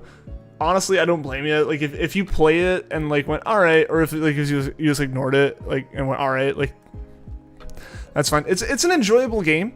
I genuinely liked going back to it. I loved playing the story in it, and I think like a lot of people, as soon as these games got announced, really like with Sword and Shield, and then with like the initial trailer for these games, a lot of people went back and were like, look at Let's Go. See how they did it there. Why can't we do that again? That's the thing. Director of Heart Gold Soul Silver actually knew what we wanted in the game, but then they dethroned him to a battle director, even though he made the best Pokemon game. Maybe that's what he wanted to do. Maybe he's like, that was too much for me. I just want to like do battle stuff now. That could easily be the case. He's like, I still like doing things. I just don't want to do that thing.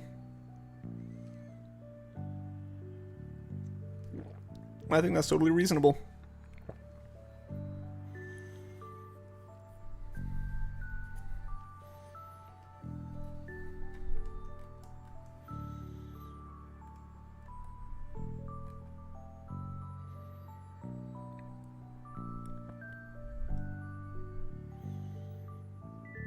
$696 funny, haha, funny. What's going on, Mitchie? Welcome to the stream. How you doing today?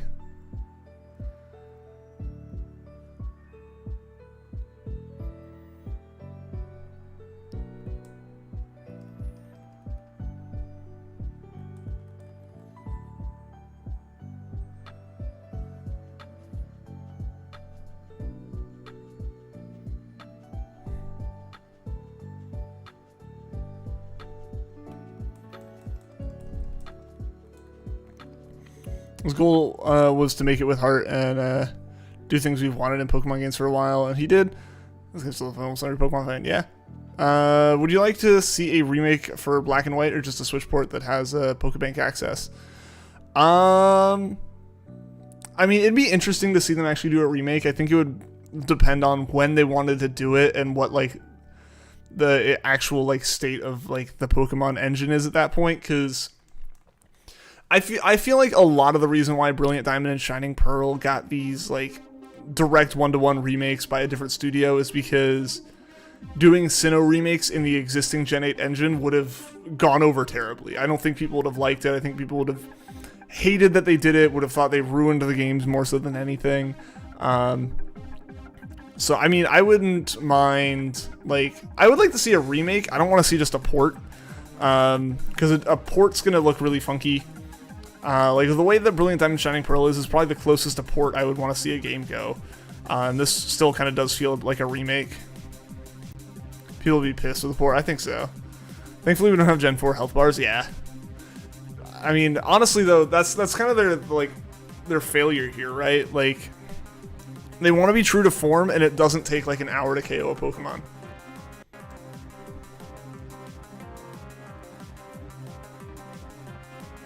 Waiting for the Gen 7 remakes?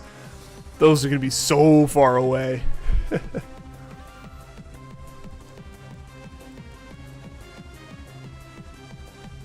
Also, guys, I'm going to take another quick break after this next encounter here. Probably won't be a full 5-minute break or anything, but it'll be a small little break. Gotta stand up and move around a little bit.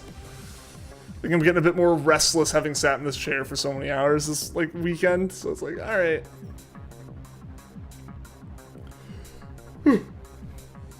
Should probably move around a little bit more every once in a while. I remember that Pokemon collection they were gonna do for the Switch, was just ported version of the DS game. That they were gonna do, or that people said they should do, because I don't think that's a gonna kind of thing. Who's excited for Gen 9 remakes? Me. Best games of the series, hands down. Can't tell me wrong, or can't tell me I'm wrong. I am interested. Obviously, like, we just got Brilliant Diamond Shining Pearl, and like I am very satisfied with them, and I'm not like, give us new one now, but like I'm very intrigued as to what might come next.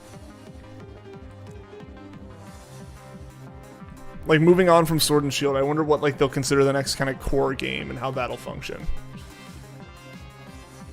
I'd love a remake of a game that doesn't come out yet. Yeah, release the remake before the main game. It's so good it had to come first.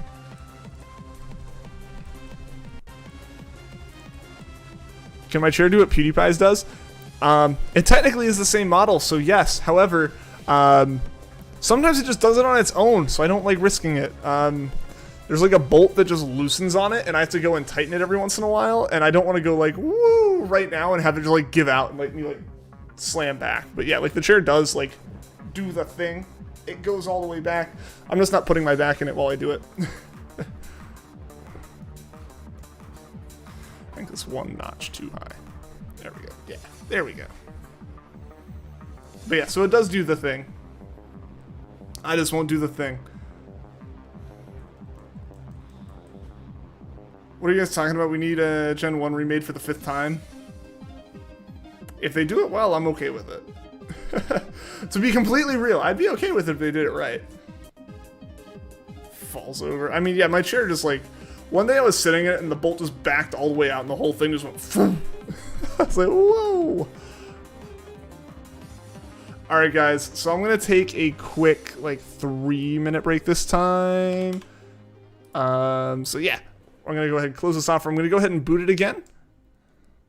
And I will be back in a minute, or in 3 minutes, actually. So...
And I'm back. Pokemon music never gets old. It's so good, right? Turtle's like, I'm gonna take a nap. Yeet. The thing is, I had just sat down in it to prep a stream. Like, it could have, if I hadn't done the prep on the stream that time my chair fell apart, it would have happened on stream. Which could have honestly been kind of funny, not gonna lie. 3 more likes? Yeah, we're getting close. We're getting so close to that like goal, guys.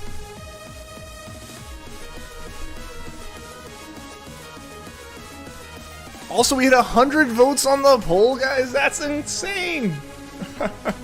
That's crazy.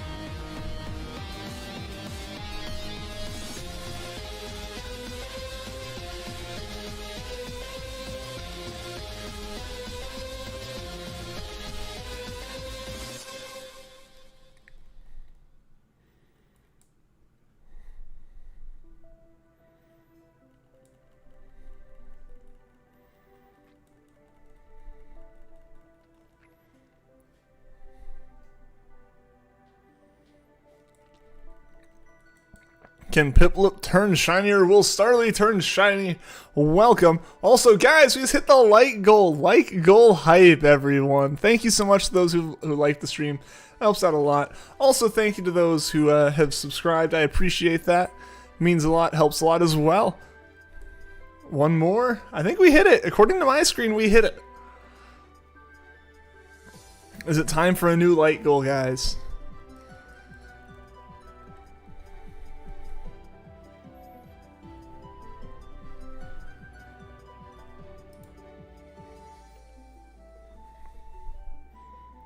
$45 likes.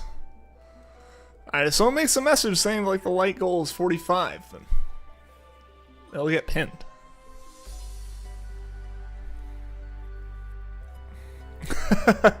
It's ambitious.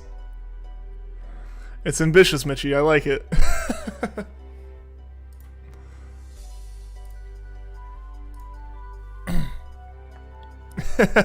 Go big or go home, right?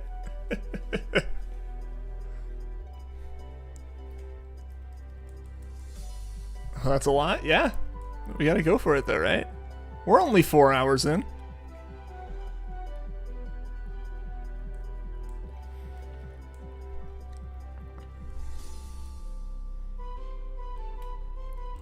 After that, 420, yeah. All the meme numbers. Oh no. I think I took my water bottle to go fill it up, and then I fed the cat and forgot my water bottle. Dafa, welcome to the streamer from Indonesia. Welcome, welcome. Happy to have you here. Hope your day's going well.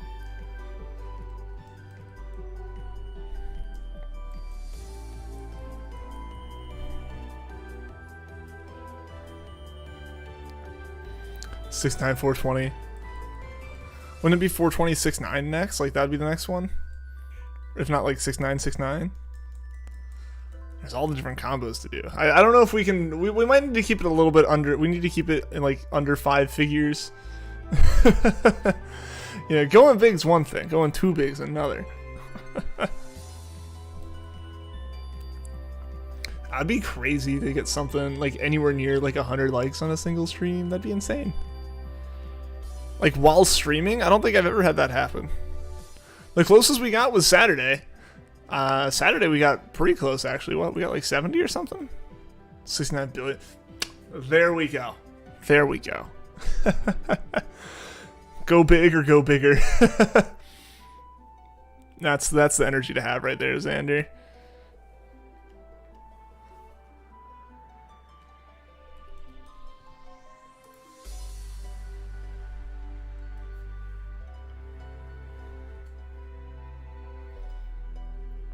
But yeah, no, I'm happy that we hit that like goal that we had. That was awesome. I really appreciate that. It means it genuinely means a lot that like you guys like do that for the stream and everything.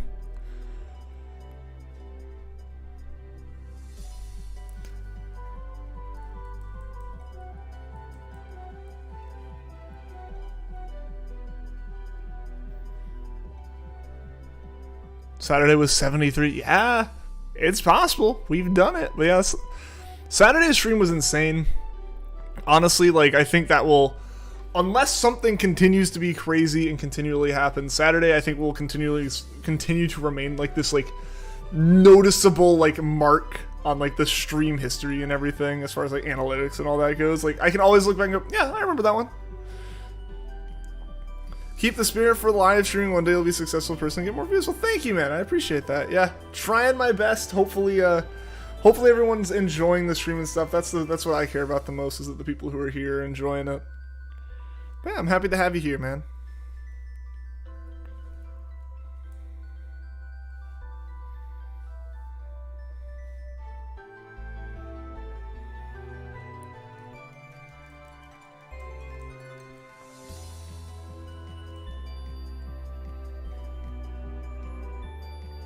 I think Puffin's starting his stream in a few minutes, right?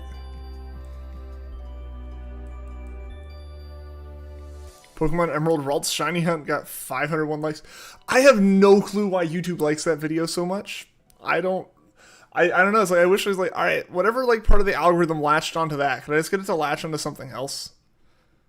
Like what if I just like unlisted that? Like if I unlisted that video, would they choose another one of my videos to make popular?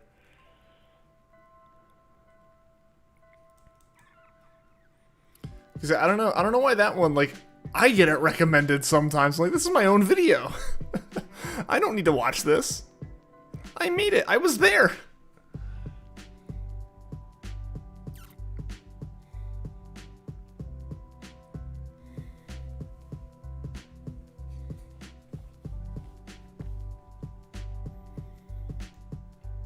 Yeah, it's like, hey, YouTube, make, like, a recent one of my videos like that. You know, do that with this stream. Very enjoyable stream. Actually interact with us, and it's nice to have someone how nerdy while they play. Yeah, no, I that's why I do the streams though. I do the streams to hang out and talk with you guys. Like if I was just sitting here like doing the games, not doing a lot, I can't imagine that would be fun to watch. Because it wouldn't be fun for me to watch. I wouldn't want to watch that. I like watching. I like hanging out and like talking with you guys and everything. Like that's what I enjoy. I mean, I know there's like, I will say for some streamers, in the defense of some streamers that like it seems like they ignore people, it's just if you have enough people in chat, it's impossible to talk to everyone. That's definitely a thing. But yeah, like with this, like, you know, chat doesn't move too fast. It moves at a pretty reasonable speed for me to be able to like talk and hang with everyone. Permission to go to school, Spirit Bro. Permission granted. Go have a good day at school, man. Thank you for tuning into the stream. I appreciate you being here. And yeah, hopefully I'll see you around again soon. Get rid of it. Get rid of the Ralt stream. If that was genuinely a thing that worked, I'd be blown away. Granted, it's like I also don't want to like take it down. Like it's almost kind of a meme that it like keeps going.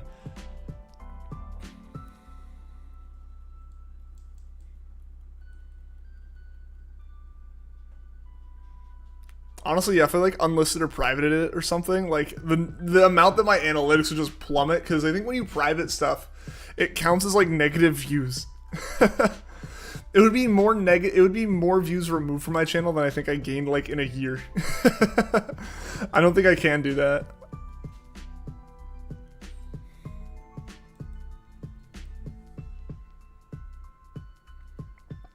Because yeah, that video's just been that video is my top performing video every single month.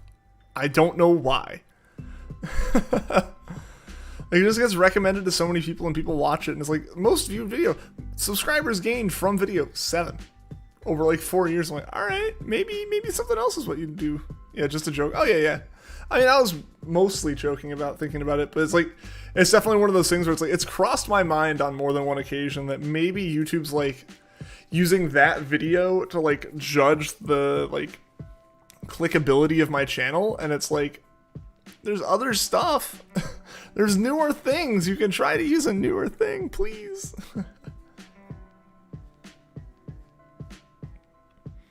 Man, you know what would be really cool, guys? I think I mentioned at the beginning of the stream, if we could hit like, if we could get like 17 more new subs today, we would hit 2,800 subs, 2.8k subs. That'd be awesome.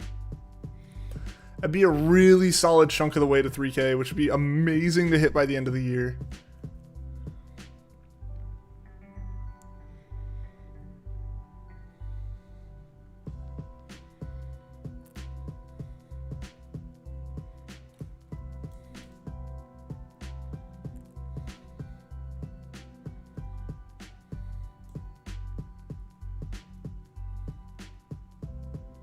3K special? Maybe. I don't know. I don't know what I would do for like an actual like sub goal like kind of special thing. I think it would just be like something that we celebrate pretty heavily in stream as it happens. One of those things where I just kind of put like the sub ticker like prominently on stream and we all watch it potentially roll over. Would kind of be what I would kind of hope for.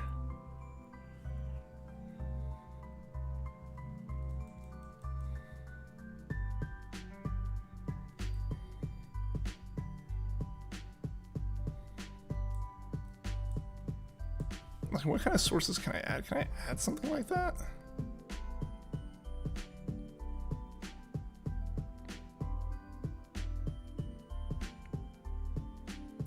The thing is, I don't want to mess with that on stream. Knowing my luck, I would somehow dox myself, like trying to figure out how to like display a small little section of my own screen. Miss the old Social Blade live sub count? Me too. Me too. I used to use that more for my own channel than I would use it for like... Than I would use like YouTube Studio. Granted, I don't think YouTube like properly had the live count then, so you kind of had to rely on Social Blade to a point. But yeah, no, like, Social Blade used to be just like such the thing to pay attention to. I think the problem is it became too much the thing to pay attention to, and like YouTube's like, we don't want like an external site's like metric viewer like controlling like the like mentality of our viewers and stuff. I'm gonna be big mad if you aren't here when I get the shiny. Hey, better just stay around like all the time then, Jake. Better not go away.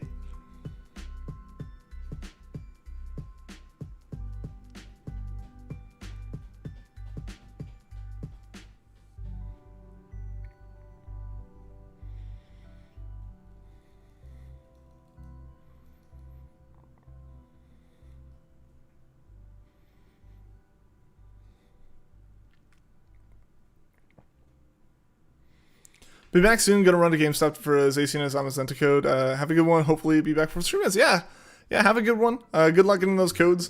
Yeah, guess what? Today's the last day for them. So yeah, go do that and go get them. Granted, I imagine they'll still just have like some just kind of laying around afterwards, but still definitely go get it. Don't miss out on that.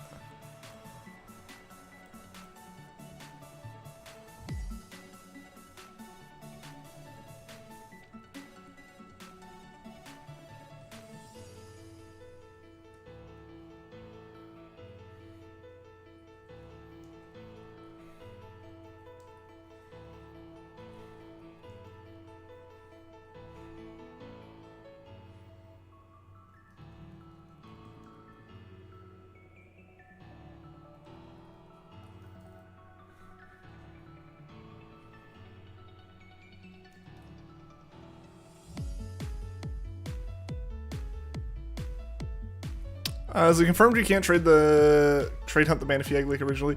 Yeah, so it's confirmed because regardless of if you trade it or not, the egg works like Gen 8. So instead of being based off of like, instead of generating when the person like picks it up from the nursery and then it's all of like the information is like, then like the Pokemon stats are determined when you hatch it. The Pokemon stats are determined when you collect it from the nursery or when you collect it from Mystery Gift. So, like, the egg is shiny locked when you collect it, and the Pokemon's generated still while it's shiny locked. So there's no way to trade it and rehunt it, unfortunately. That would have been such a fun hunt to do. But yeah, it's very unfortunate that one's not actually, like, doable anymore.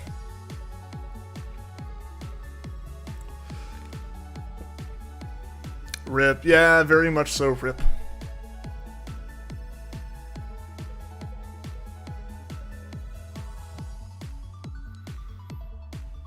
I remember growing up with Gen 5, looking at the promotions of Pokemon and seeing Pikachu, thinking you would catch one in Gen 5. Little did you know.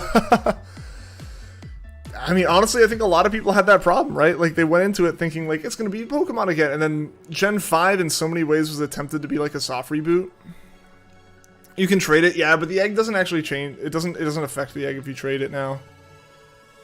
Do you like scrambled, boiled, or raw? Eggs scrambled, boiled, raw, or fried? I don't think anyone should like raw eggs. Don't eat raw egg whites.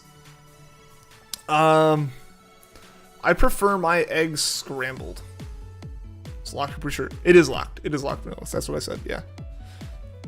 It's locked because it generates the egg in the same way Gen 8 generates eggs, which means that, like, trading it doesn't affect it. The only thing you can do is hoard thousands of them and hope that someone was wrong, but... why? You know, at the end of the day, why?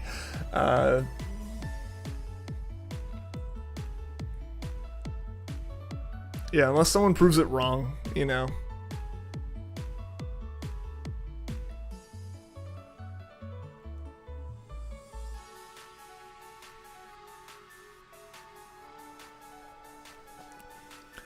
Yeah, Scramble's just the easiest to make. Yo, that Juggalo, what's going on? Welcome to the stream. You're hunting Chimchar currently, hoping to see the Starly, but wouldn't mind if Chimchar shines first. Yeah, I feel the same. I feel the same. It's like, it'd be neat to see the Starly.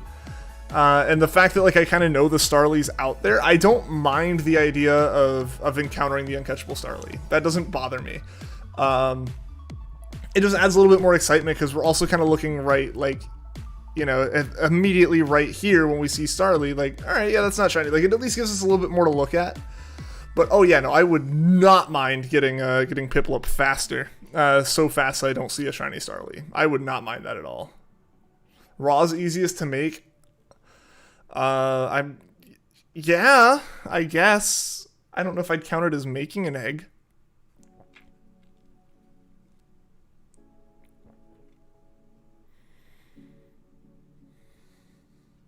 Found it early and soft reset over it. I mean, Mitchie's not. It's the easiest to make. Again, but I don't count it as making at that point. That's too easy. Too easy. Yo, Xander, thank you for the super chat. This is my super chat. Look at it. I'm looking, man. I'm looking at it. Yo, dono hype in chat for Xander, guys. I gotta get I gotta get the dono goal updated. Thank you for that, Xander. I really do appreciate it. Let's see. Yeah, just since the donation goal doesn't really update here.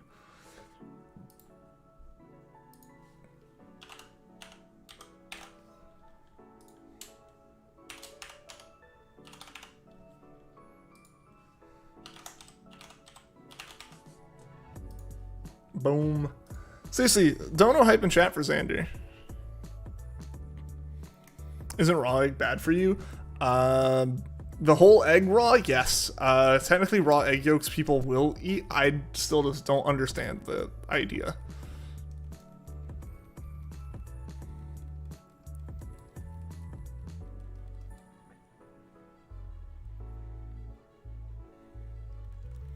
Yeah, in general, don't eat raw egg. It's no good. It's not good.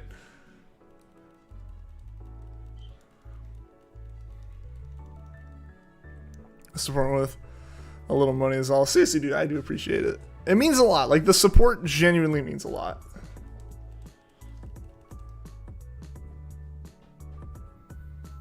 Like, if it wasn't for people donating and supporting and everything, I wouldn't be able to have a second Switch. I wouldn't be able to have a lot of the equipment that I use and everything, you know? Raw cookie dough is bad for you, but people eat it anyways. It's bad for you because of the egg in it. Like, it's the same problem, just now surrounded by, like, flour.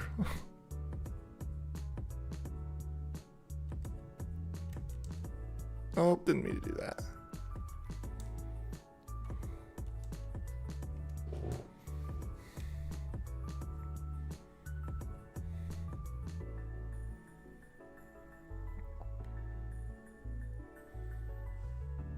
Oh, they make cookie dough that you can actually eat without risking salmonella. Yeah, because that cookie dough is meant to be eaten raw. It's not meant to be cooked.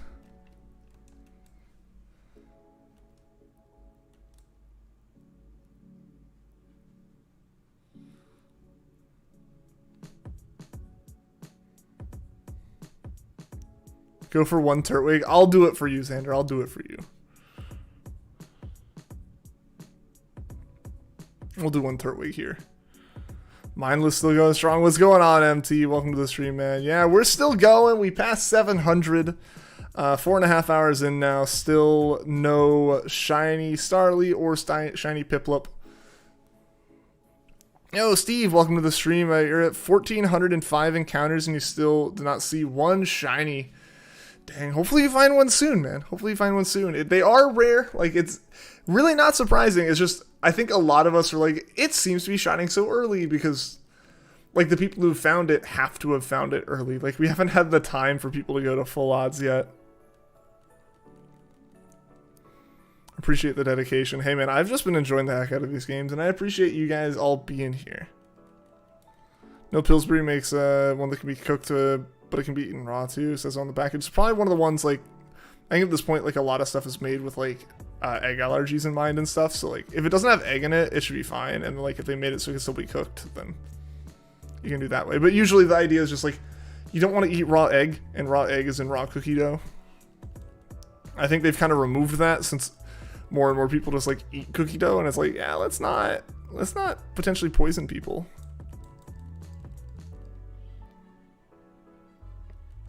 All right, Xander, one of these will be Turtwig for you.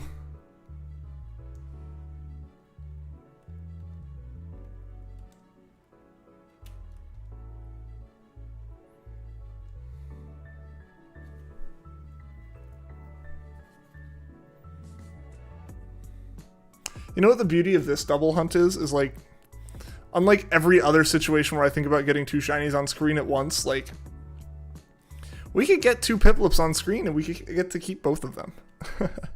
If it happened that way, that'd be insanity. Two completely unrelated full odds hunts happening, like, shining at the same encounter, that'd be crazy. If no shiny, then a bite to eat, but I don't have any food here anymore. Actually, I do have a piece of bread, but no. I do have a piece of bread on my desk, but I don't think I should eat that. I like made a piece of toast this morning and like ate most of it. Shiny twins would be pretty cool, man. It'd be pretty cool.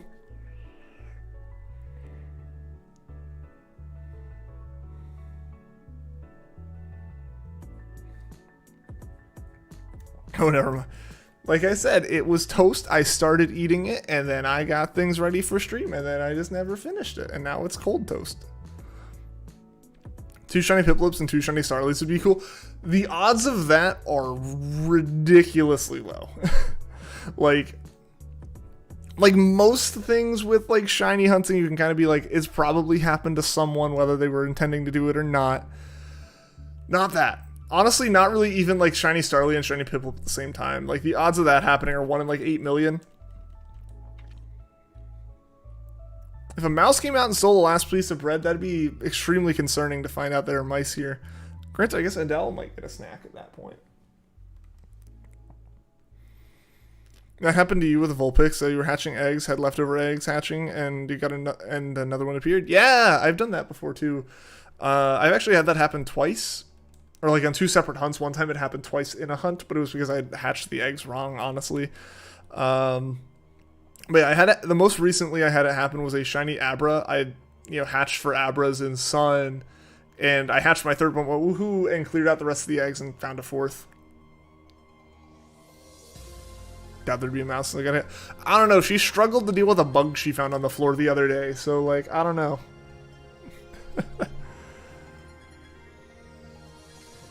I had to end up like finishing off the bug she found because like she kept like poking at it and then wouldn't do anything. But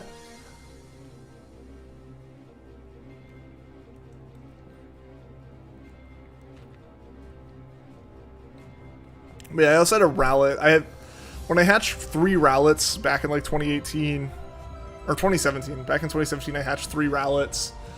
I had like an entire PC box full of eggs because I wasn't like stopping and just clearing out the eggs I had collected. And Rowlet gives you a lot of eggs relative to the number that you hatch. So I just had an insane number of eggs. So it was like honestly not unexpected to find another shiny in there. Like poking at spiders. Yeah, this is like a centipede or something. It's just getting cold outside, so all the bugs are trying to come in where it's warm.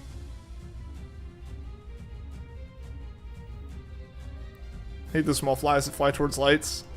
Like gnats and stuff. Yeah, those are no fun. They're nasty. Ah. Please don't leave. Please don't leave. Also, 2 shinies appearing at once are 1 in 16,777,216. And if you consider the numbers of games sold, it's definitely happened. Oh, it's definitely happened. Well, that's the thing is, like, that definitely could have happened, but like, talking about both of them having it happen at the same time then multiplies those two numbers together, and that gets to the point where it's insanely low and unlikely.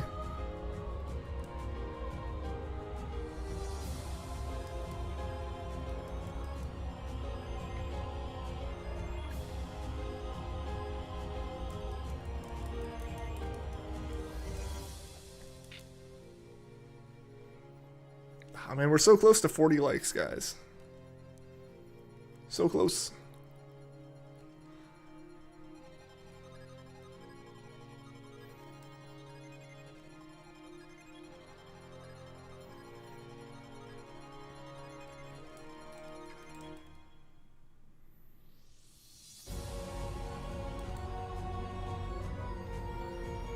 Yeah, I'm actually kind of surprised that this whole scene right here isn't one of the times where they forced the day-night cycle to lock in a certain position.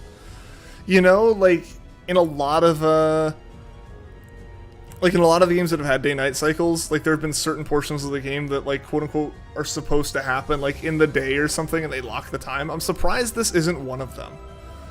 Like, I'm surprised that through, like, you know, going back and talking with mom and stuff, like, it's not locked in, like, daytime.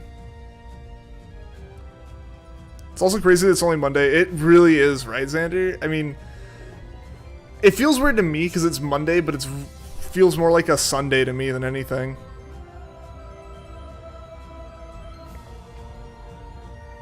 You got a new Xbox? Yo, MT, that's awesome, dude.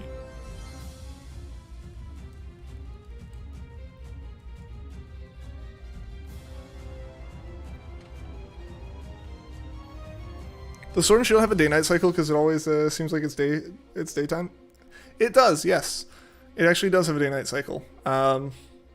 Most noticeable in the changes of shading in the wild area.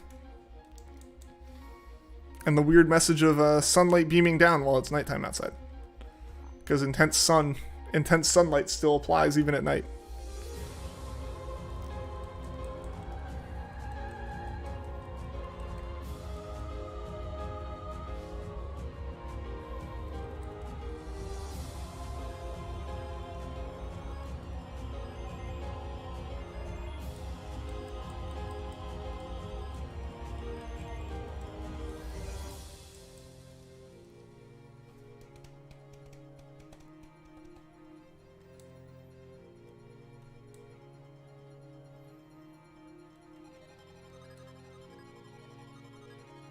No, Let's Go didn't constantly daytime, which is kind of weird.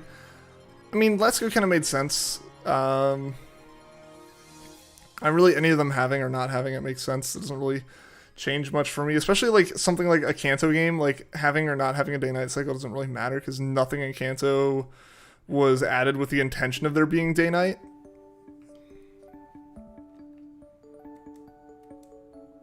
Got 2 shinies earlier today, Rotom and T-Rex, can't remember the name, Tyranitar, or Tyranitar. Congrats on that, MT. That's awesome that you got those, dude. Would be cool. Would have been cool if they implemented it.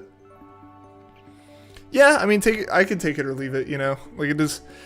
The day-night cycle doesn't really affect me outside of the occasional, this Pokemon's only available during, like, morning kind of situation like we end up in with BDSP here. It's gonna limit when we can do some hunts, because either I'll have to put all time-based events on my Switch out of commission for 24 hours. Excuse me. Yeah, either I have to make it where like the time-based stuff doesn't happen like for 24 hours, going one way and then fixing it afterwards, or we'll what am I trying to say? So either that'll happen, or like we'll have to stream at certain times of the day, depending on what we're kind of hunting for. Various Poke Raiders and stuff like that, you know. No, Gen 2 had the day-night cycle. It was kind of cool they did it. Like you can encounter Pokemon sleeping. did not know that. That's actually kind of interesting.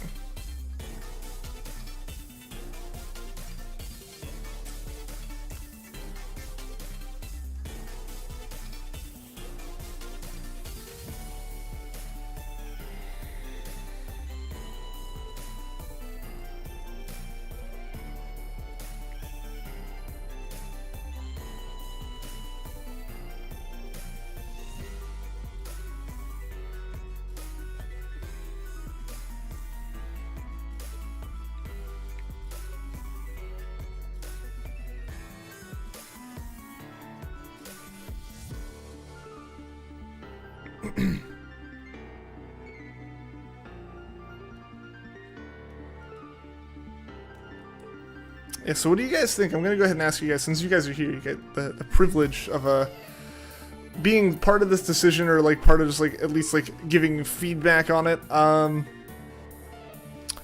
planning on doing Poker Radar tomorrow. What are you guys' thoughts on that? Yay, nay, what do you guys think?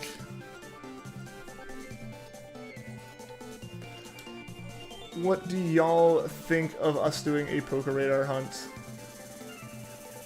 Whew, so many people shiny still. I'm just checking to see who's all shiny real quick. We're not rating, we're not finishing or anything. I just want to see how many people are live. There's a ton of people going right now still. That's awesome.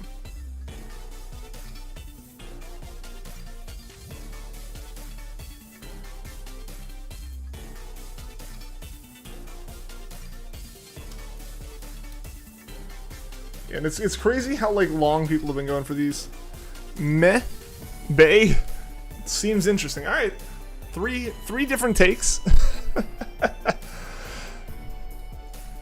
See, I was thinking about, but at the same time, it's like I'm thinking that, but I'm also thinking I don't know if I just want to like power through PIPLUP until we get it, you know.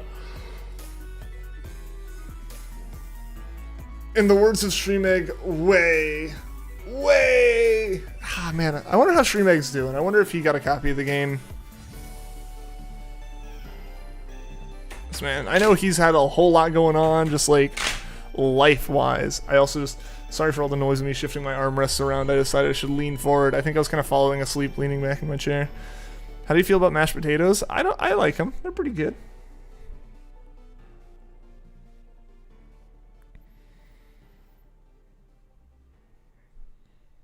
You miss him? Yeah, he was such a good dude.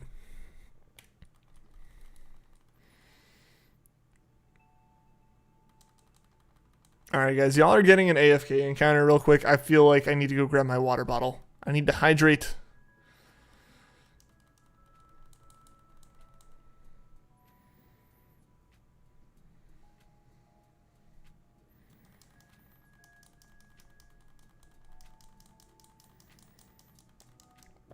So yeah, y'all are going to get an AFK encounter here.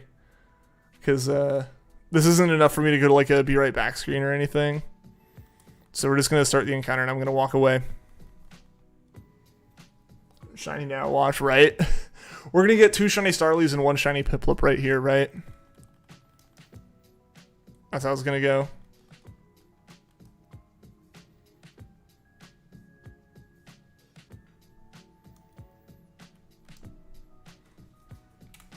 Alright, I'm going to go ahead and take my headphones off. I want to make sure I'm completely clear, completely AFK by the time it shows up. No cheating. So I'm going to go ahead and mute. I'm going to hit the button. Be back in a sec.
Alright, I'm back. shiny. I watch GG shiny. Would have been crazy, yeah. Chat's here trying to trick me. I continue to just make sure. Continue to just like let everything play through and like triple check. Yeah. Y'all ain't fooling me. Yeah, so sorry that took a little bit longer than I expected. I needed to fill up my water, not just grab it. There's a reason why I took it in there when I fed the cat.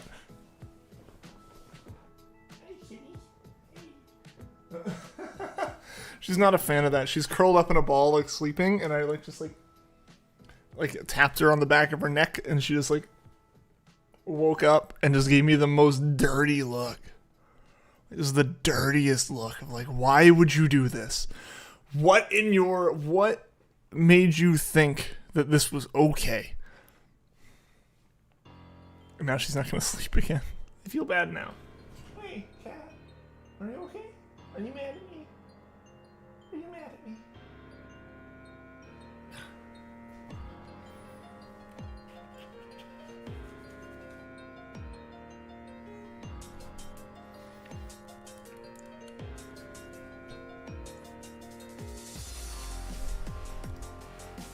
So you want to sleep, right?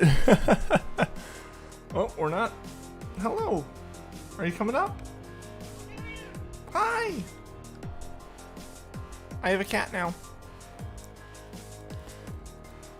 You pretend that this is the main game and everything about this after the starter is post game. Yeah, right.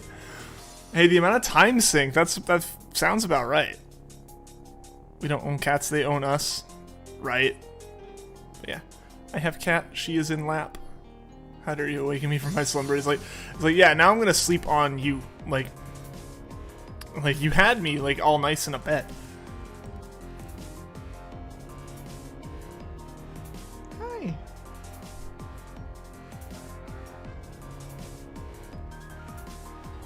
Aw, yes, yes, yes.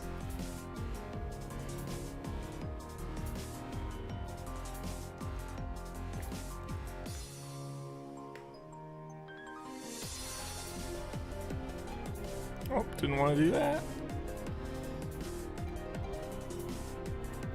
But yep, I have cat in lap now. Cat in a lap. It's like cat in a hat, but not quite.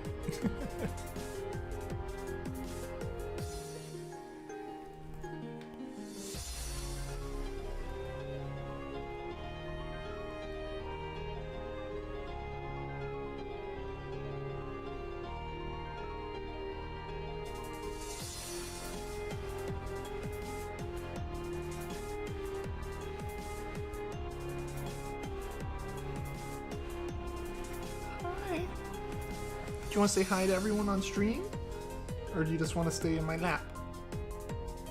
You don't really have a choice in the matter, but I want to know what your thoughts are. Have a really weird story about how you got into Pokemon? What's that, Xander?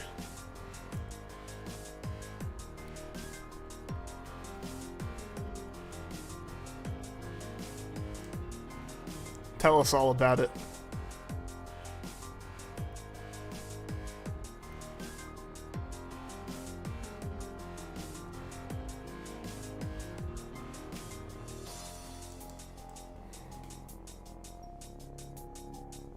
What you doing? What you doing? Why are you scratching on my jeans so much? Say hello, kitty.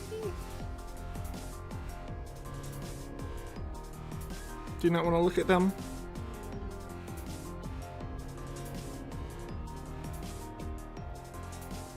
The daily cat appearance.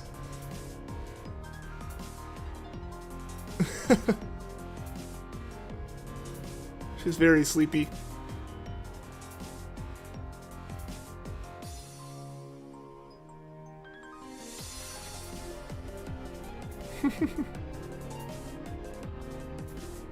Try to get back down on my lap. We can go back down on my lap, yeah.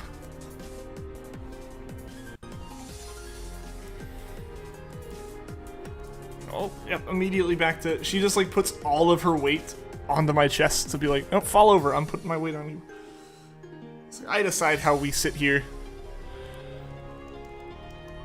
Yep, so she just like... She has been a lot better about being in my lap recently than she was like in those first streams she'd be on back at the old apartment. Yeah, obviously she still does some stuff, but I think now that she's just been in the room with me, she's a bit more chill with just like... The microphone isn't really something that she whoops and everything. Really into Mario games back in 2009, and the newest Mario game at the time was Mario and Luigi Bowser's Inside Story. Yeah.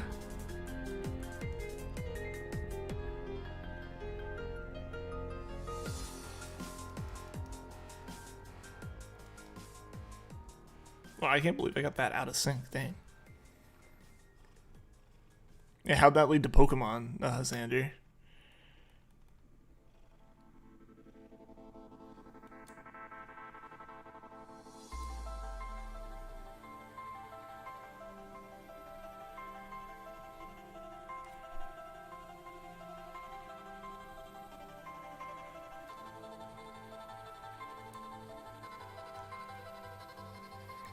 Friend wanted to try the game, so he traded you Pokemon Black for it for about a week. Oh, played that, got hooked, man. Is that how it went? So you got your first taste, and it was like, oh dang, I gotta get more.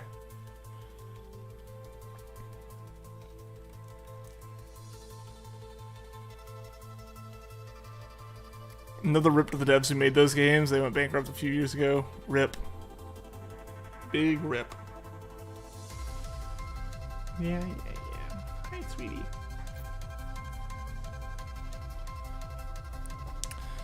It was really new and knew nothing, so he told you not to delete his save file. Ah.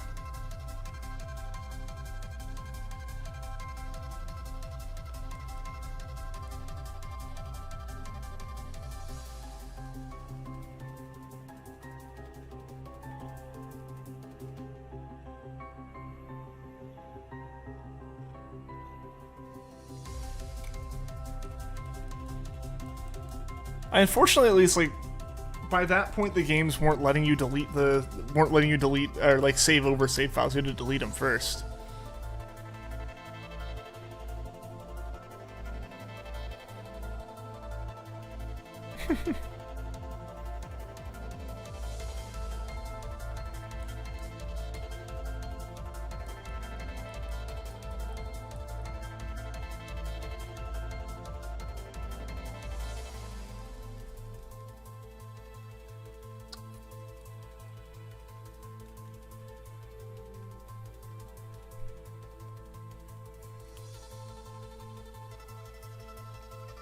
Cat getting head scritches. Got hooked so the next Christmas you asked for it, and you and your older sister got black and she got white. Oh, nice!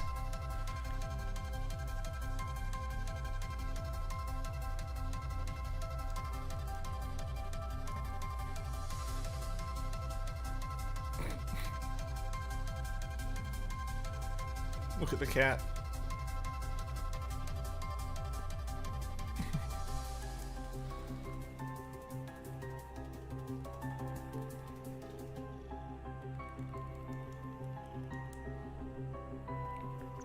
I feel like I've permanently got Cat in my lap for the rest of the stream. She's already been fed, so she's not going to run off and try to like passive aggressively get me to feed her again or anything like that.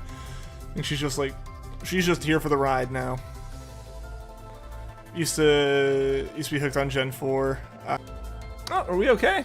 Sorry about that. That's the first disconnect we've had all weekend. I'm shocked.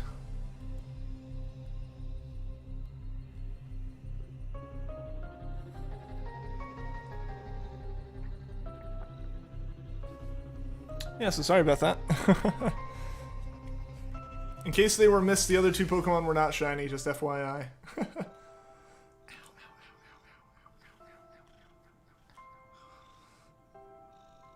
Oh, it'd rent platinum from time to time at your local family video. Oh, nice!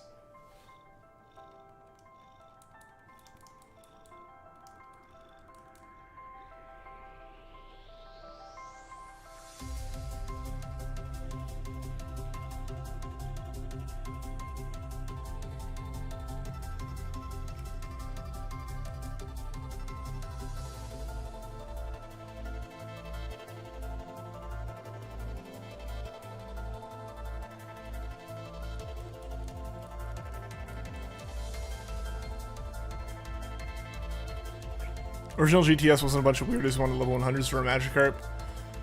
I mean, the GTS never really starts that way.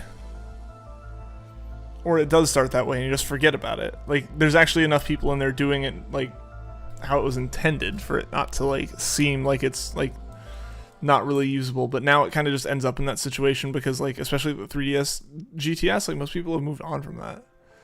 I always ask for Impossible Mons, like a level 11 Dialga. Yeah. Oh yeah, they definitely do that now.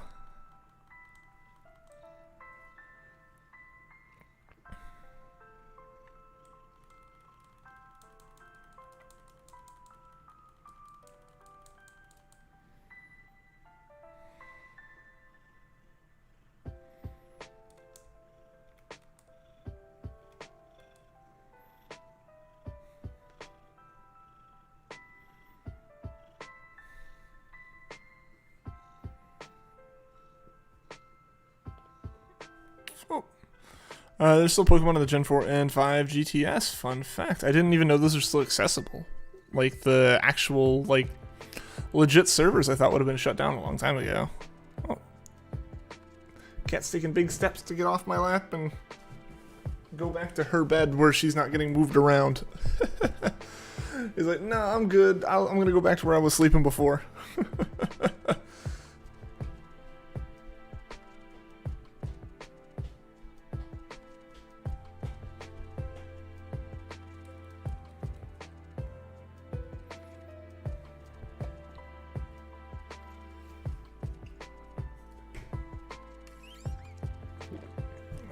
Now the cat's moved, I shall readjust. Hey, Happy, what's going on? How are you doing today? Hope all is well for you.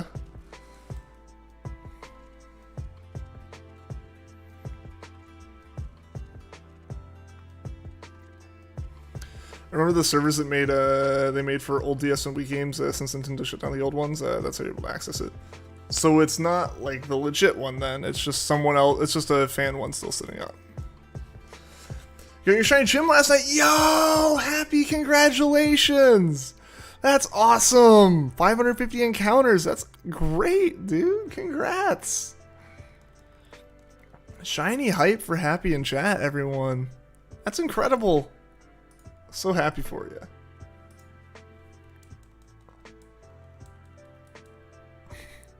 Hopefully I can get similarly lucky and also find mine before 1,000.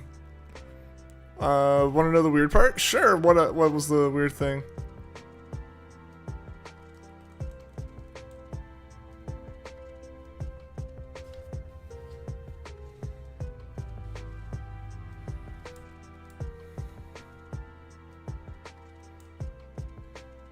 I was going for a different starter every reset, rotating them. Oh, nice.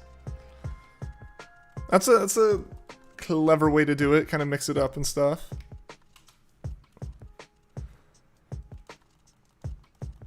I've very much been focusing PIPLUP. So that's very much the one that I would like out of this.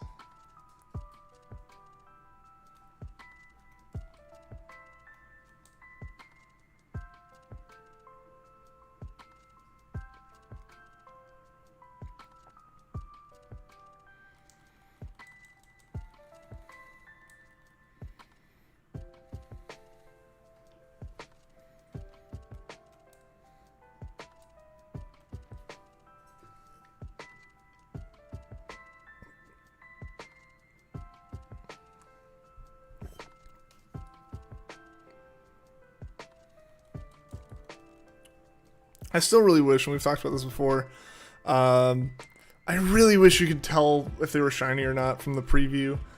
I think that would have worked really well in this game, but unfortunately they didn't do that. It's fun but a bit complicated since you kept forgetting who to go for next. I understand that. I totally understand that. I know, I do it when, like, counting things a whole lot. Was it kind of the situation, because this is what happens to me. I keep thinking, like, if I'm, let's say you go like Turtwig, Chimchar, Piplup, like if that's the order you went in, let's say you were doing Chimchar, I'd be thinking Chimchar, alright, Turtwig next, Turtwig next, Turtwig next. I'd do the encounter, reset The time that you're sitting there waiting and talking to chat, you kind of forget. And you remember, all right, the last thing I said was Turtwig. Was that because I have encountered Turtwig? Or is it because the next thing I do is Turtwig? I do that. Usually I'll do it when, like, if I'm, like, cooking or something that's, like, pour, like, 6 cups of water into a bowl. And I'm counting out, like, 6 measuring cups worth of water. I'll just, like, be like, was that the 5th or is the next one the 5th? And I feel like that's the kind of thing that would happen to me. That's why I've got to keep this simple. All the poker radar hunts and everything, those are going to get complicated enough on their own, so. Hey, welcome back, gamers. So yeah, I'm keeping the soft reset as simple as I can.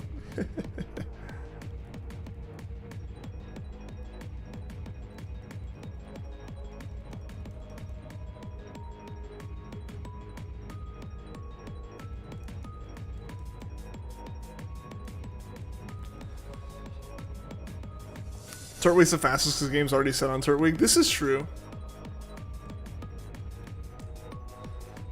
By a very brief amount, it is true.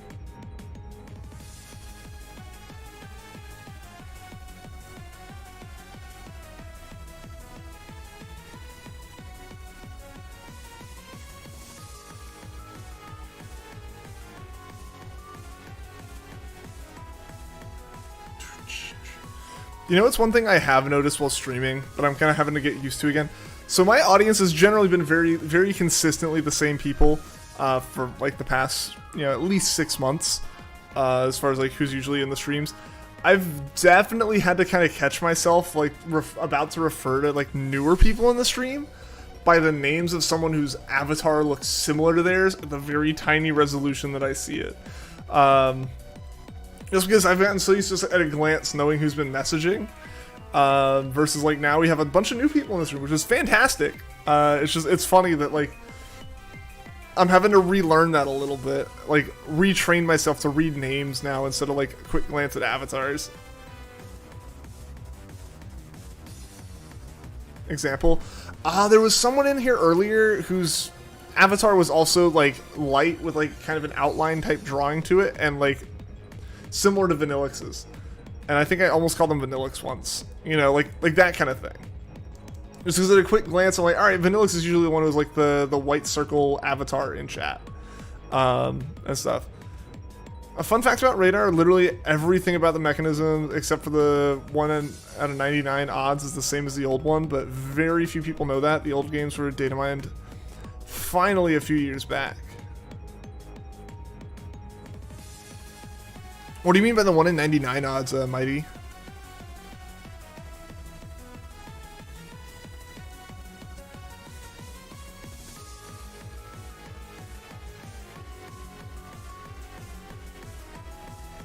Because, like, I thought there's been a pretty good understanding of Poker Radar for several years now, from my understanding. And, like, I knew the mechanics were mostly the same, I think, except for, like, I think I heard, what, like a 5%, you're 5% more likely to have a chain randomly break now, I think is what it is. Like, that's what I heard, if I wasn't mistaken.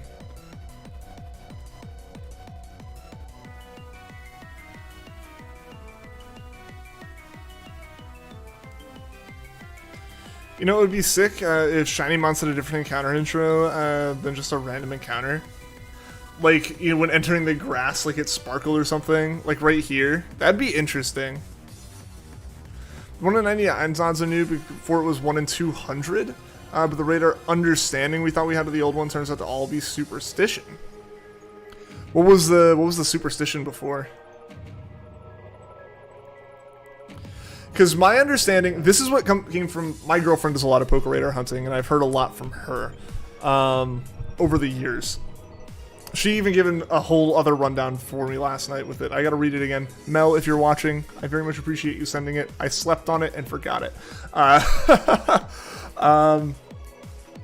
It's like, your highest odds of the chain staying are going out to the 4th ring, to a shaking grass on the 4th ring. You don't want to encounter something that's on the edge of a patch, because being on the edge of the patch is more likely to break it. Catching the last mon increases your odds by 10% that the next encounter will keep the chain going. and then like, but that only applies if you encounter something on the chained Poke Radar encounter and you don't like reroll. Super complicated. You only had to go into certain patches, etc., and no one caught Pokemon realizing that would increase your odds.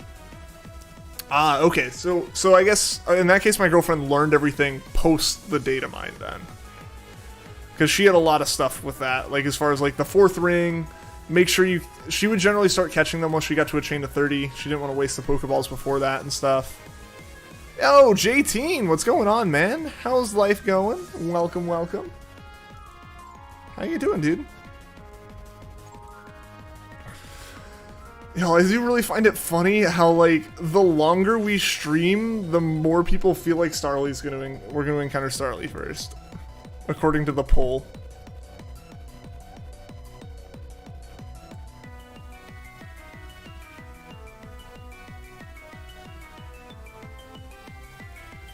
It's been a while. It definitely has. Yeah, how's everything going, man? How was school and all that?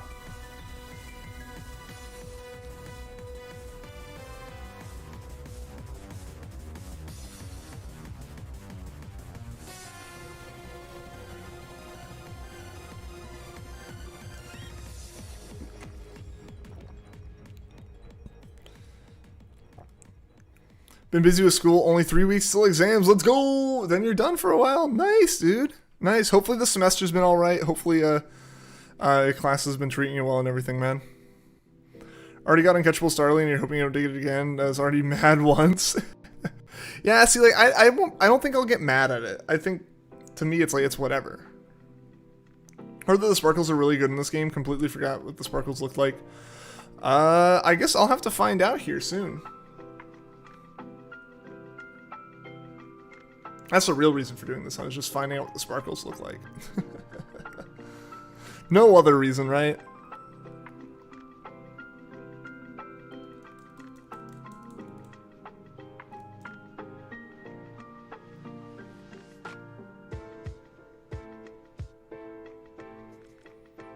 Find out first. We'll see. We'll see, gamers. You should have found out already.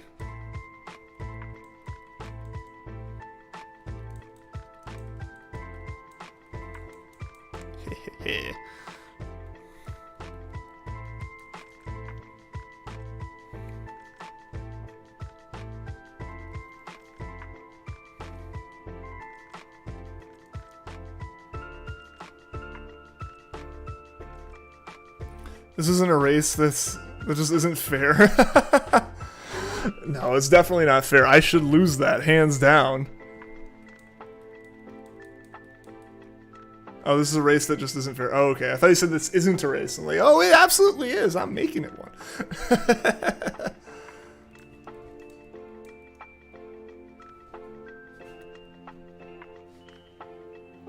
Gonna be honest, Gen 4 and 6 have better sparkles. You prefer this? I'm a sucker for Gen 7s just because that's the first ones I ever saw for myself. I know they were very different. I end up liking them. I end up liking the Gen 7 sparkles a lot. Gonna see the new Spider-Man movie? Probably. I've seen the other two. When does that one come out? I don't know when I'd see it. That's a whole other like topic and like question, I guess, is I don't know when I would yeah, I don't know when I would see it, but I plan on it.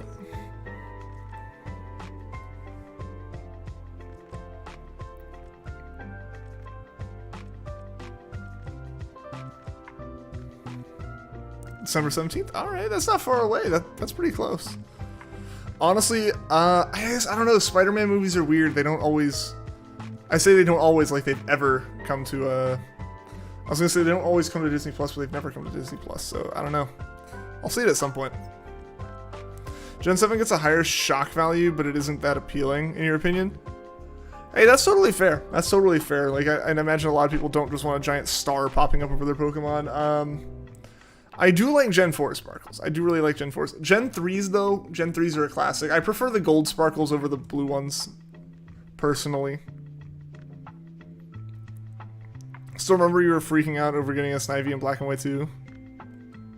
Nice. Nice, nice, nice. Guys, we're so close to 40 likes. Can we hit 40 likes on the stream, get ourselves that much closer to our like goal? OG Gen 4 best sparkles, especially since you see them when the Pokemon breaks out of the ball. True, it gives you a second chance to look at them.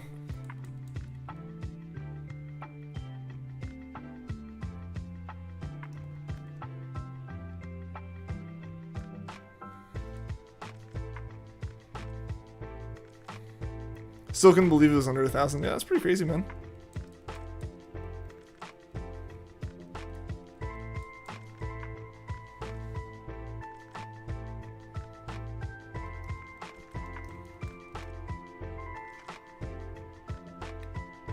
Black-white starter hunts are actually pretty fast, besides the 1 in 8,000 odds.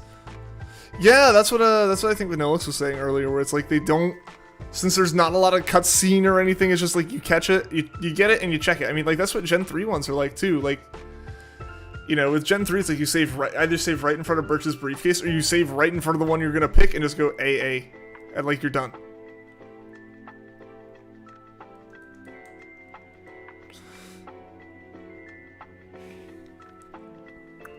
They have a quick reset time to your knowledge. Unless you've been doing it wrong for 2,000 encounters, nah, you're good. Yeah, that is the correct way to do it. They don't, like, load before that or anything. I don't know what the time is, but it is way lower than what I'm doing right now, and that's all that I honestly am kind of, like, concerned about at the moment. Is just like, let's get through this.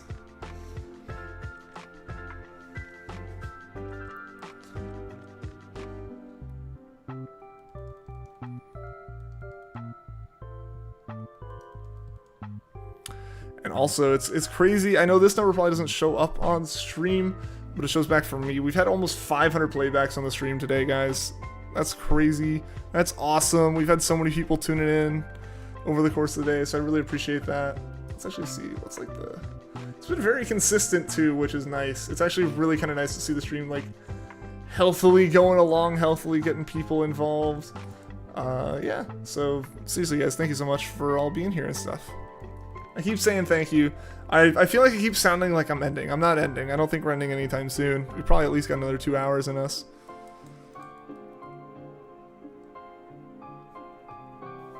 There's a block of dialogue and then a second and then you save in between, and since I get a new nature every time, you reset, you assume shininess randomizes. Yeah. A minute or two?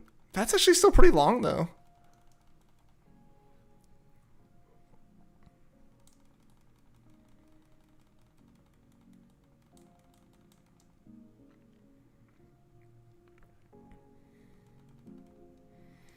Gives you the decks at the same time, it makes it a little bit longer, but it's nowhere near as long as Diamond Pearl. Yeah, but I mean, Diamond and Pearl is not really, I feel like, a metric of, like, reasonable length for a starter hunt. I guess that kind of probably puts it in the middle, as far as those go. I prefer the ones like Gen 3, where it's just like, you save in front of Birch's briefcase, or you save in front of the Pokemon, you know.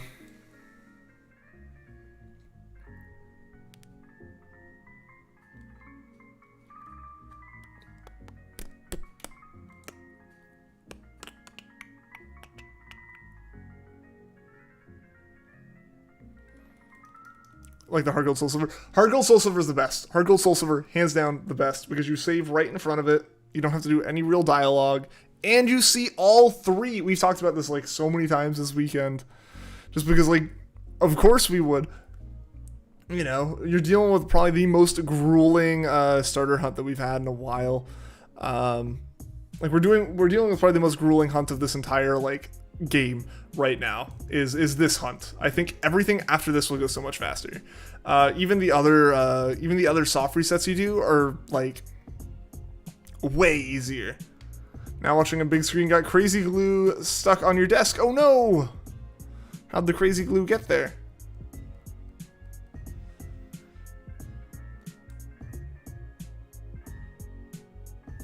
Oh, wait, the day Ian does the Hard Gold Soul Silver starter hunt? I mean, I already did it off stream. I need to get a copy of Soul Silver to do it.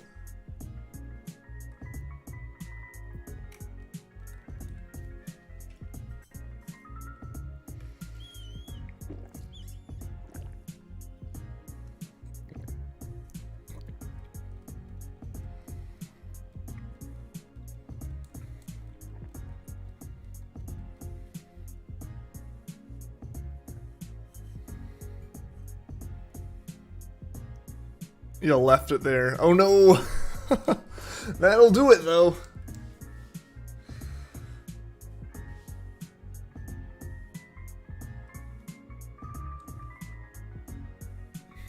Hardcore Soul Silver copies are expensive and elusive. You would know. You've been looking. Oh yeah. Oh yeah. I mean, I have Heart Gold. I'm glad I got it when I did, because even though I was like, man, this is expensive, it's like doubled in price since then, and I'm like, oh boy, that's great for like complete in box. So I'm like very happy that I got it when I did. I just wanted to say hi. You need to go study for linear algebra. You'll be back in mid-December. All right, J-Teen. Best of luck with the linear algebra. That's the one that kicked my butt, and I had to take it twice. But you're gonna do great, man. Yeah, see you mid-December, dude. Best of luck with everything.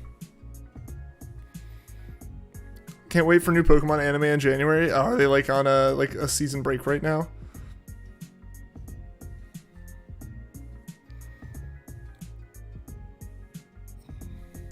It's a bit of a nitpick, but you wish the Lake Trio could be counted as seen through the story. You would think so. You would really think so, Jesse. Especially for the fact that like Mesprit becomes like you see Mesprit for a longer single period of time during the story than you see it during like the attempt to catch it you make before you have your first roamer. So it's like, why not just let us do it that way? Math, oof, yeah. And yo, we actually just hit 500 playbacks on the stream, guys. Thank you so much to everyone.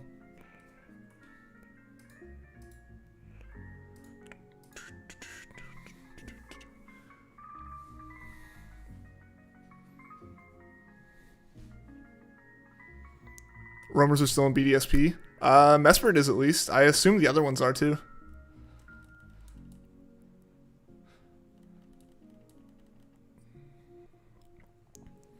Yes, that makes it a little bit more difficult to hunt.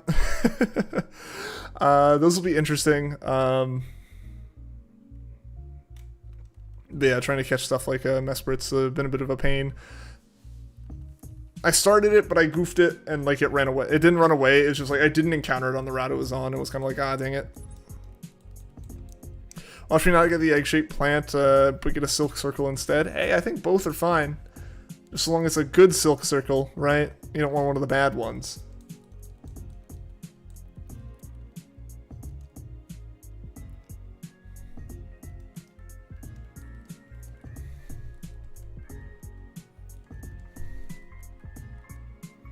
Can check rumors from decks now. What do you mean by check them from the decks? Using mean look is a key strategy so it doesn't run. Oh yeah, absolutely.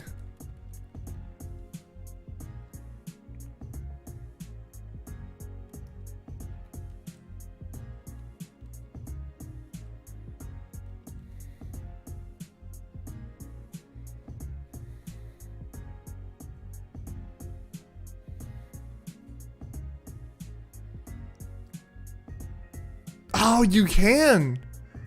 Like, the initial encounter, you can just already see if it's a shiny or not. That's actually kind of really nice. That way you don't have to, like, go and actually get the roamer encounter. Interesting.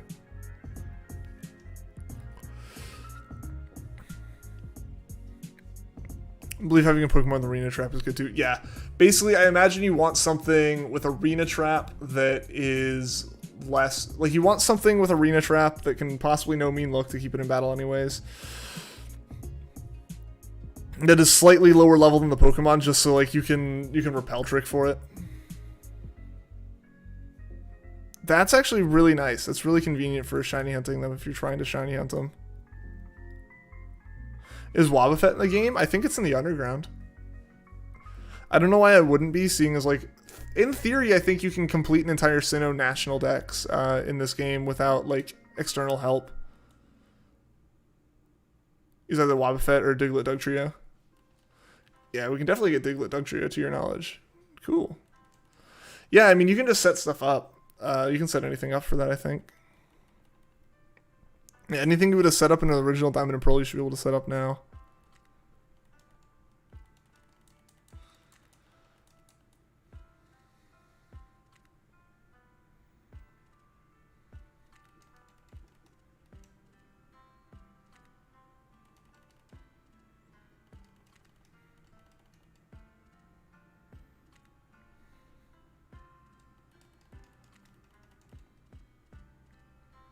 can see it in the decks. That's so handy. Yeah.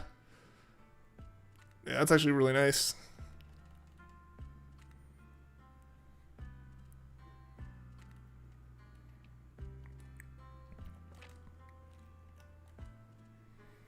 Save time having to go check. Absolutely, yeah. Like, you save so much of the time that you would be spending trying to track down the roamer per encounter. Like, heck yeah.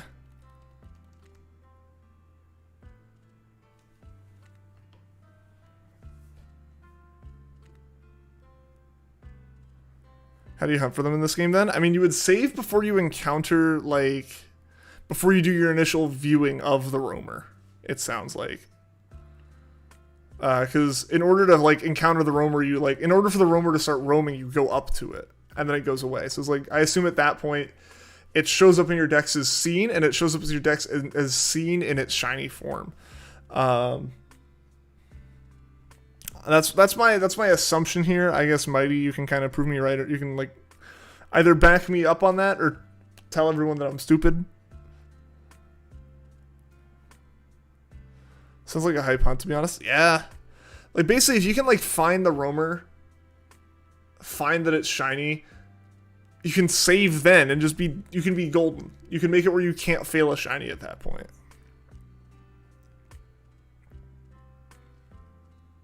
That's correct. Okay, awesome. That's actually really cool. So that's another hunt for us to do in these games, is, like, roamer, Mesprit, and Azelf, and Yuxi, and all that.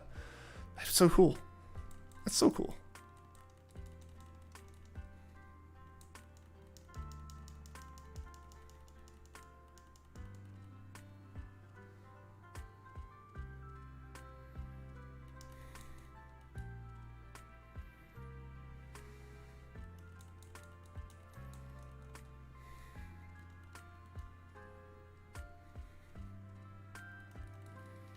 If you save after it's shiny in the decks, is it going to be shiny always, right?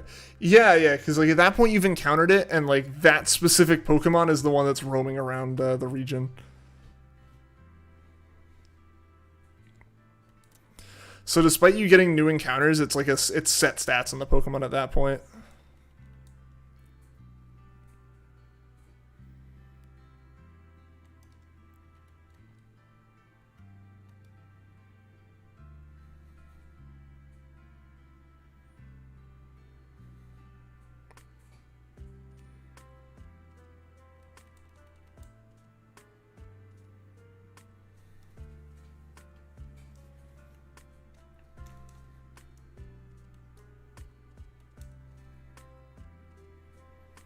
Gotta say, you've been having the best time enjoying the new game while having your streams in the background and nice combos brought by chat.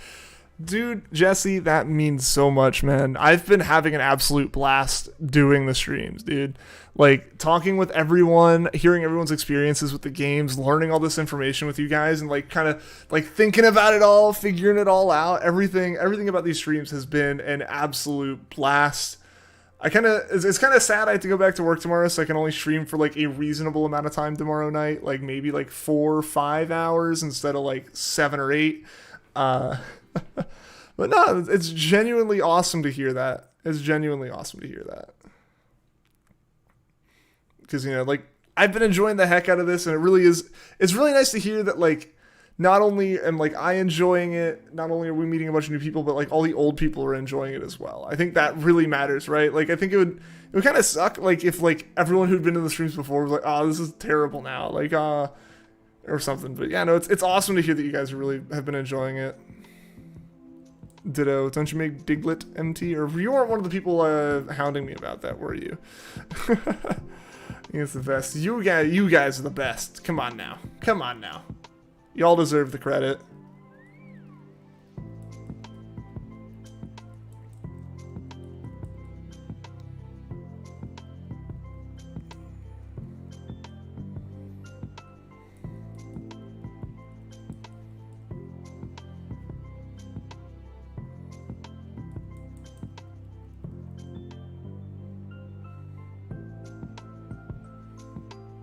You're the best. You guys are. You're gonna have to fight for being the best of the best. I'm not responsible for that decision.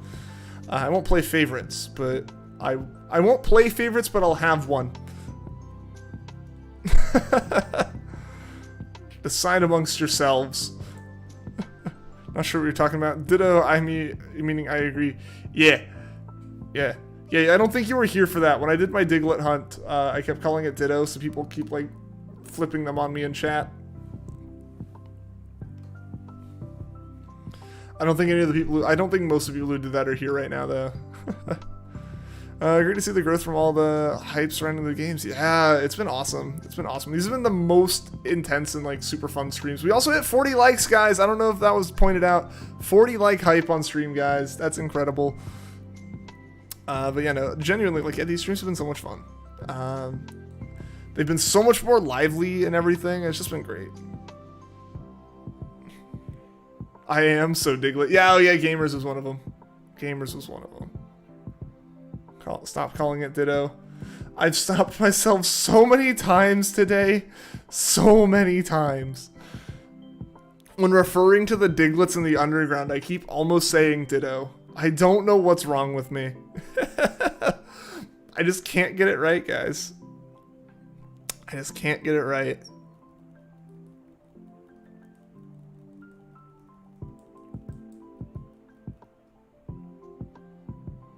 Diglett equals Ditto. I mean, a Ditto can become a Diglett. They can look like one. So I'm not completely wrong. Put a mark on me, yeah.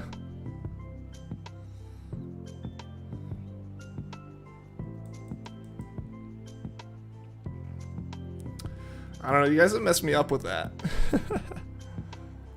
I don't think I'll ever be confident in saying the name of those two Pokemon again.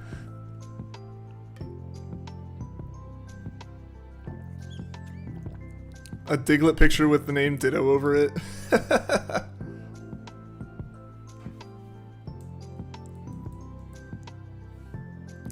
Have an I, D, and 2 T's, but that's it. Yeah.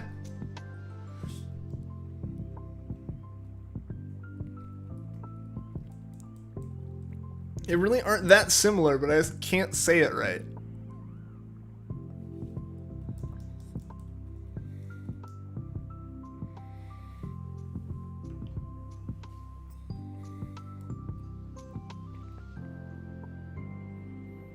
Diglett, I mean Ditto, yeah, right?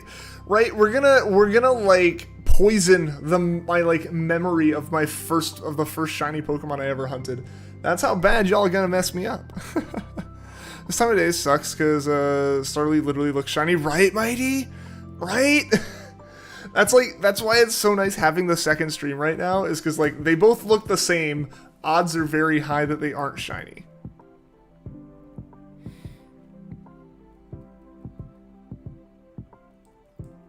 Granted, I feel like finding a shiny Starly at this time of day is going to be very obvious. Excuse me.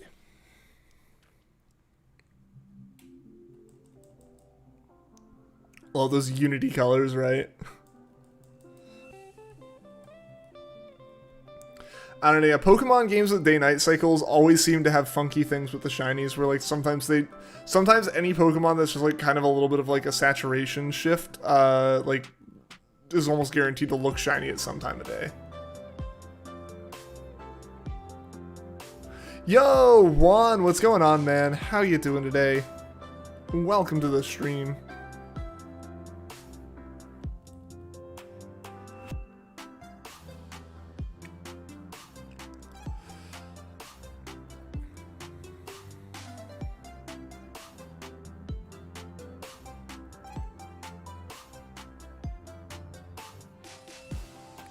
Read your last message if it showed up. The one where it'd be like, it'd be so funny if you find the shiny Diglett reaction if you'd screamed, yo, shiny Ditto. Oh gosh, I would never have lived that one down, man. Never. Yo, it's Juan. It is Juan. Again, the man who got us through Cynthia.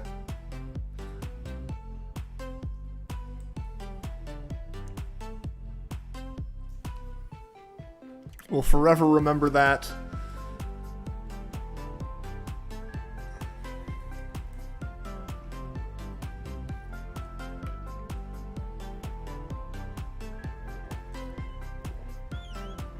Beat Cynthia yesterday morning and just need Drifloon. Nice. Oh, just need Drifloon for your decks? Man. So you didn't, you weren't able to see the Drifloon in the Hearthome gym? In the Hearthome gym?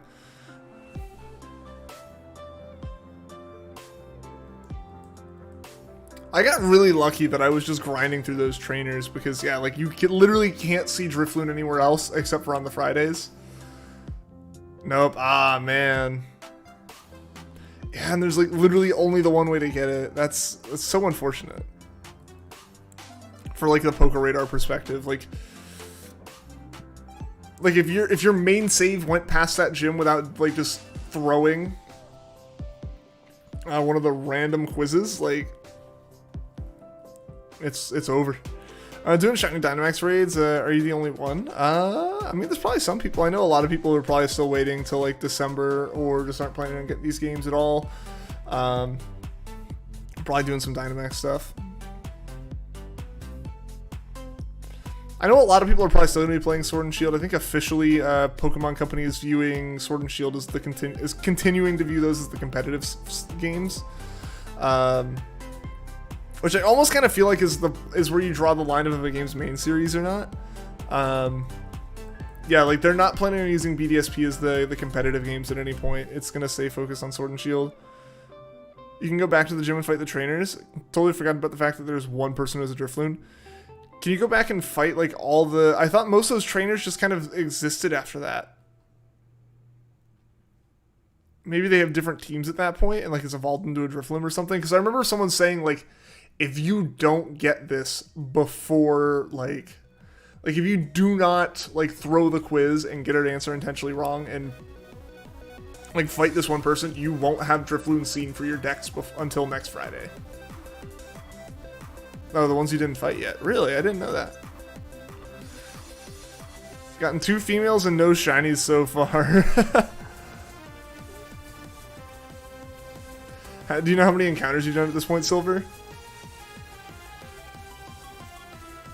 The only shiny in Turn to Forest that doesn't have pink purple is Silcoon. That's gonna be the one you get, isn't it? That's gonna be the one you get, isn't it, gamers?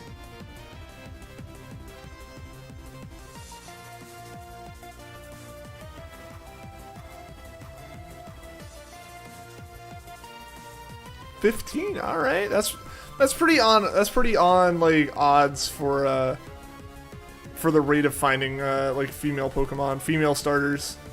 So that's like 1 in 8, so that makes sense.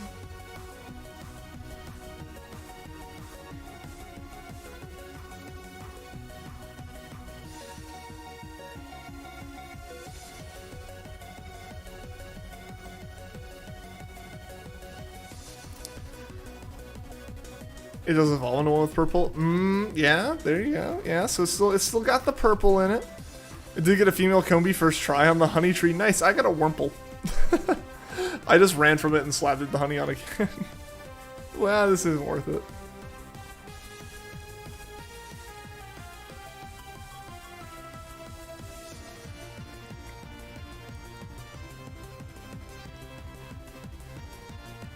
About a cheat? How are you gonna cheat?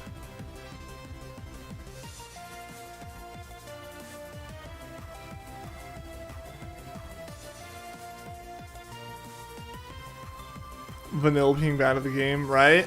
Right? Becoming a cheater.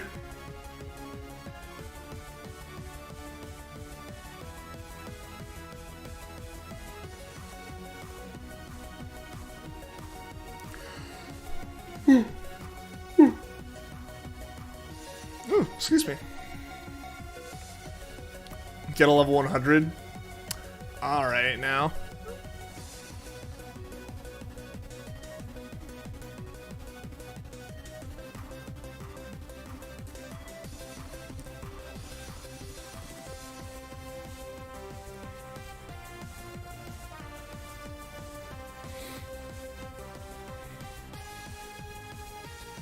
Can't wait to encounter Pokemon every few seconds again like a normal person, right? Right, Mighty? I am very ready for that. I am very, very ready to, like, do a normal like encounter rate hunt. Like honestly, like finding PIPLUP and then going to a turn of forest with 2 switches like this is gonna be insane. Or like Poker Radar, where it's like at this point, you know, we might have had several broken chains, but we've encountered so many Pokemon.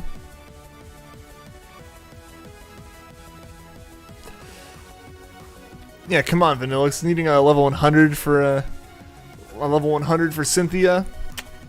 Come on, man. Then everything possible strategy you can think of is just getting annoying at this point. You've obviously haven't done every possible strategy. You didn't do my Dialga one, or Juan's Dialga one. Which ones are roaming in this game? At least Mesprit. I don't know what other ones are in Sinnoh as roamers. Just made a Torterra, Rock Polish, and Growth in the sun, and just Bullet Seed and Earthquake everything. There you go, Juan.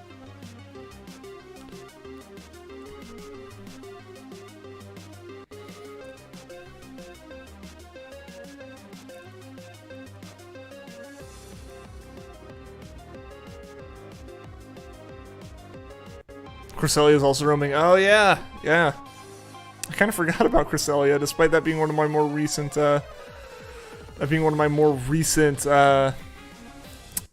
Soft reset hunts. Cresselia is also roaming. Yeah, immediately called out on it by multiple people here. Hey, Cinder. Hope you're still doing well. Have you been able to get a nap?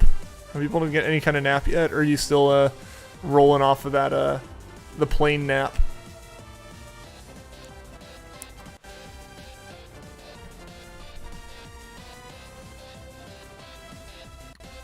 That'll be a really cool hunt. Yeah, especially with like how the roamers are done now. Like that's gonna be so much easier with how the roamer shiny hunting's handled.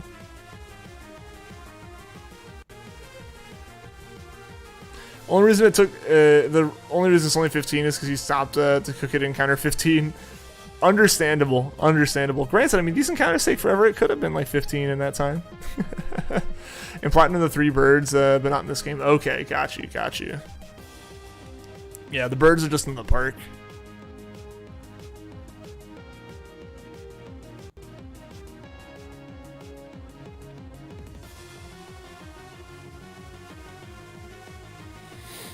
I was playing Animal Crossing the whole time, and I have a class in 25 minutes. Oh boy. Oh boy. I'm guessing it's an online class.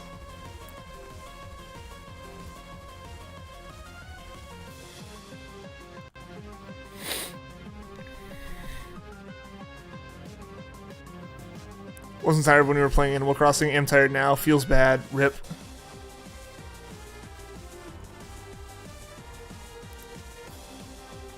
Animal Crossing just staved off the exhaustion. Make sure to have a snack that'll give you some fuel. Yeah, absolutely.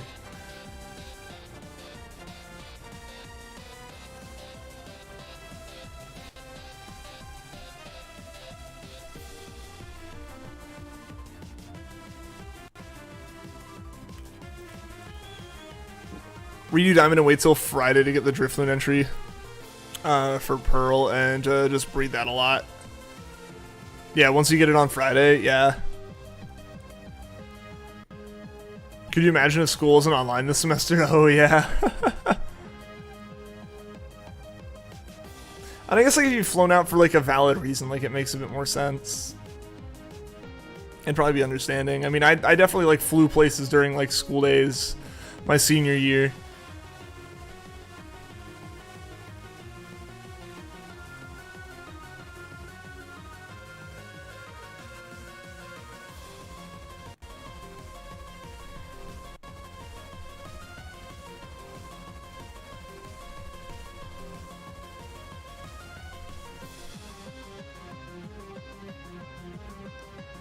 Poor mine make PIPLUP shiny every single time now. I feel that, Mighty. I feel that. I keep looking at it. Is that gonna be it? Maybe. No. And then like I see the other one, I'm like, oh yeah, no, they're the same. It's not shiny. Another female. Rip. Yeah, female starters aren't actually all that rare once you start like doing stuff like soft resets for shinies and stuff. Like 1 in 8 is rare for like trying to start your initial playthrough just like without any kind of special considerations and just wanting like an all-female team or something like that. Oh, that's interesting. So yeah, like that case, I get it. Like in that case, it feels rare. Because in that context, you're probably not someone who's used to restarting the game 20 times or like 1,000 times or anything above like maybe one or two resets. Sorry, it's probably very far away from the mic there, but yeah, like if you're not like used to resetting at all and you've maybe only reset once or twice because you just accidentally like clicked the wrong Pokemon, like 1 in 8 feels rough. It's just funny, you know? Yeah. Never done it. But hey, that's awesome that you're starting to do it now. This is one interesting one to do it with, though. Just got lucky with your female Torterra.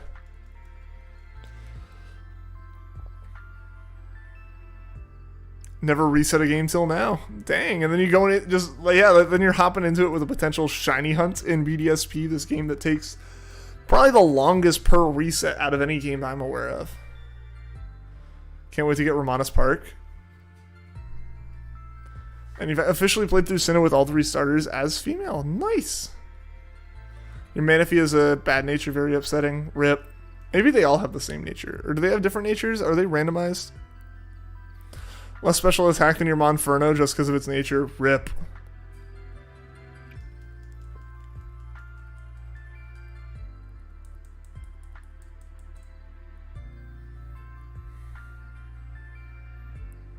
Such a slight difference with colors a lot. At least with something like Charmander, it's a bit more obvious. Yeah. Yeah, Piplup's a little bit weird. Turtwig and Chimchar are a lot better about it. Go for female shiny Sinnoh starter in BDSP through soft resets? No. No. We don't need that.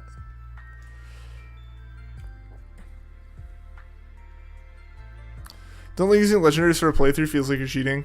I had to use mine because I had broken everything else. Everything else was worthless.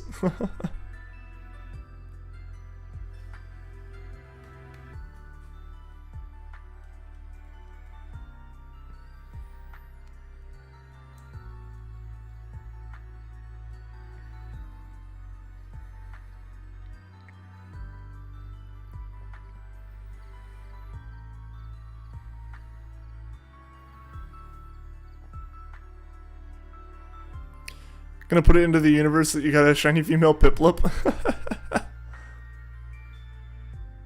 All that positive manifestation. There you go. Yeah. If you say it's happening, it's gonna happen, right? Also, guys, I'm gonna take another quick break right after this. Right after this encounter, I've been drinking a lot of water. Didn't even catch Palkia. Just went right through it. Soft resetting for a female starter is something that you do relatively often for X, Sun, Sword, soft reset for a female. Yeah, I mean, I think I used to do that. I used to have like mostly all male teams just because I was a little boy and I was like, I want all my Pokemon to be boys, and that's what I did. So I think I never had to soft reset for a starter because I don't remember all that often having done it that way, but like obviously the odds were in my favor. Bathroom break, yup. An intermission.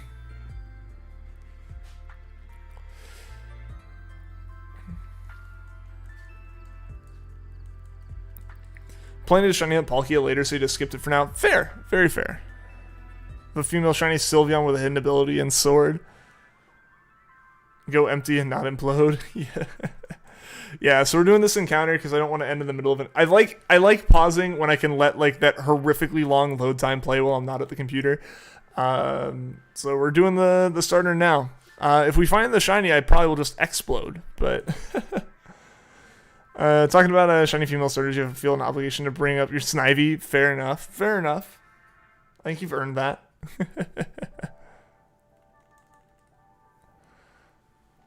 All right, so there we go. I'm going to go ahead and close that. I'm going to reset this to a 5-minute timer. Start these games, and yeah, I will be back in a few minutes.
All right. I see you guys having a good time. Maybe I just let you guys rave and chat with Rowlets for a bit. Do I need to be here for the stream, or is chat just gonna go on its own? I just know it takes him exactly 5 minutes to use the bathroom and come back. I mean, do you not have like that perfect control over everything?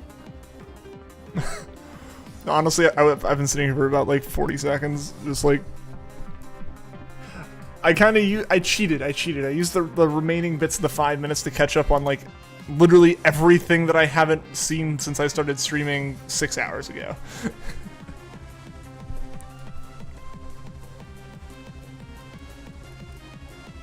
And also Kajito, what's going on, man? Welcome to the stream. Good to see ya. Chat is awesome, Shant.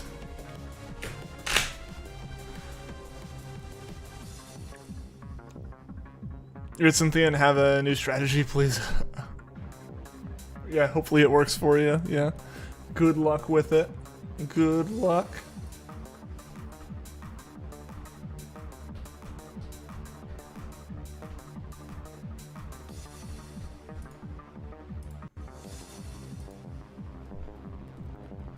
Yo, Poonch, what's going on? Welcome to the stream. Good luck with PIPLUP. And you, by the way, how am I? I'm doing well today. Thanks for asking, and welcome to the stream for the first time. Hope you've been doing well. Hope you're having a good day yourself. Weirdly enough, you have an easier time with Cynthia than Aaron. Really? Yeah, no, Cynthia destroyed me, but I think my team kind of like had a glaring advantage to her and Bertha, and Bertha wasn't nearly as like well put together.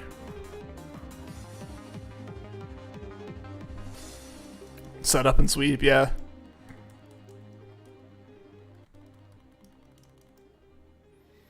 That's really like the best strategy.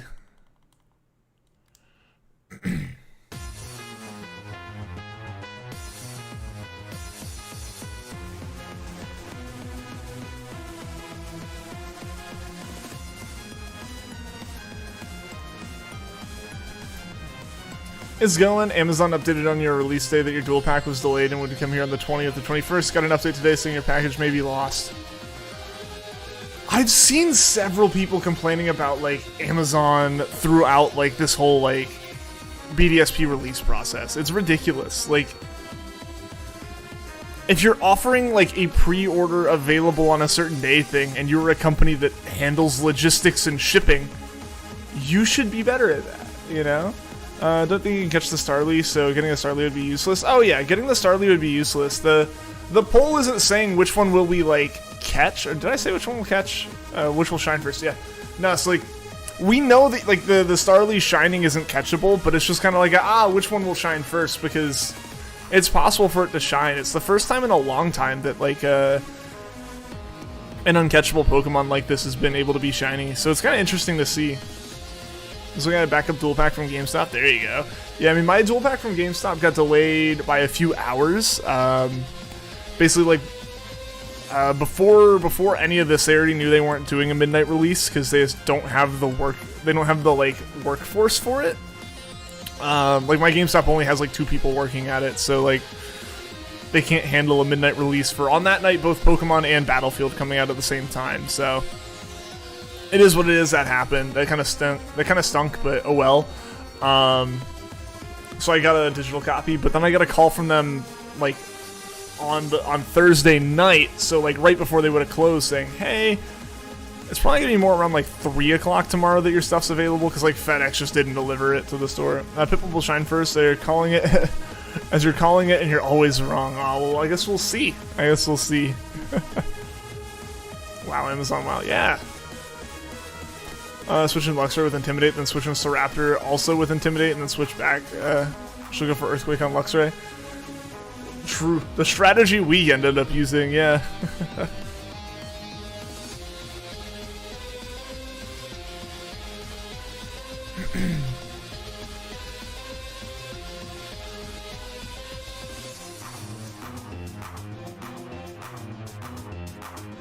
Yeah, that strategy worked very well for us. I am very appreciative of Juan for getting us through that one. We might not be PIPLUP hunting right now. We might still be trying to beat Cynthia with that garbage pile of a team that I went in there with.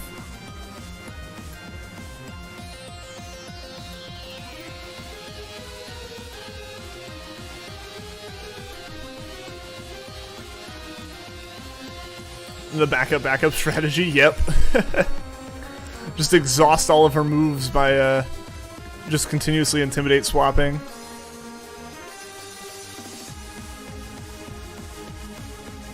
By the way, if you don't mind me asking, can you cuss? No, I try to keep the stream like the stream chat PG, just because it is like a family-friendly game, so I want to keep the chat family-friendly as well. Just requested a refund. They emailed you a mystery gift code for pre-ordering the dual pack, so you went ahead and used that. Like the code for the Pokeballs. That's fair. I was like, all right, nah, you don't get this back. Yeah, that's ridiculous. That like, yeah, it's ridiculous that that's how that went down. How that goes down. I know, like Beetle Binky also complaining. Like as a streamer, he's like a little bit more important. I think he probably ended up doing the same thing I did, where it's like buying an extra copy of the game digitally just to make sure you have it on release night, and then like wanting like a physical dual pack like that, you know. Trying to discuss. I appreciate that. I appreciate that. 2 of each Apricorn ball. Oh, that's different. That's different. Okay, so the dual pack itself includes the 100 Pokeballs. So your pre-order bonus was the Apricorn thing, because I think for me, for GameStop, the pre-order bonus was like pins. The safety word is hamburger. Hamburgers are just in general good. Why does it need to be a safety word? Why does chat need a safety word? Why does it? I'm confused.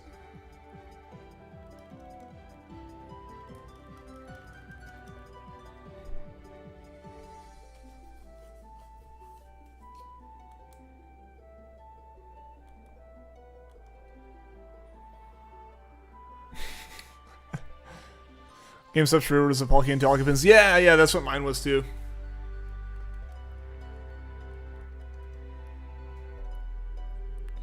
Wait, what's going? Why does Juan need to use? Why does Juan need to say it? What?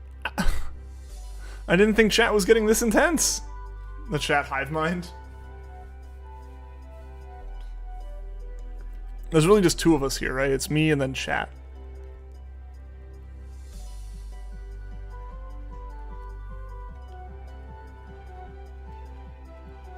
Yeah, those Starlies really do look shiny. It's crazy.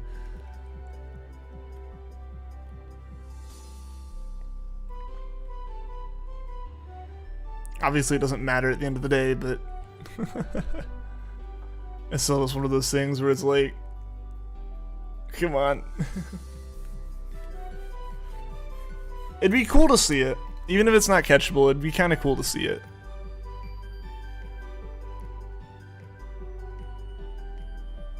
The sunset makes them look shiny. It really does, right? I forget what hour it switches over. It might be 8 that it switches over to not being like sunset anymore. It just becomes like nighttime. Chat's just one entity. We are Borg, basically. Basically. I mean, when chats get fast enough and big enough, that's just what they become, right?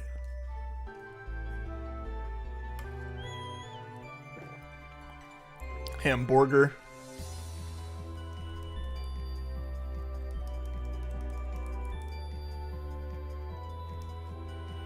Oh wow, PIPLUP's gaining ground back with a couple of the votes.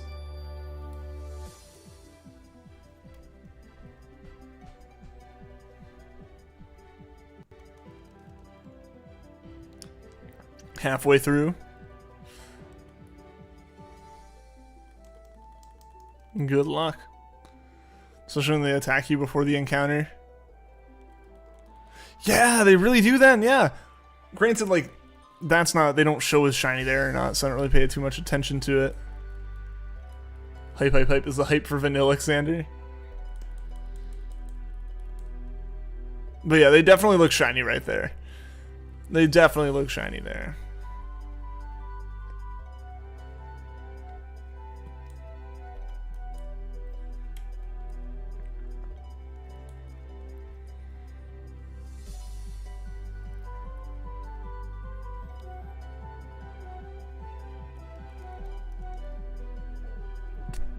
Excuse me. That would have been really awkward if that was the shiny right there. It was just like a weird, like, half burp thing. Is my reaction, like my official reaction to my first shiny in BDSP.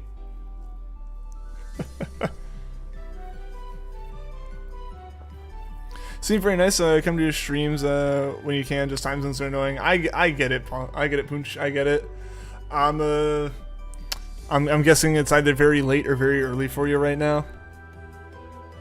Back to hunting Palkia for you. Best of luck, Jesse. Are all going insane over the different colored Pokemon right now? Yeah, it's like, I'm kind of crossing my fingers that in 3 minutes the hour changes and it gets darker, but I don't think that's when it's going to happen. I think it's going to happen in an hour and 3 minutes, so we'll see.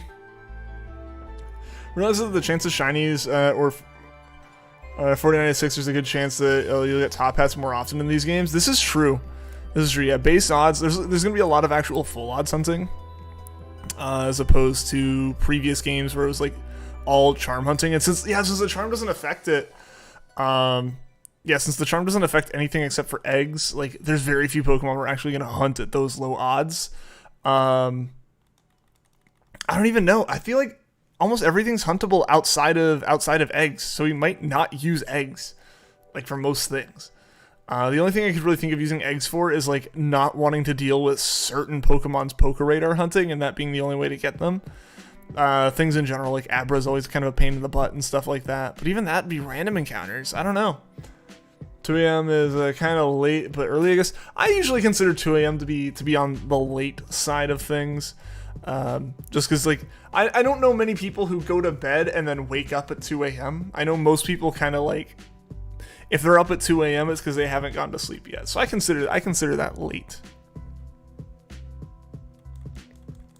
But yeah, I'm glad you like the streams enough to want to try to tune in and stuff. Would love to have you here in as many of them as you can be in.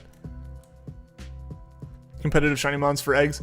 That's where eggs are going to come in more handy, but since I don't do a lot of competitive, that admittedly doesn't matter to me nearly as much.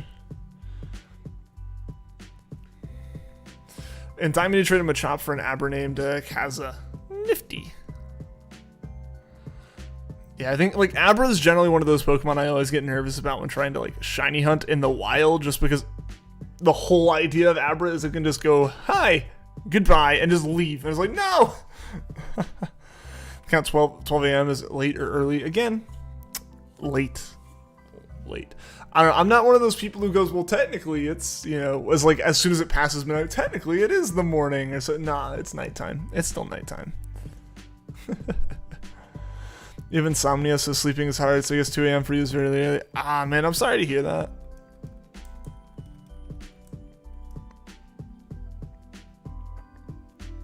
Keep spamming recover. Dang, dude. What's up, Manarail, welcome to the stream. Masuda for starters and version exclusives from the other game. That's actually a good point. Starters is the one thing I can really think of. Version exclusives, the only reason I wouldn't be doing that is because I have both games. But yeah, if you only have one game, definitely be shiny hunting those through Masuda. But yeah, there's not a whole heck of a lot that like needs to be Masuda. I think Fione's gonna be one of the hunts you can do through Masuda. Assuming they didn't shiny lock that, I doubt they did. If you can't complete the national dex anyways, it might just be deactivated to prevent hackers from getting it. You can get the national dex though. Is it through the shiny charms deactivated until the Pokemon Home update? Because we can't get all the Pokemon at the moment to complete the national dex, right? You can. You can.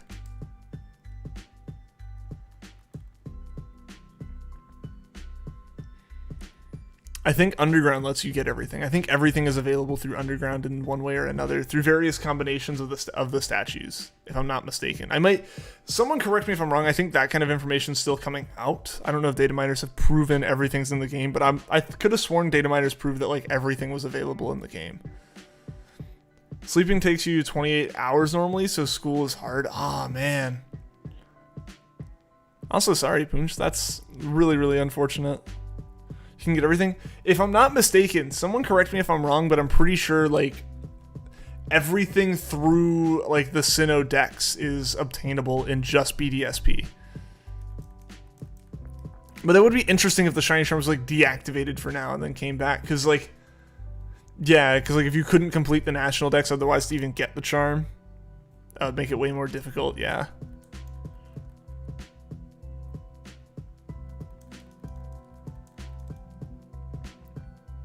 Yeah, but I could have sworn I had heard somewhere that like everything is obtainable here.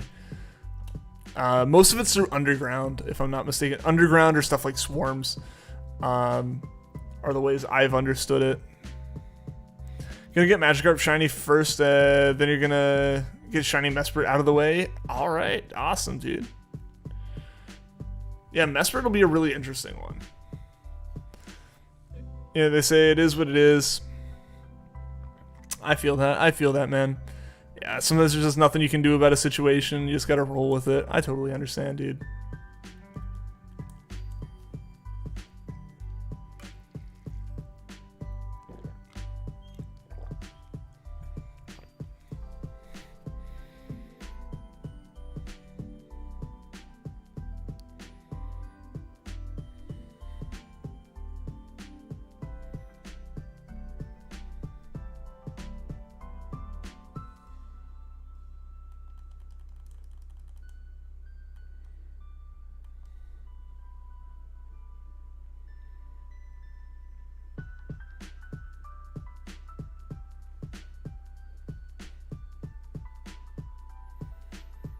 I wish there's a surefire way, other than color, to know if your starter ends up being shiny. I mean, the most surefire way is it sparkles. There's like a, little like the sparkle animation plays when it shows up and everything. Aside from that, usually in the decks, like in your like in the summary of the Pokemon, it'll show like a little star next to it and stuff. Midday's exactly the same way. Oh, do you know midnight is exactly midnight? 6 p.m. is when the night starts and ends at 6 a.m. Midday's the same way. Interesting. There'll be sparkles. Yeah. So it'll be like a little like sparkle animation that plays. You have the sound on, you'll hear a little sound that plays as well. I don't have an example on hand of what that looks like in BDSP, but yeah, it'll be as long as you're paying attention to the screen, it'll be noticeable. It happens like once when the Pokemon pops into battle, so you do have to be paying attention. Then it doesn't like constantly go or anything.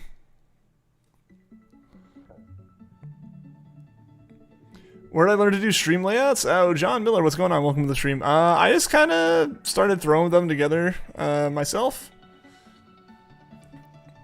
Yeah, most of my layouts I've just kind of like put together on my own. OBS is pretty like user friendly for working with, as far as like being able to drag and resize things and stuff, and then it's just a matter of like kind of coming up with a bit of a theme for it.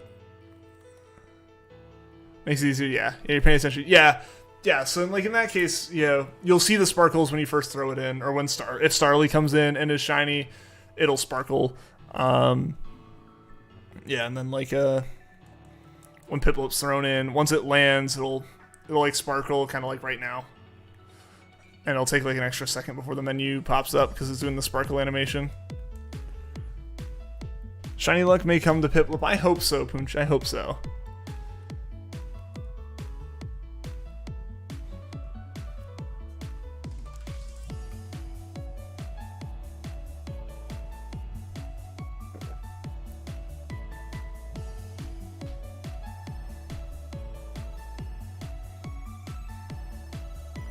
If that bird's ended up shiny before you started, you will scream. Just take the female Piplup and leave at that point. No.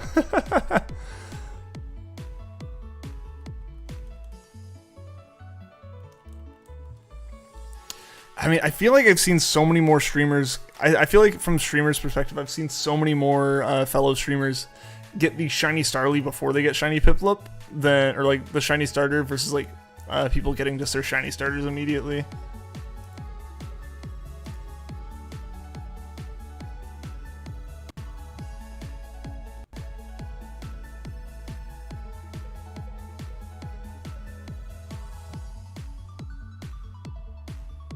Just checking and seeing who all's still alive. Oh, we still got a good number of people going. Awesome. I've been checking up and seeing like how everyone else that I follow stream-wise has been doing, and everyone seems to be doing well, seems to be having a good time, which is fantastic to see. Moose Gaming, welcome to the stream. How you doing today? At that point, you'd just be done. Fair enough, Silver.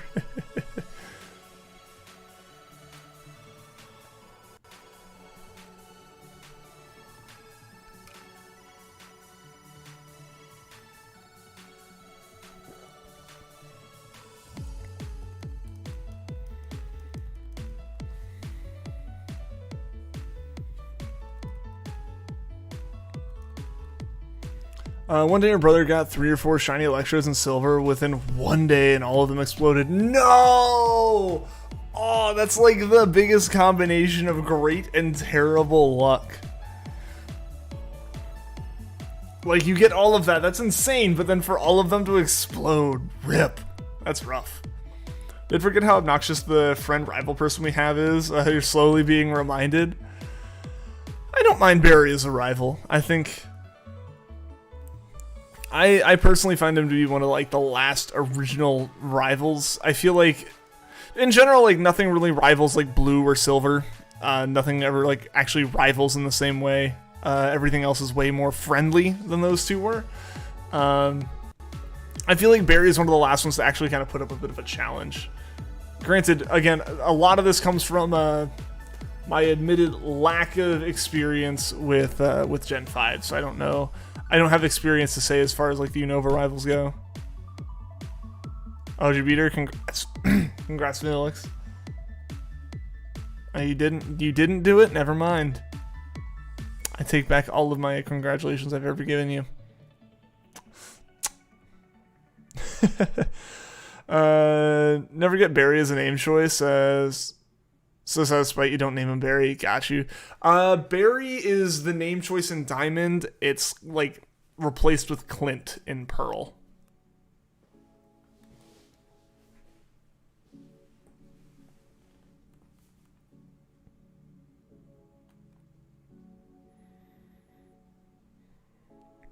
Yeah, so like when I name my rival in Pearl, like in Diamond I can just choose Barry. In Pearl I have to like name him Barry. Both knocked out, and it says you lose. I mean, you both lost. Bruh. Dang, Vanillix. I was cutting it a little close. I definitely cutting it close. Yeah, I believe in those situations, you've lost because your team's fainted, and the game's gonna send you scurrying back. Like, it doesn't have another choice. You've got no usable Pokemon, and it won't let you go anywhere like that. Outside of, like, the very beginning of the game. Bruh. Ripped a Vanillix on that one.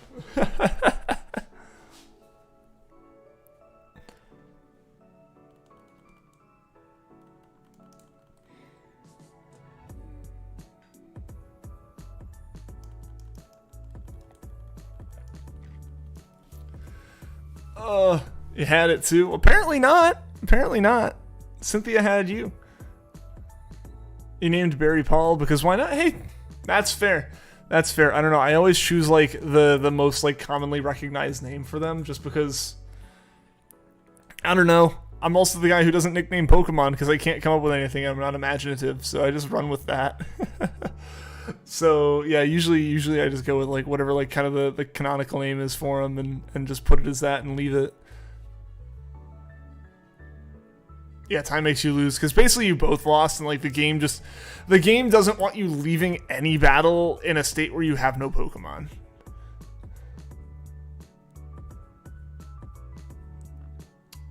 So mad, take that anger, channel it, go back in there.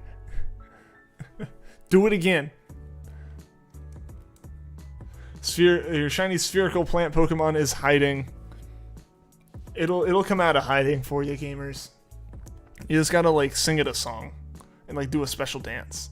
In the Champions Tournament in White 2, you got KO'd by Steven's Metagross, but your Pokemon had Rocky Helmet and KO'd his last Mon.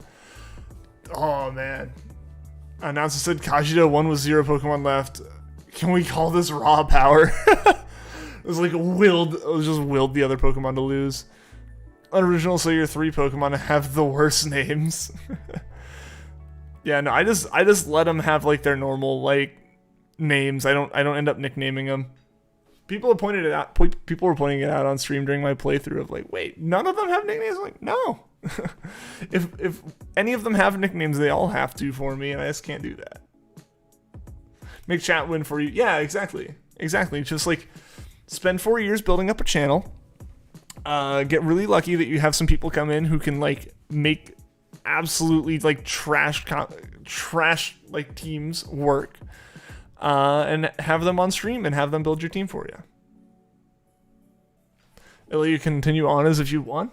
Interesting that handles it that way. I wonder what makes that different from like the Cynthia battle, because I mean, post Cynthia battle they go congrats and you go and you put all the Pokemon in the Hall of Fame and then you go through the cutscene and you're back like with a full team. So at no point do you actually have like proper control over your character with without Pokemon. So it's interesting. It is interesting that the Cynthia battle like throws his hands up like nah, not allowing that. It's very interesting. Over 13.5 hours for this. That's crazy, gamers. That's crazy for the hunt you're doing. You've been shiny hunting Palkia and Pearl for 12 hours now. If one reset is 45 seconds, you did about 960 resets for Palkia. Crazy. Now these hunts are genuinely going to be kind of like crazy, just because of like all the like stuff, you know, like all the soft reset time and everything, and like yeah. I'm excited for it all, though. I'm excited for all of them. We're definitely going to do an Eterna Forest hunt. We're going to do an Iron Island hunt at some point. That probably won't be first. We'll probably do an Eterna Forest hunt. Then from there, we might go on and do a Dialga Palkia hunt. I think that'd be a lot of fun. As far as like these saves are concerned, in the mix of all that, we're going to do a bunch of Poke Radar and stuff. I think it'll be like kind of we do a hunt here, then we go and do Poke Radar while I off stream get these hunts and shuffle them along to like their next like save point, you know, like all the kind of like filler acts and stuff that you have in a show while you're shuffling around the main people. Like that's gonna be where we're using our Poke Radar for it first while we do some of these bigger and more grandiose hunts. Hall of Fame heals you too, so that's what confuses you. Yeah, I don't know. It's very interesting and very strange. Maybe because it was attorney set up, so if you get knocked out, you won't faint, you just lose. That's honestly probably what it is, Kajito, since you're not going to scurry back to a Pokemon Center, that like part of the code doesn't kick in. You named a Floatzel Lario. Does that look and sound good? No, just no. So admittedly, I don't know how to pronounce that even, so. Lord Grimm, what's going on? Just reached 1K soft resets. Looking forward to getting Chimchar at 2K. Best of luck with that, Lord Grimm. Congrats on making it that far. Props for pushing through to that. Yeah, I'm really hoping I get mine before the 1K mark. I would like to get this under that. So glad ZL and ZR act as A. You're playing through Pearl while on your other hand you're shiny in the Turtwig on Diamond. Nice. Yeah, I'm doing the like remapping buttons trick. So like one of these Joy-Cons is for one Switch and one's for the other. If we don't get DLC for these games, we can at least get soft reset. Can we at least get soft resets? I'd be happy with that, not asking for much. Yeah, just give us a button combo that like resets the game. Like that actually just like resets the game without the massive load time. Again, like fortunately at least like everything outside of this specific hunt is gonna be more okay, you know? Asking your friend for a high level Pokemon at this point, you just want to be on post game. Let's beat Silver. Yo, congrats, Rose Girl. That's awesome. At least you still have Black 2 and White 2 to finish while you wait for Christmas Eve so you can play Brilliant Diamond and Shining Pearl. Ah, yeah. No, those will hold you over, I think. I think those will be good for that.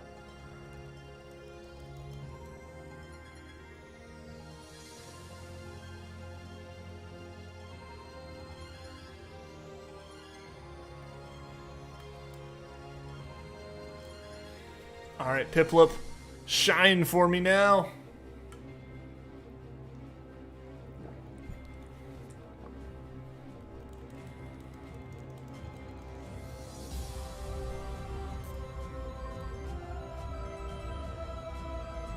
It did not. It didn't listen to me. I don't know. I don't know what's going on. I accidentally choose Turtwig as your starter and it's shiny. What do? I keep it. While I'd love to get PIPLUP and that's the one I'm aiming for, any of the shinies are good to me. I'm not picky. I'm not a picky person when it comes to this. So yeah, any of them I'd be happy with.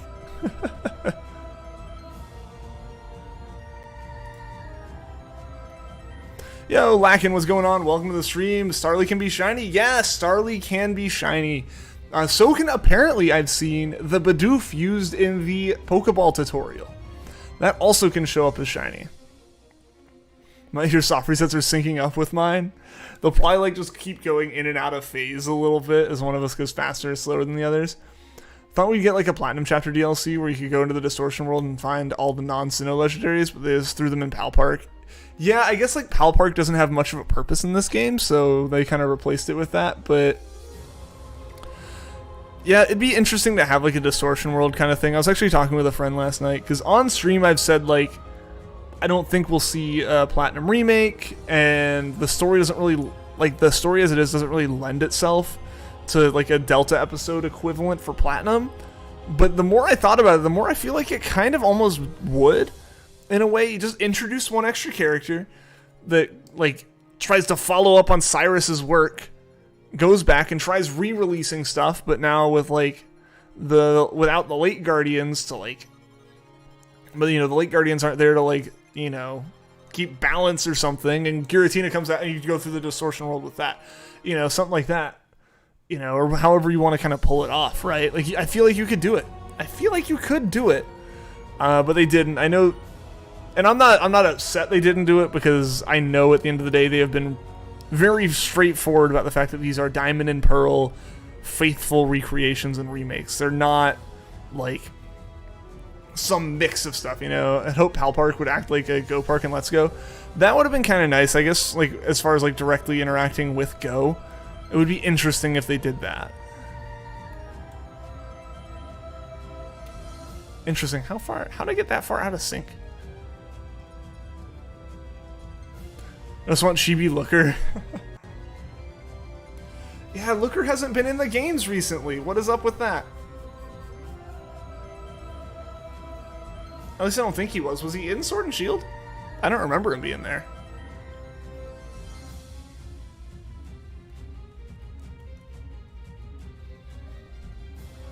Why didn't they lock Starly? They did it in Oras, but the Starly shouldn't be able to shine in the first place if they learned from Artisy.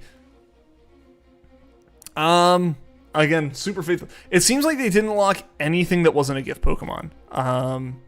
Which is really interesting. That's how it used to be done, but they added locks specifically to get around a lot of that.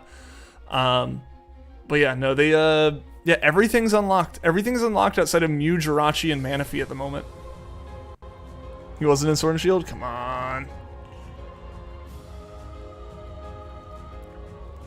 Sharon, I think. I know who you're talking about, I think. Yeah, there's just a lot of like usual kind of like references back to old games that they didn't really make with Sword and Shield, and then they didn't make them with these because I guess these games are technically remakes from before most of those references were added. If they do release a Platinum DLC, then it should focus on Sharon and bring back Looker. Yeah, that'd be kind of cool. We'll see what they end up doing, because, I mean, they've never really done, like, a follow-up to a remake before. Like, and obviously, like, I mean, DLC was kind of a new first for Sword and Shield, but they've never done, like, any kind of, like, follow-up DLC, either in terms of a Platinum game or, like, just any kind of extra Platinum content outside of, like, you know, they did, like, Delta episode in Emerald, or in Oras, but that was baked into it from the start. So yeah, it'd be interesting to see if they did it, how they would handle it, because I don't think people would be disappointed by it existing. It does weird you out that we get based on originals by Game Freak. I mean, yeah, because you know it's not actually Game Freak this time, so it makes sense for them to kind of be like, ah, yeah. I feel like there's probably something where they have to say it at the start, because you know that is true. They got to give the credit where credit's due and all that kind of stuff. I didn't mean to click turn. Wait, what the heck? Was that pointless other galactic admin in Platinum? But I mean, if you added like a Platinum DLC, you could use them to justify more of the Platinum content coming in, right? Like at the point that you're adding Platinum DLC, I think it stops counting as having to be like faithful one-to-one recreations of everything. So you just kind of build your own story again with like bits and pieces from Platinum. But again, we haven't really seen any follow-up content to remakes before, so I'm not holding my breath on it. Don't think you ever fought them. I imagine that's kind of why it's pointless, but I mean, like you add them in and you let them use the story and stuff, right? It'd be interesting. Again, I don't think there's ever there's any amount of like, I expect this to exist. I'm sticking with the same mentality I had from the initial like announcement of BDSP of it would be neat if it existed, or like things might be neat if they exist, but nothing is confirmed in or out of the game until Ilka or Game Freak says otherwise. Until someone officially in an interview speaking for the company says something one way or the other, nothing is confirmed. And I think that's kind of where I stand with stuff here, where it's like it'd be neat if they did it, but they haven't said anything about anything outside of what we got right now. And I don't expect to see anything until well after Legends Arceus is out, because I imagine these games are going to come out, they're going to kind of push them through Christmas. As soon as Christmas is done, hey, 2 months, we got like a month and a half, you know, Legends Arceus, make sure you get it, like that kind of thing is basically going to immediately switch over to that.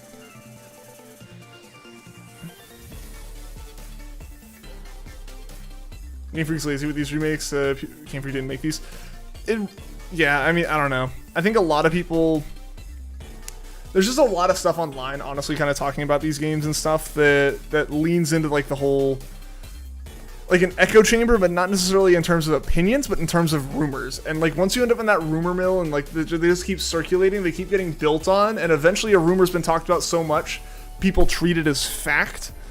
And so then you're building rumors on top of that fact, and, like, it just kind of, on top of that quote-unquote fact, and it just gets ignored that was also a same level of rumor like a month ago, and that might have been built on something else, and eventually one of those pieces is pulled out as a no, and it crumbles everything, and people are so disappointed that their whole expectation of the game's like dashed, despite that not being what they promised, you know? Not gonna lie, Ilka did a fantastic job with the battle backgrounds, looks so much better than Sword and Shield. Agreed. Hard agree on that, Kajito. I think I was very nervous kind of going into these games, again, from like the February trailers more than anything else. The February trailers made things very iffy. August trailers and onwards, great. It all looked good. So yeah, they've really done a good job making these games look good. Why do you make shiny hunting brutal, Game Freak? Wait, what? Also, sorry, no habit. Ilka, no, Ilka, why? Yeah, no, Game Freak. What'd I do? Sorry, force a habit.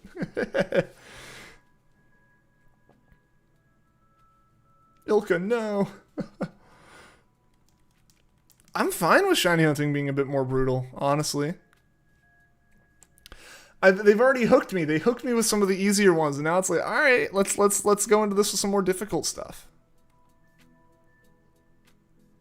People are just regurgitating the same old complaints. I mean, there was a lot of stuff people were complaining about, like why there wasn't more platinum content in the games, and it's like, or like I expected more of it or something. I was like, well, you shouldn't have. Like, it'd be cool if it was there, yeah, but like it's not what they said, you know.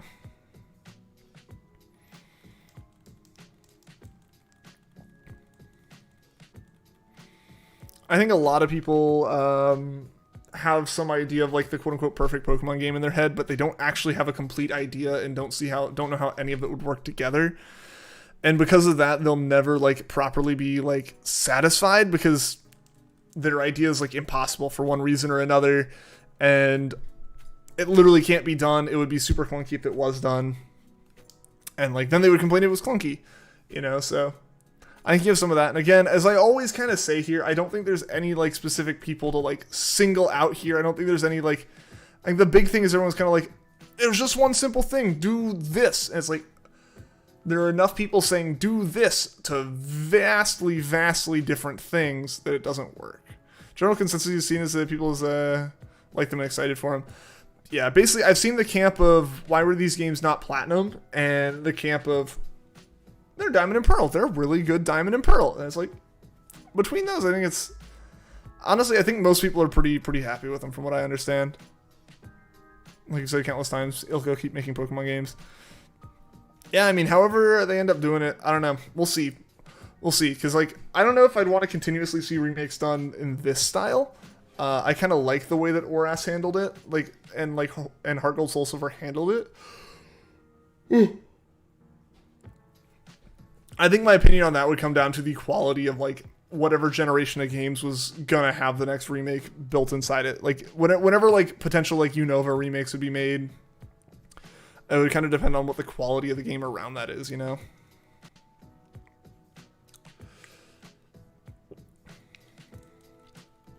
But yeah, no, in general, I've been happy with these. It seems like most of the community here has been super happy with them as well. So like, hey, overall props to everyone. Want a game about Looker? It'd be interesting at some point to get just like a game focused on him. Wish you could have the option to save before you choose the starters. You're right. Like after the Starlies show up, sort of like Ruby Sapphire. Yes. Yes. There's no need to like. It's like lock us out there, you know. We're just about perfectly synced. Nice silver. Nice. Yeah, it is interesting though. Both of my switches are out of sync. That one's a V1 release day switch, and this one's a V2 switch I bought like a week or two ago. You can notice the difference in load times between the two models of Switch.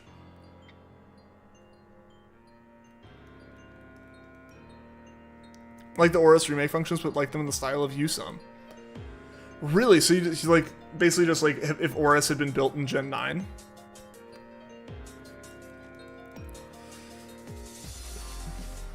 Like with the model, the same model style and everything. I just realized Detective Pikachu would have been the perfect Pokemon for Looker's partner Pokemon. It would have, right? This is the Mario Kart 7 bundle switch. Or like the Mario Kart 8 bundle. Gotcha.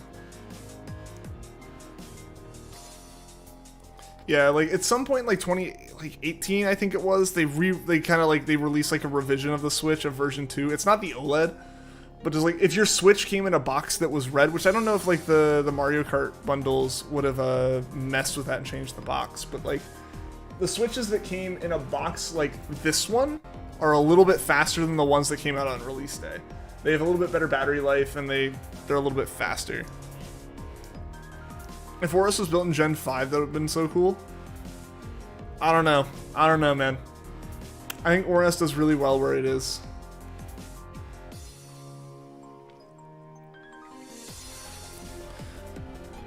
I think yours is Mario design. Oh, okay. Yeah. Gotcha. Yeah, but like you saw how much longer it took for like the Shining Pearl screen to come up on the Brilliant Diamond screen. That's just the load time difference. Let's get Pokemon Go-Kart Switchy 4. What? What? Juan, are you okay? The box on Switch. Oh, okay, okay. I was like, okay. I mean, there was the Mario Switch that one time, but... but yeah, the box has like the Mario stuff on it. Got it.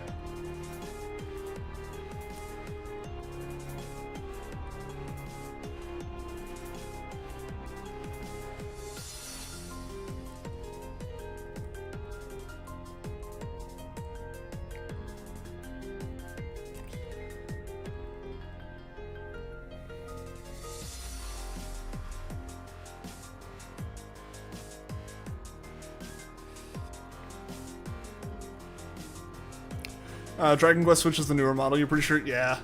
This is it's low times with battery life. Your old Switch is better than the old one. Yeah, I think the Dragon Quest Switch came out well after they switched the V2 stuff. Because there was really only like a year, maybe a year and a half of the Switches being the original run of Switches. They changed them up pretty quickly. Because that's just kind of what happens with the technology. Is like once they kind of get their feet under themselves, they can get it moving a lot more quickly. So I wouldn't be surprised if like even like Redbox Switches kind of have continuous incremental improvements on them. It's just like the switch to the version, the change to the version 2 Switch was when they initially like made like the hardware change. Really wanted Gen 3 remakes in Gen 5. Loved the animated sprites so much. Really, I mean, I don't know. I guess like for me, I've mentioned before I haven't beat Gen 5, so I like haven't had enough experience in that like style of game to really appreciate it. Like the visual style of the game. So for me, I don't know. ORAS is familiar. I like ORAS. I think the 3D chibi works pretty well for it personally.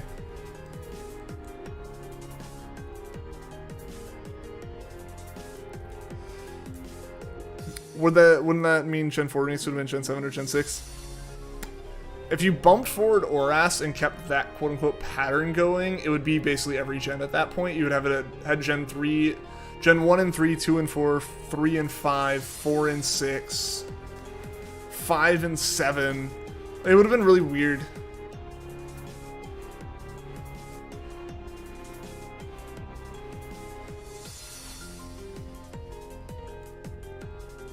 Just sub silver, that's what you forgot to do today? What? I might be confused there.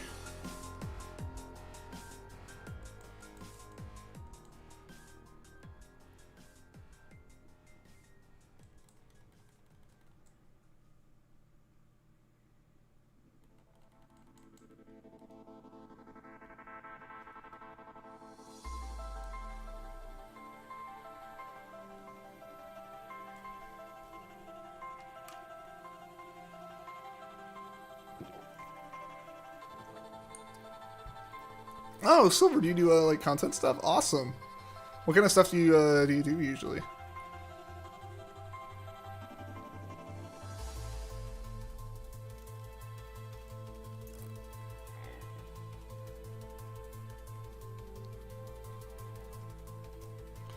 Got 5 and 5, 6 and 3, 7 and 7, and now 8 and 4. Interesting to look at it as 5 and 5 and 7 and 7. But yeah, like we got 2 and 4. We got like 2 in Gen 4, 3 in Gen 6, 4 in Gen 8. So like you would think like 5 in Gen 10, but like I don't know. So yeah, no threats. I know. Cyberpunk slowly, kind of when you can. Oh, cool.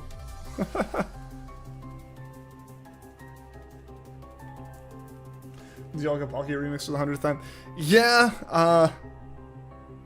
I wasn't sure how long I was going to stream today, so I just went ahead and put on the Diamond and Pearl playlist that Glitch City has.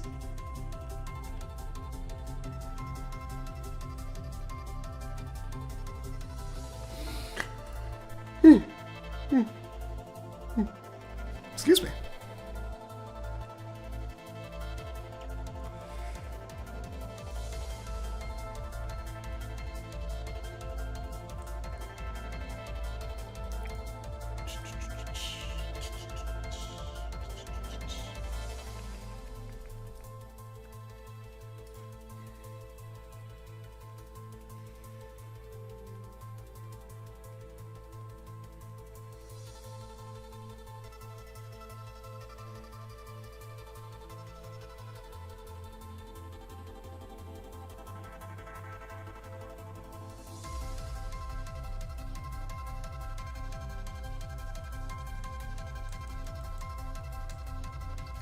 See, I'm checking again, seeing who's still live, who's doing the thing still. Alright, we still got a good group going.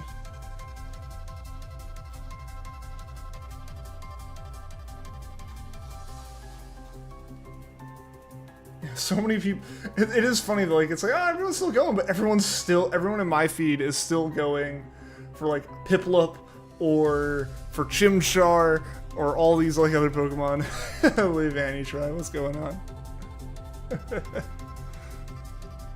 Oh, it is kind of funny seeing that. Like, I think literally everyone I know is still going for starters right now. I don't think anyone's actually moved on from that yet. Even the people not like, I feel like most of them are doing shiny badge quests potentially. When that's not really what I'm focusing on, yet at the same time I almost feel like we might we might end up in that situation accidentally, or not accidentally, but just like kind of unintentionally. Hey, welcome back, MT. How's it going, dude? Like, we might just accidentally end up in a situation where we've done like mostly a shiny badge quest if we go through like if we do like Eterna and then we do like a hunt somewhere else as soon as we can and stuff like that. Because I feel like we're just gonna kind of do the static encounters as this like playthrough goes along, like just kind of in the order the game lets them happen.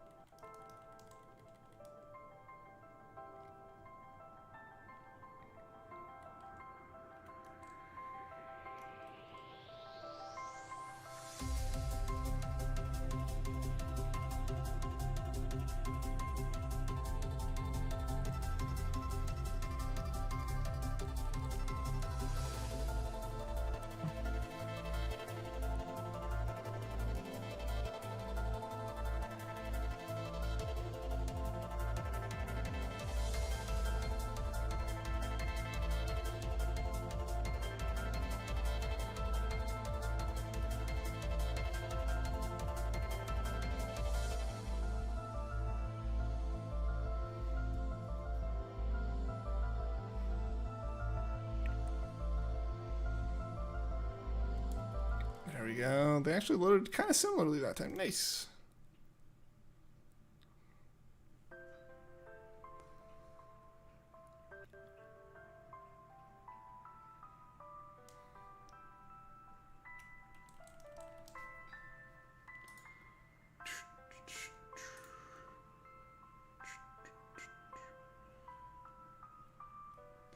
Yeah, I'm excited. I'm really excited now for doing some Eterna Forest hunting. With the dual saves. Intense concentration. Yee. Super focusing, right? No, but yeah, I'm kind of thinking ahead. I'm thinking too far ahead right now, I think, because like we're still doing the starter hunt. There's no need to really like focus and figure, oh, what do I do next? You know? Because I think, like I said, my plan for next is probably just gonna be a Pokeradar hunt in Brilliant Diamond, and then we'll come back here and do like the Eterna Forest hunt, and we'll do like, then we'll go back to Brilliant Diamond and do some more Pokeradar while I set up other stuff here, and then we'll do like, you know, Spiritomb or Rotom or whatever's next, and then we'll do Dialga and Palkia and just keep kind of working through them like that.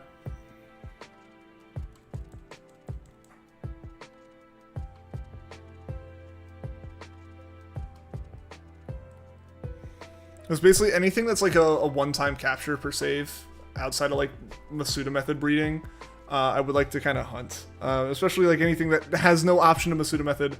Stuff like Dialga Palkia, that's what these saves were basically created for, was to do Dialga Palkia, to do the version exclusive Legends at Romanus Park, because, you know, for those, like, obviously I only get one set and I want to get like a non-shiny and a shiny set. So that's kind of what's I'm working on now, or like thinking through now, is like what should be hunted in this. What'll be the most entertaining kind of things to do as far as hunts with this? You know, like doing some of the more unique ones that you can only really do at certain points in a save and stuff. It's like, I have saves that are meant for shiny hunting. May as well do the shiny hunts that are involved in those saves, you know? Also, excuse me.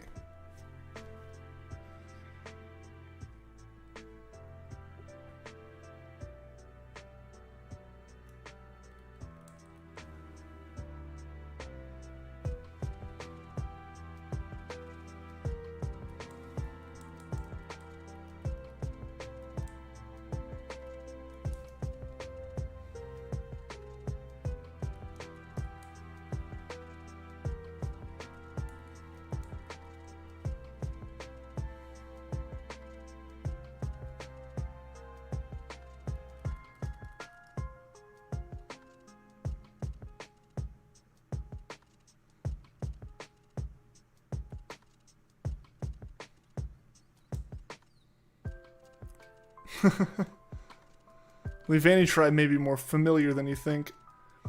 Hey, what's going on, Mel? Welcome to the stream. Odds are in the 4,000s, right? Yeah. So it's full odds, but like the odds are still the same as like Gen 6 and newer. So it's 1 in 4,096.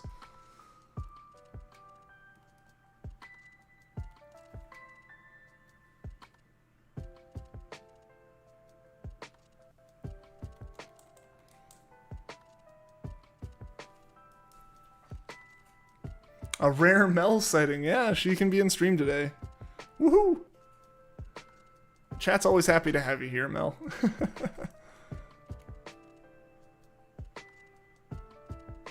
Probably an older stream, yeah.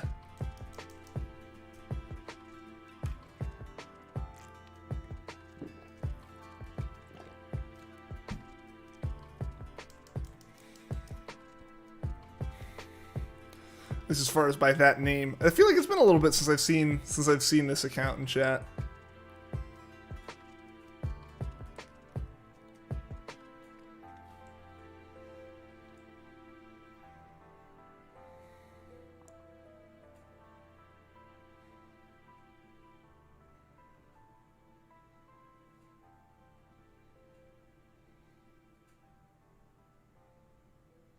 Oh, yo, we got the 45 likes on the stream, guys. That's awesome.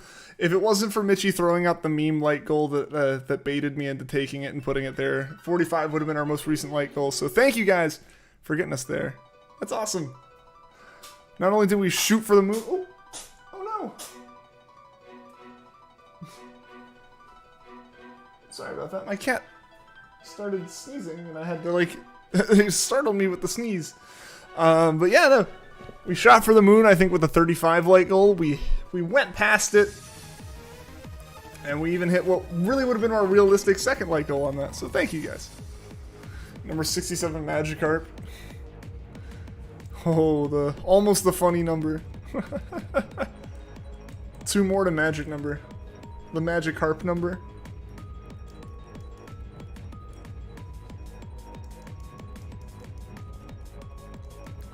It's not satisfied.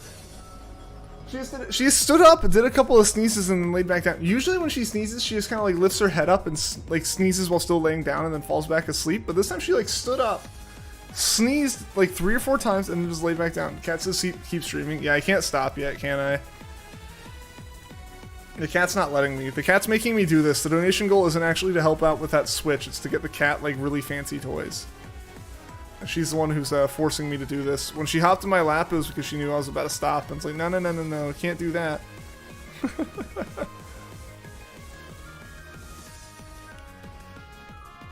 She's been chilling in here with me for most of the streams this weekend, though. It's actually been kind of nice having her in here.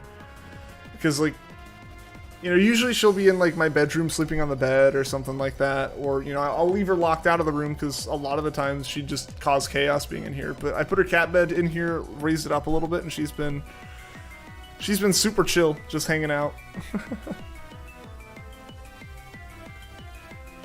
We're about 16 minutes away from hopefully no longer having confusing Starly shading. That's at least my assumption, is that at 8 p.m. for me, it's going to switch over to being, like, actually night in the game. Because I feel like that's when that normally happens.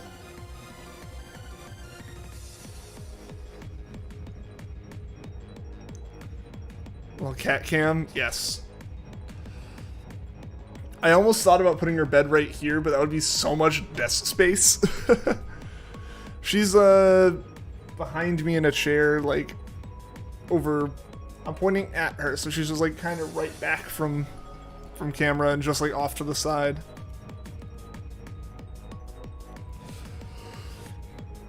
Occasionally she hops up in my lap and she gets her time in the spotlight. Hey, what's going on, Diddy? Welcome back. How's it going? It's going well. We're over 800 encounters now. Getting closer and closer to 1,000. My guess is that if we stream this again tomorrow, we'd hit 1,000. DJ Kitty Cat. I bet she'd make a good DJ. A blue wrench. Yeah, it's crazy how much you guys have pointed out that like mods don't usually hang out in here anymore. I ran into a graveler on the way to Snow Point City during the sunset. Next to the lighting and the snowy background, I could have swore it was a shiny, but it wasn't. Yeah, it's weird. It's so crazy, like the way the lighting acts in this game. Got this, man. Keep it up. Thank you, Diddy. Thank you. Yeah, we're going for it. We're continuing to go for it. DJ Caddy.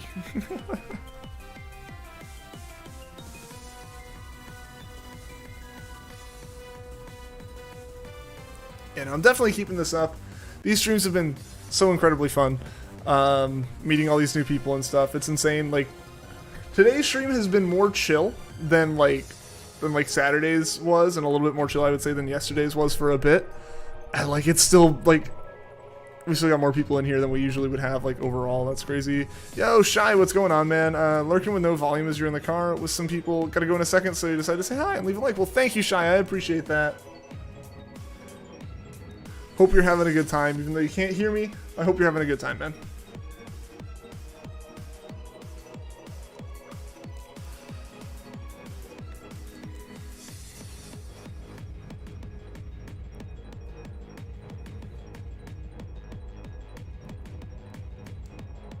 Oh yeah, so Mel, if you're still here, planning on playing any more Diamond today? Should look directly in the camera for Shy. He'll be confused, can't hear you. So Vanillix, this isn't for Shy. This is for you. Is this what you wanted? Does this make you uncomfortable? I bet it does. I know it did the other day, so I know it does today too. This is what you asked for, though. My eyes hurt because I was staring directly into a light.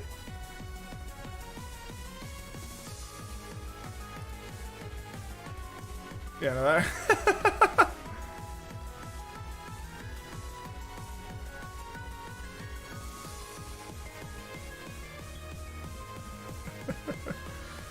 Just watch everyone leave, like, it's just it's too unsettling for stream. Oh yeah, no, my eyes started to water there at the end.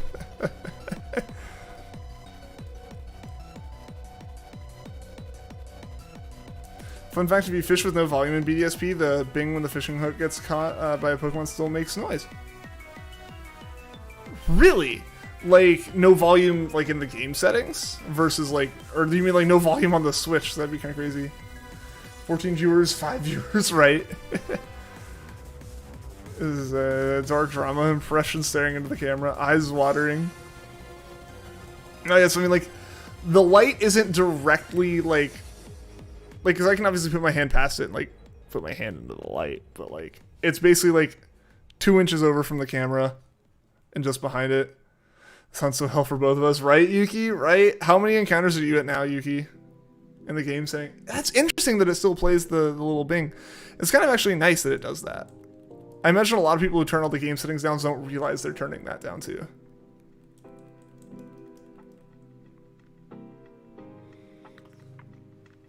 It's watching someone die. How would I be? But it's a wall behind me.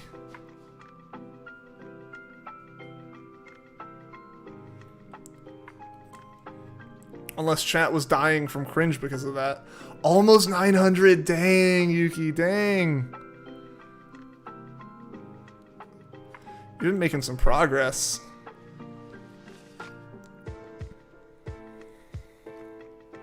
Took a small break to eat. Hey, that's always good. That's always good. Prioritize the eating and the sleeping and the general healthing and everything.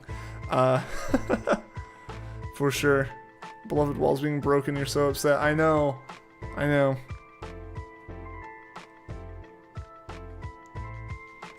Should try fishing with zero sound in the game settings. I might try it just to see what's up with that once we get through these through this starter hunt, because this game's already set to have like no sound on.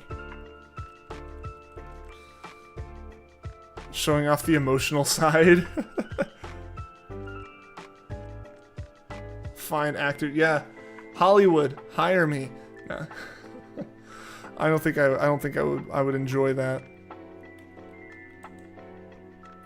Ambient sound volume? Maybe. How have we both not gotten PIPLUP shiny yet? I don't know, Yuki. I don't know. I mean, it's like 4,000 encounters is odds, so like... It's like until we hit 2,000, I don't think either of us should have, like, until both of us have hit 2,000, I don't think we should really be expecting a shiny or anything, you know?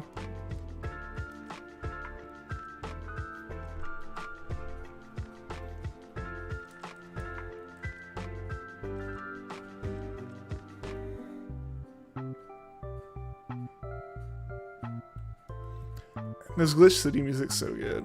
So good. I really need to like make a proper playlist that mixes this with my Monster Cat stuff and like play both of them and everything. We'll see. We'll see. I gotta work on that. That just wasn't a priority during like the initial setup of BDSP stuff. I haven't either. You just started and keep getting a lot of females. Yeah, you'll see a lot. You'll see a lot. I stopped paying attention to like most of the stats on the Pokemon. I just care about it sparkling.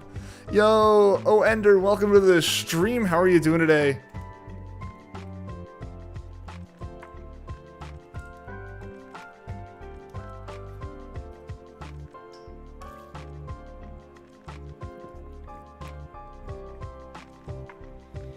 Still looking for your 5th shiny yellow carp. Gotta keep the tradition up, man. I respect it. It's a 0.2 chance. The odds are whack, but at least it's better than the old games where it was 1 in 16. No, 16k, just don't remember the other numbers. Old games are 1 in 8192. I don't think anything was ever 1 in 16,000. Starring Ian, Mindless Enigma, in the new upcoming winter film, Ditto or Diglett, you decide. I will get memed for that forever. Oh man, I let MT know about it. MT didn't know about it before. Why'd I have to give MT this ammunition? This one's on me. I've done this to myself.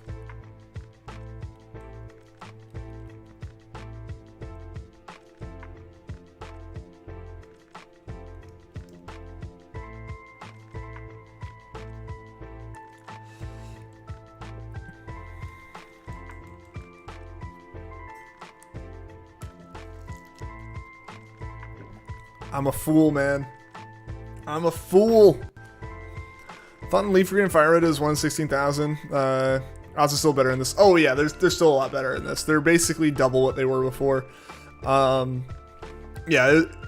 So in Gen 2 and Gen 3 and Gen 4, Gen 2, 3, 4, and 5, the odds were 1 in 8,192 by default. Gen 5 added the Shiny Charm, which did the same thing it does now, which is basically make it 3 out of that, which like 3 out of 8,192, which kind of broke down close to like 1 in what, like 26, what, like 1 in 27, oh whatever, or 2720 or something like that. Yeah, and then in Gen 6 is when they moved the odds, the base odds, to 1 in 4,096.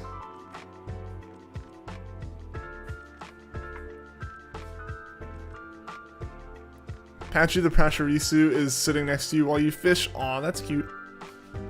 Do like they actually like sit next to you, or is it just like behind you? Like, does it move up next to you when you're fishing?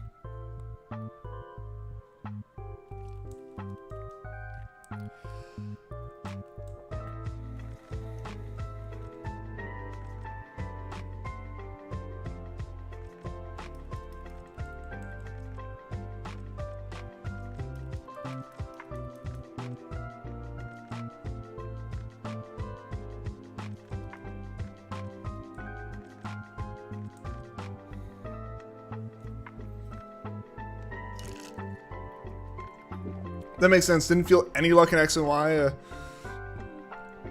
We're storing 3 fossils and got a Mora, and it took over 20,000 restorations, so you got it. Oh, dang.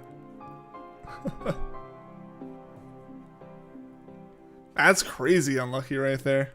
Pachirisu's standing next to you while you're fishing. Ah, okay. Cool.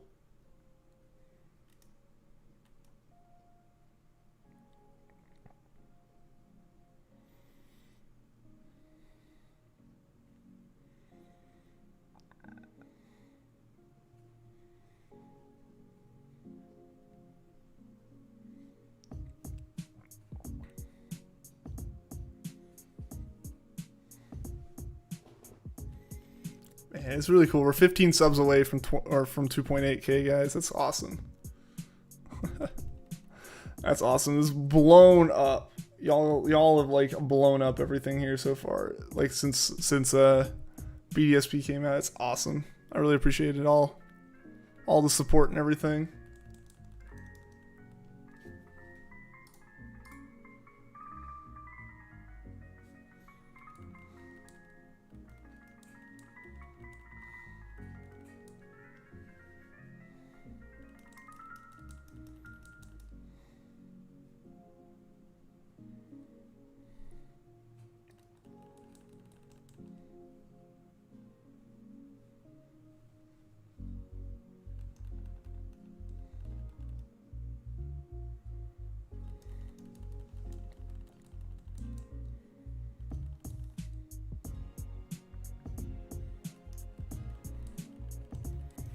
I keep like having to pause and wait for a second to make sure like I'm still on the same to make sure I have like the same you know, like I'm still synced up, right? Like, because I don't know how. I feel like I might just start button mashing one button like you would do in a normal scenario, and like just stop kind of messing with the actual like I'll keep mashing the yellow Joy-Con, but I won't mash the blue Joy-Con, and they'll get off, or the other way around or something. Because all it really takes is me like missing one type of input once, and it throws everything off. You know, everyone's going to be shining anti-drift on Friday when it's available. Oh, absolutely. Absolutely everyone's going to be doing that. You know, over 5K encounters, gamers. Dang, dude. Dang.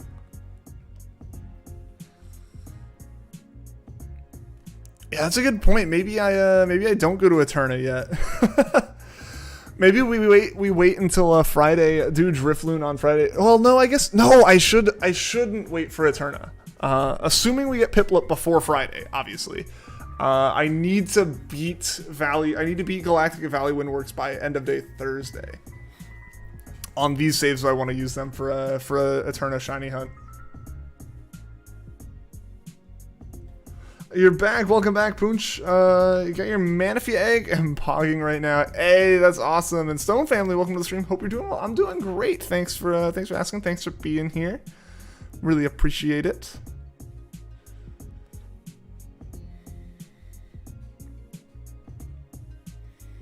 Yeah, things are going well right now. We're just rocking through these encounters. We got 50 likes on the stream, guys. 50 like hype for the stream. That's incredible.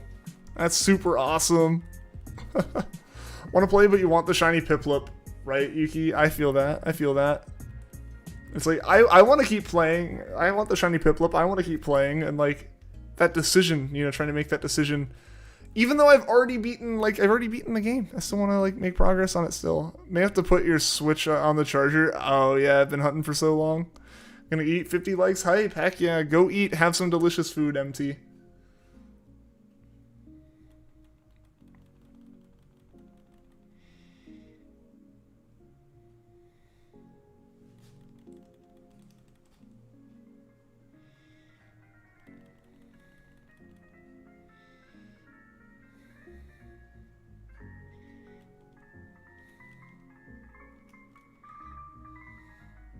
$147 votes in the poll. That's insane. That's the most votes I think I've ever had, like, on any kind of thing here. Yeah, 50 likes, 147 votes on the poll. That's incredible. We're coming up on 700 total views on the stream, which is crazy for my streams as of any time in the last, like, 3 years. Push the Techno Sound and Lights button for the 50 like hype. I should get some. I need to get something so I can like hit like special like celebration buttons for light goals and stuff. That'd be awesome.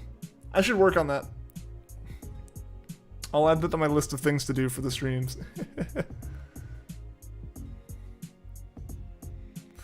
It has turned night in your game. Yeah, it turned night. No more dealing with the Starlies that look like they're shiny.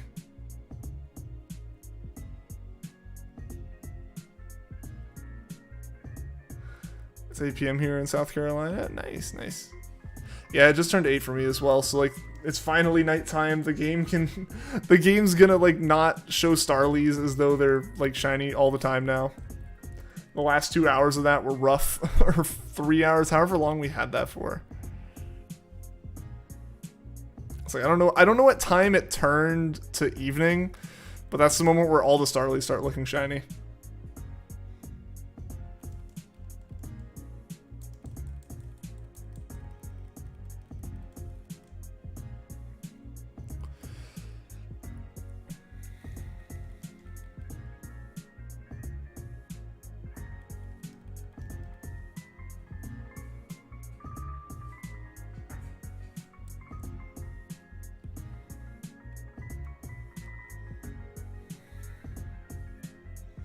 It's 5, and it just hit that in your game right now. No, Mighty. A few of us leave it, and a few of us are now like banished to the Shino round.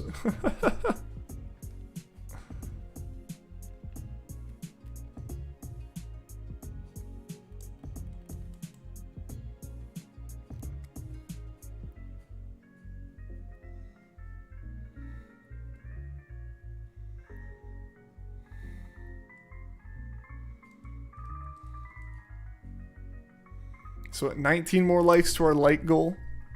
If we hit that, I would be ecstatic. I would also kind of giggle because it'd be nice. I'm definitely an adult. I'm definitely mature. Yeah, that'd be awesome. I don't know how much longer I'll go though. I've been going for 7 hours now. It's a little while, you might say.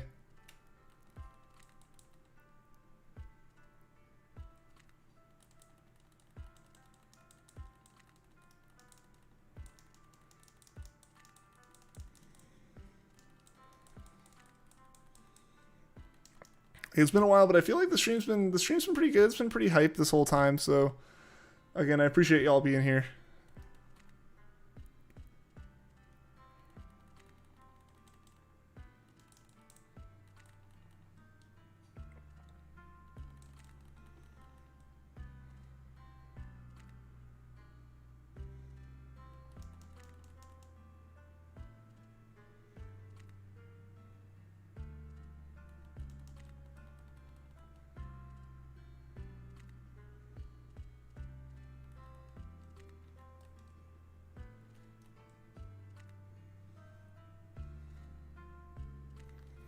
I might try going to 850. That's kind of what I'm feeling right now.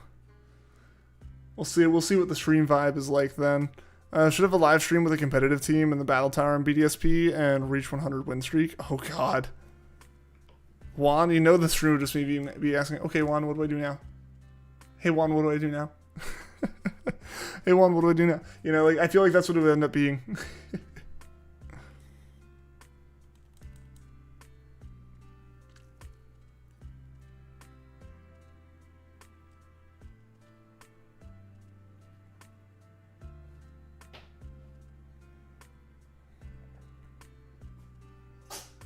Oh, my cat sneezed some more. I need her to actually get her medicine in her today. No help from us. Oh no, I'd be so lost. That'd be the longest stream I've ever done. And it would still end up unsuccessful.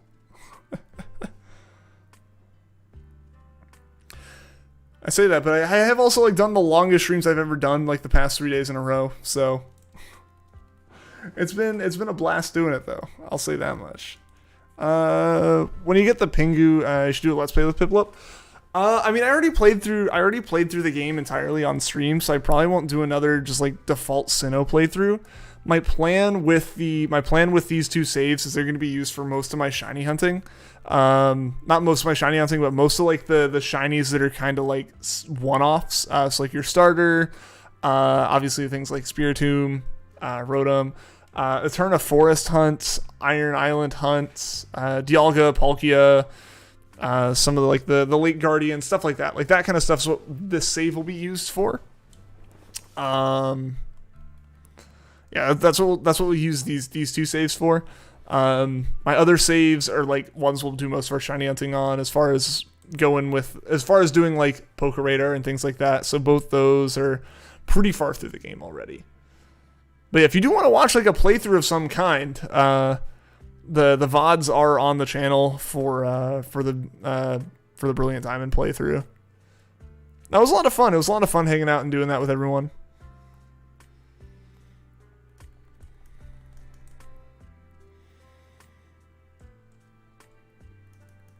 How the heck did it get so like out of sync?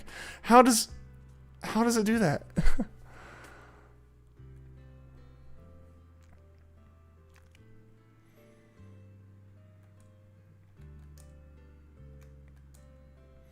I see Def Take a Look. Awesome. Have you ever done a Nuzlocke? Gonna be doing a Steel Lock your first run through? I haven't ever done one.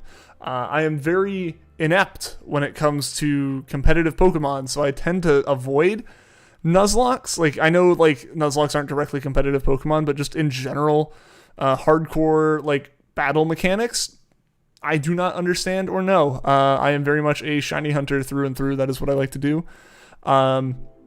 I've considered it, though. I've considered it. It'd kind of be a fun thing to try at some point with these games. I'm probably going to, if I were to do one, I think it would be, I'd try to do it soon while, like, you know, I'm kind of still, like, super hype about playing through Sinnoh, but I might wait until I beat Pearl, my main Shining Pearl save, seeing as, I don't know if I could handle having 2 games going on my head, one with, like, a specific set of rules and one not. Do a Nuzlocke in this game? I might try. We'll see. Like I said, it would come down to, like, me recording it, me getting to a state where I'd feel like I'm not ruining another playthrough by recording one, or, like, ruining that recording by doing another playthrough at the same time. So we'll see.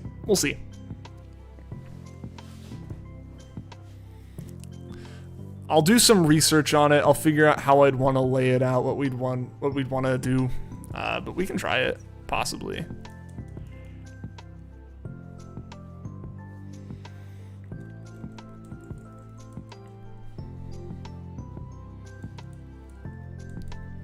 I'm trying to think of, like, a reasonable kind of, like, sub or, like, light goal or something to get us there. I don't want to do donation goal. I really don't like doing, like if I were to do, like, get to X something, I'll do, like, a Nuzlocke. I don't want that to be a donation goal. I feel like that puts too much, like, actual real world weight behind it. As far as, like, hoping it's entertaining and stuff, and, like, also I'd always hate asking for money. Like, the donation goal existing.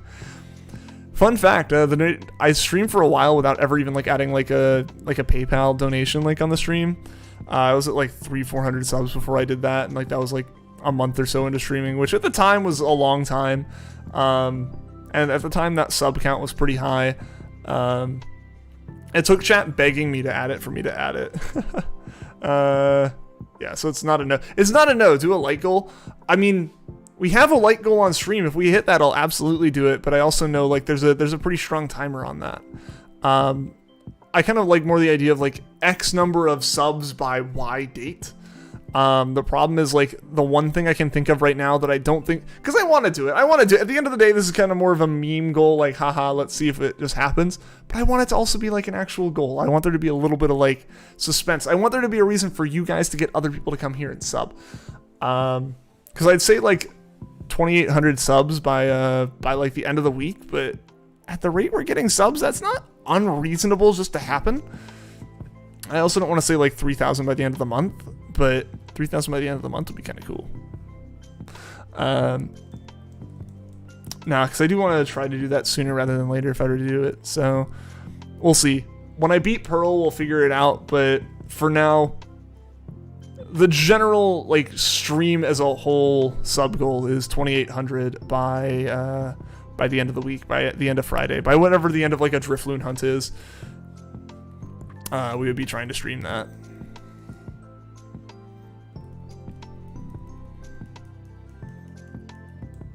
So I might try that as a plan. Might try to do that. Excuse me. But yeah, so first we gotta get these starters. Sorry guys, we got what, 5 more resets, 10 more overall encounters since we do 2 per reset. Let's see if we can get lucky here. If we get the starters today, that'd be incredible. We can play through, get to Eterna Force and everything. Good idea though. Sub goal would be cool. See. Yeah. Yeah. Like, I've tried doing some sub goals in the past, but they've been, like, memishly high for, like, also memishly high, like, rewards at the time. Granted, at the time, like, I think one of them was, like, if we hit 5,000 subs, like, over the summer, when we were, like, 2,500, it was like, all right, if we basically double our sub count in, like, 3 months, like, with no, like, reason for Pokemon to get hype again, to, like, have that many people come into a stream and sub, I was like, all right, if that happens, I will, you know, do a 24-hour stream. At the time, I was someone who could barely make it through a 2-hour stream. Here we are, 7.5, or, like, over 7 hours into the stream. So it's a little more reasonable for that to potentially happen at some point. But yeah, I mean, that could be fun as well. The starters are crucial. Yeah, no, it's like, I really want to get the starter. I really want to find it.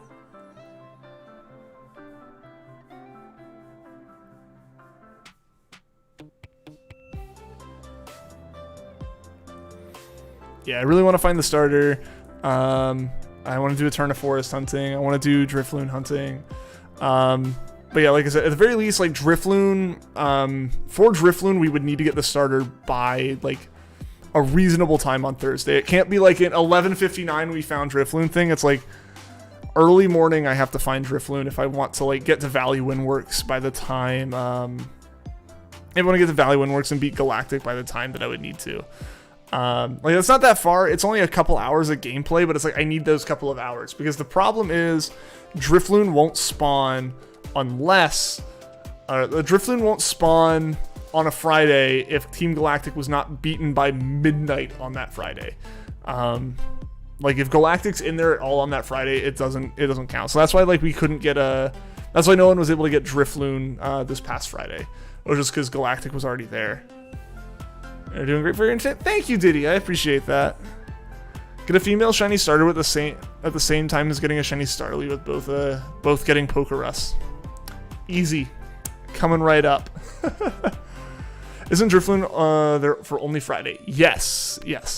Driftloon's only there on Fridays. That makes that hunt a little bit more interesting. It would be kind of one of those ones you have to come back to every kind of like, week. So yeah, Driftloon's only there on Friday.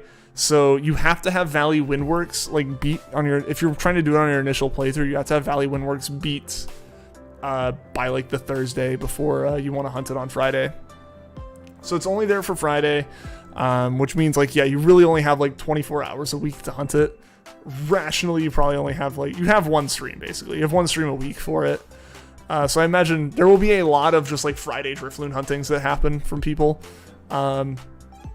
So yeah, I'm crossing my fingers. I can get this shiny PIPLUP by the time by like honestly by the end of Wednesday. I would really like to have it. So hopefully like tomorrow and Wednesday are good streams for us. Assuming I stream Wednesday, I'm not quite sure. Thursday, I'm gonna try to do a stream. I just gotta see what my like family's like Thanksgiving schedule is. And then Friday, I'm off of work again, so I'm going to have that whole day to stream, which is why I really want to be at Driftloon by then. The luck must be on my side. Yes, yeah, exactly. Like, either, like, if I end up doing this hunt, like, Driftloon's going to be a little bit rougher. I can make it work, I can make, like, another save for everything, but I kind of don't want to do that. I kind of want to just, like, I kind of would like to use this save for it. Gonna get it, if not tonight, then tomorrow for sure. Heck yeah, positivity on that. Yeah, so we got this encounter and then 2 more. The release of these games made it impossible for a player to get post-game until a week after release. Are you talking about, like, what part of post-game are you talking about, Juan? Because I have PokeRadar legit. I'm ending here at 850 encounters empty. I've been going for almost 7.5 hours. I feel like that's a pretty healthy length for a stream. So yeah, I think we're gonna wrap up here in a little bit. Depending on if stream like blows up or something, we get rated and like it's going hype, then we keep going. But otherwise, I'm gonna slowly simmer it down, go make dinner, because I had like breakfast for lunch because I woke up late today, and then I had some snacks that you guys actually got to watch on stream. Make it 8 hours. Oh god, I'm hungry.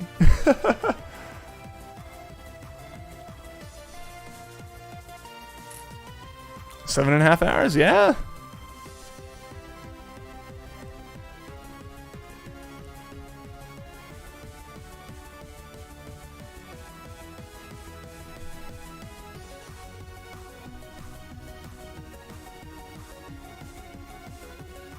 Yeah, I would love to continue going longer and longer, but there's some things I do want to do tonight before I have work tomorrow. We'll be back on streaming. We'll have probably fairly long streams tomorrow as well, as long as I can stream working a 9 to 5.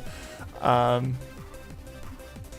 I'll probably pick up like the stream as soon as I finish work for the day, go until like I reasonably like have to go to bed or something, and then like Wednesday we'll see.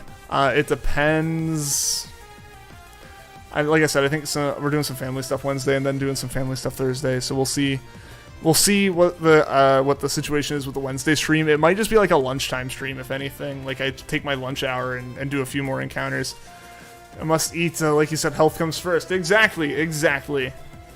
I also kind of want to rest my voice. I've been talking at like stream levels for so long.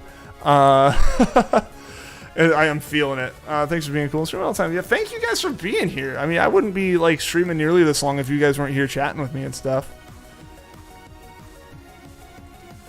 Like honestly, like there's the reason I'm able to go this long is because like you guys have been here.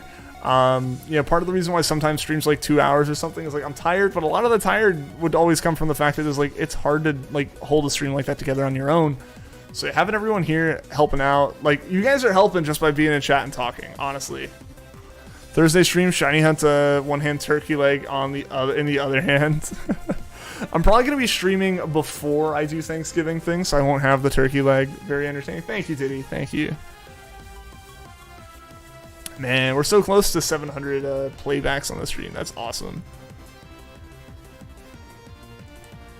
Yeah, so I gotta confirm what like family plans are on Thanksgiving. Not quite sure what they'll end up being. And then if we have any plans for like the days after that, I'm not sure. But I have work tomorrow and Wednesday. That's all I have for work this week, just because I took today off and like this past Friday, and then like everyone in the US at my company has Thursday and Friday off. So bonus days. Honestly, I kind of contemplated, do I just like if I hadn't learned this after submitting my time off, like I would have just been like, oh, I'll just take the whole week. Just take Friday through Friday off, you know? But I unfortunately did not do that, so I do have work tomorrow. So the stream tomorrow will probably start like around 5 or 6, given that right now it's 8:18 for me. So alright guys, final reset of the night. Will we get super lucky? Let's find out. And then also guys, we need to, it's like imperative that we do this. We gotta do a raid.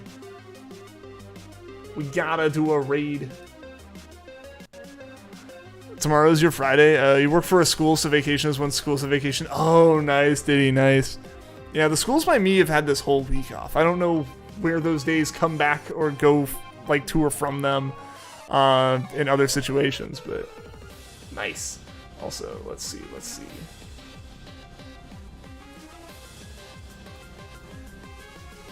Alright, I have a raid target, so guys, I want to see some hashtag mindless raid in this chat to see that we're going to have some raid hype. This is going to be the shiny. This is going to be it. This is it. This is going to be the shiny. Heck yeah. Positive mental attitude. Woo! Yeah, let's see the raid hype in chat, guys. I want to see raid hype. I want to see us getting pumped. I want to see if we got the people here who are going to do a raid.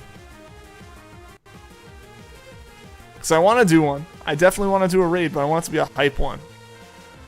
I make it up usually at the end of the school year. Yeah.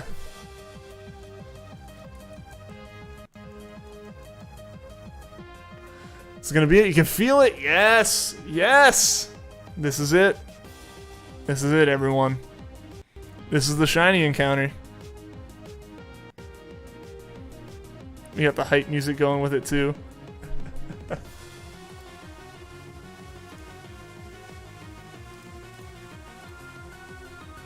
Hashtag mindless raid. Yeah! Woo!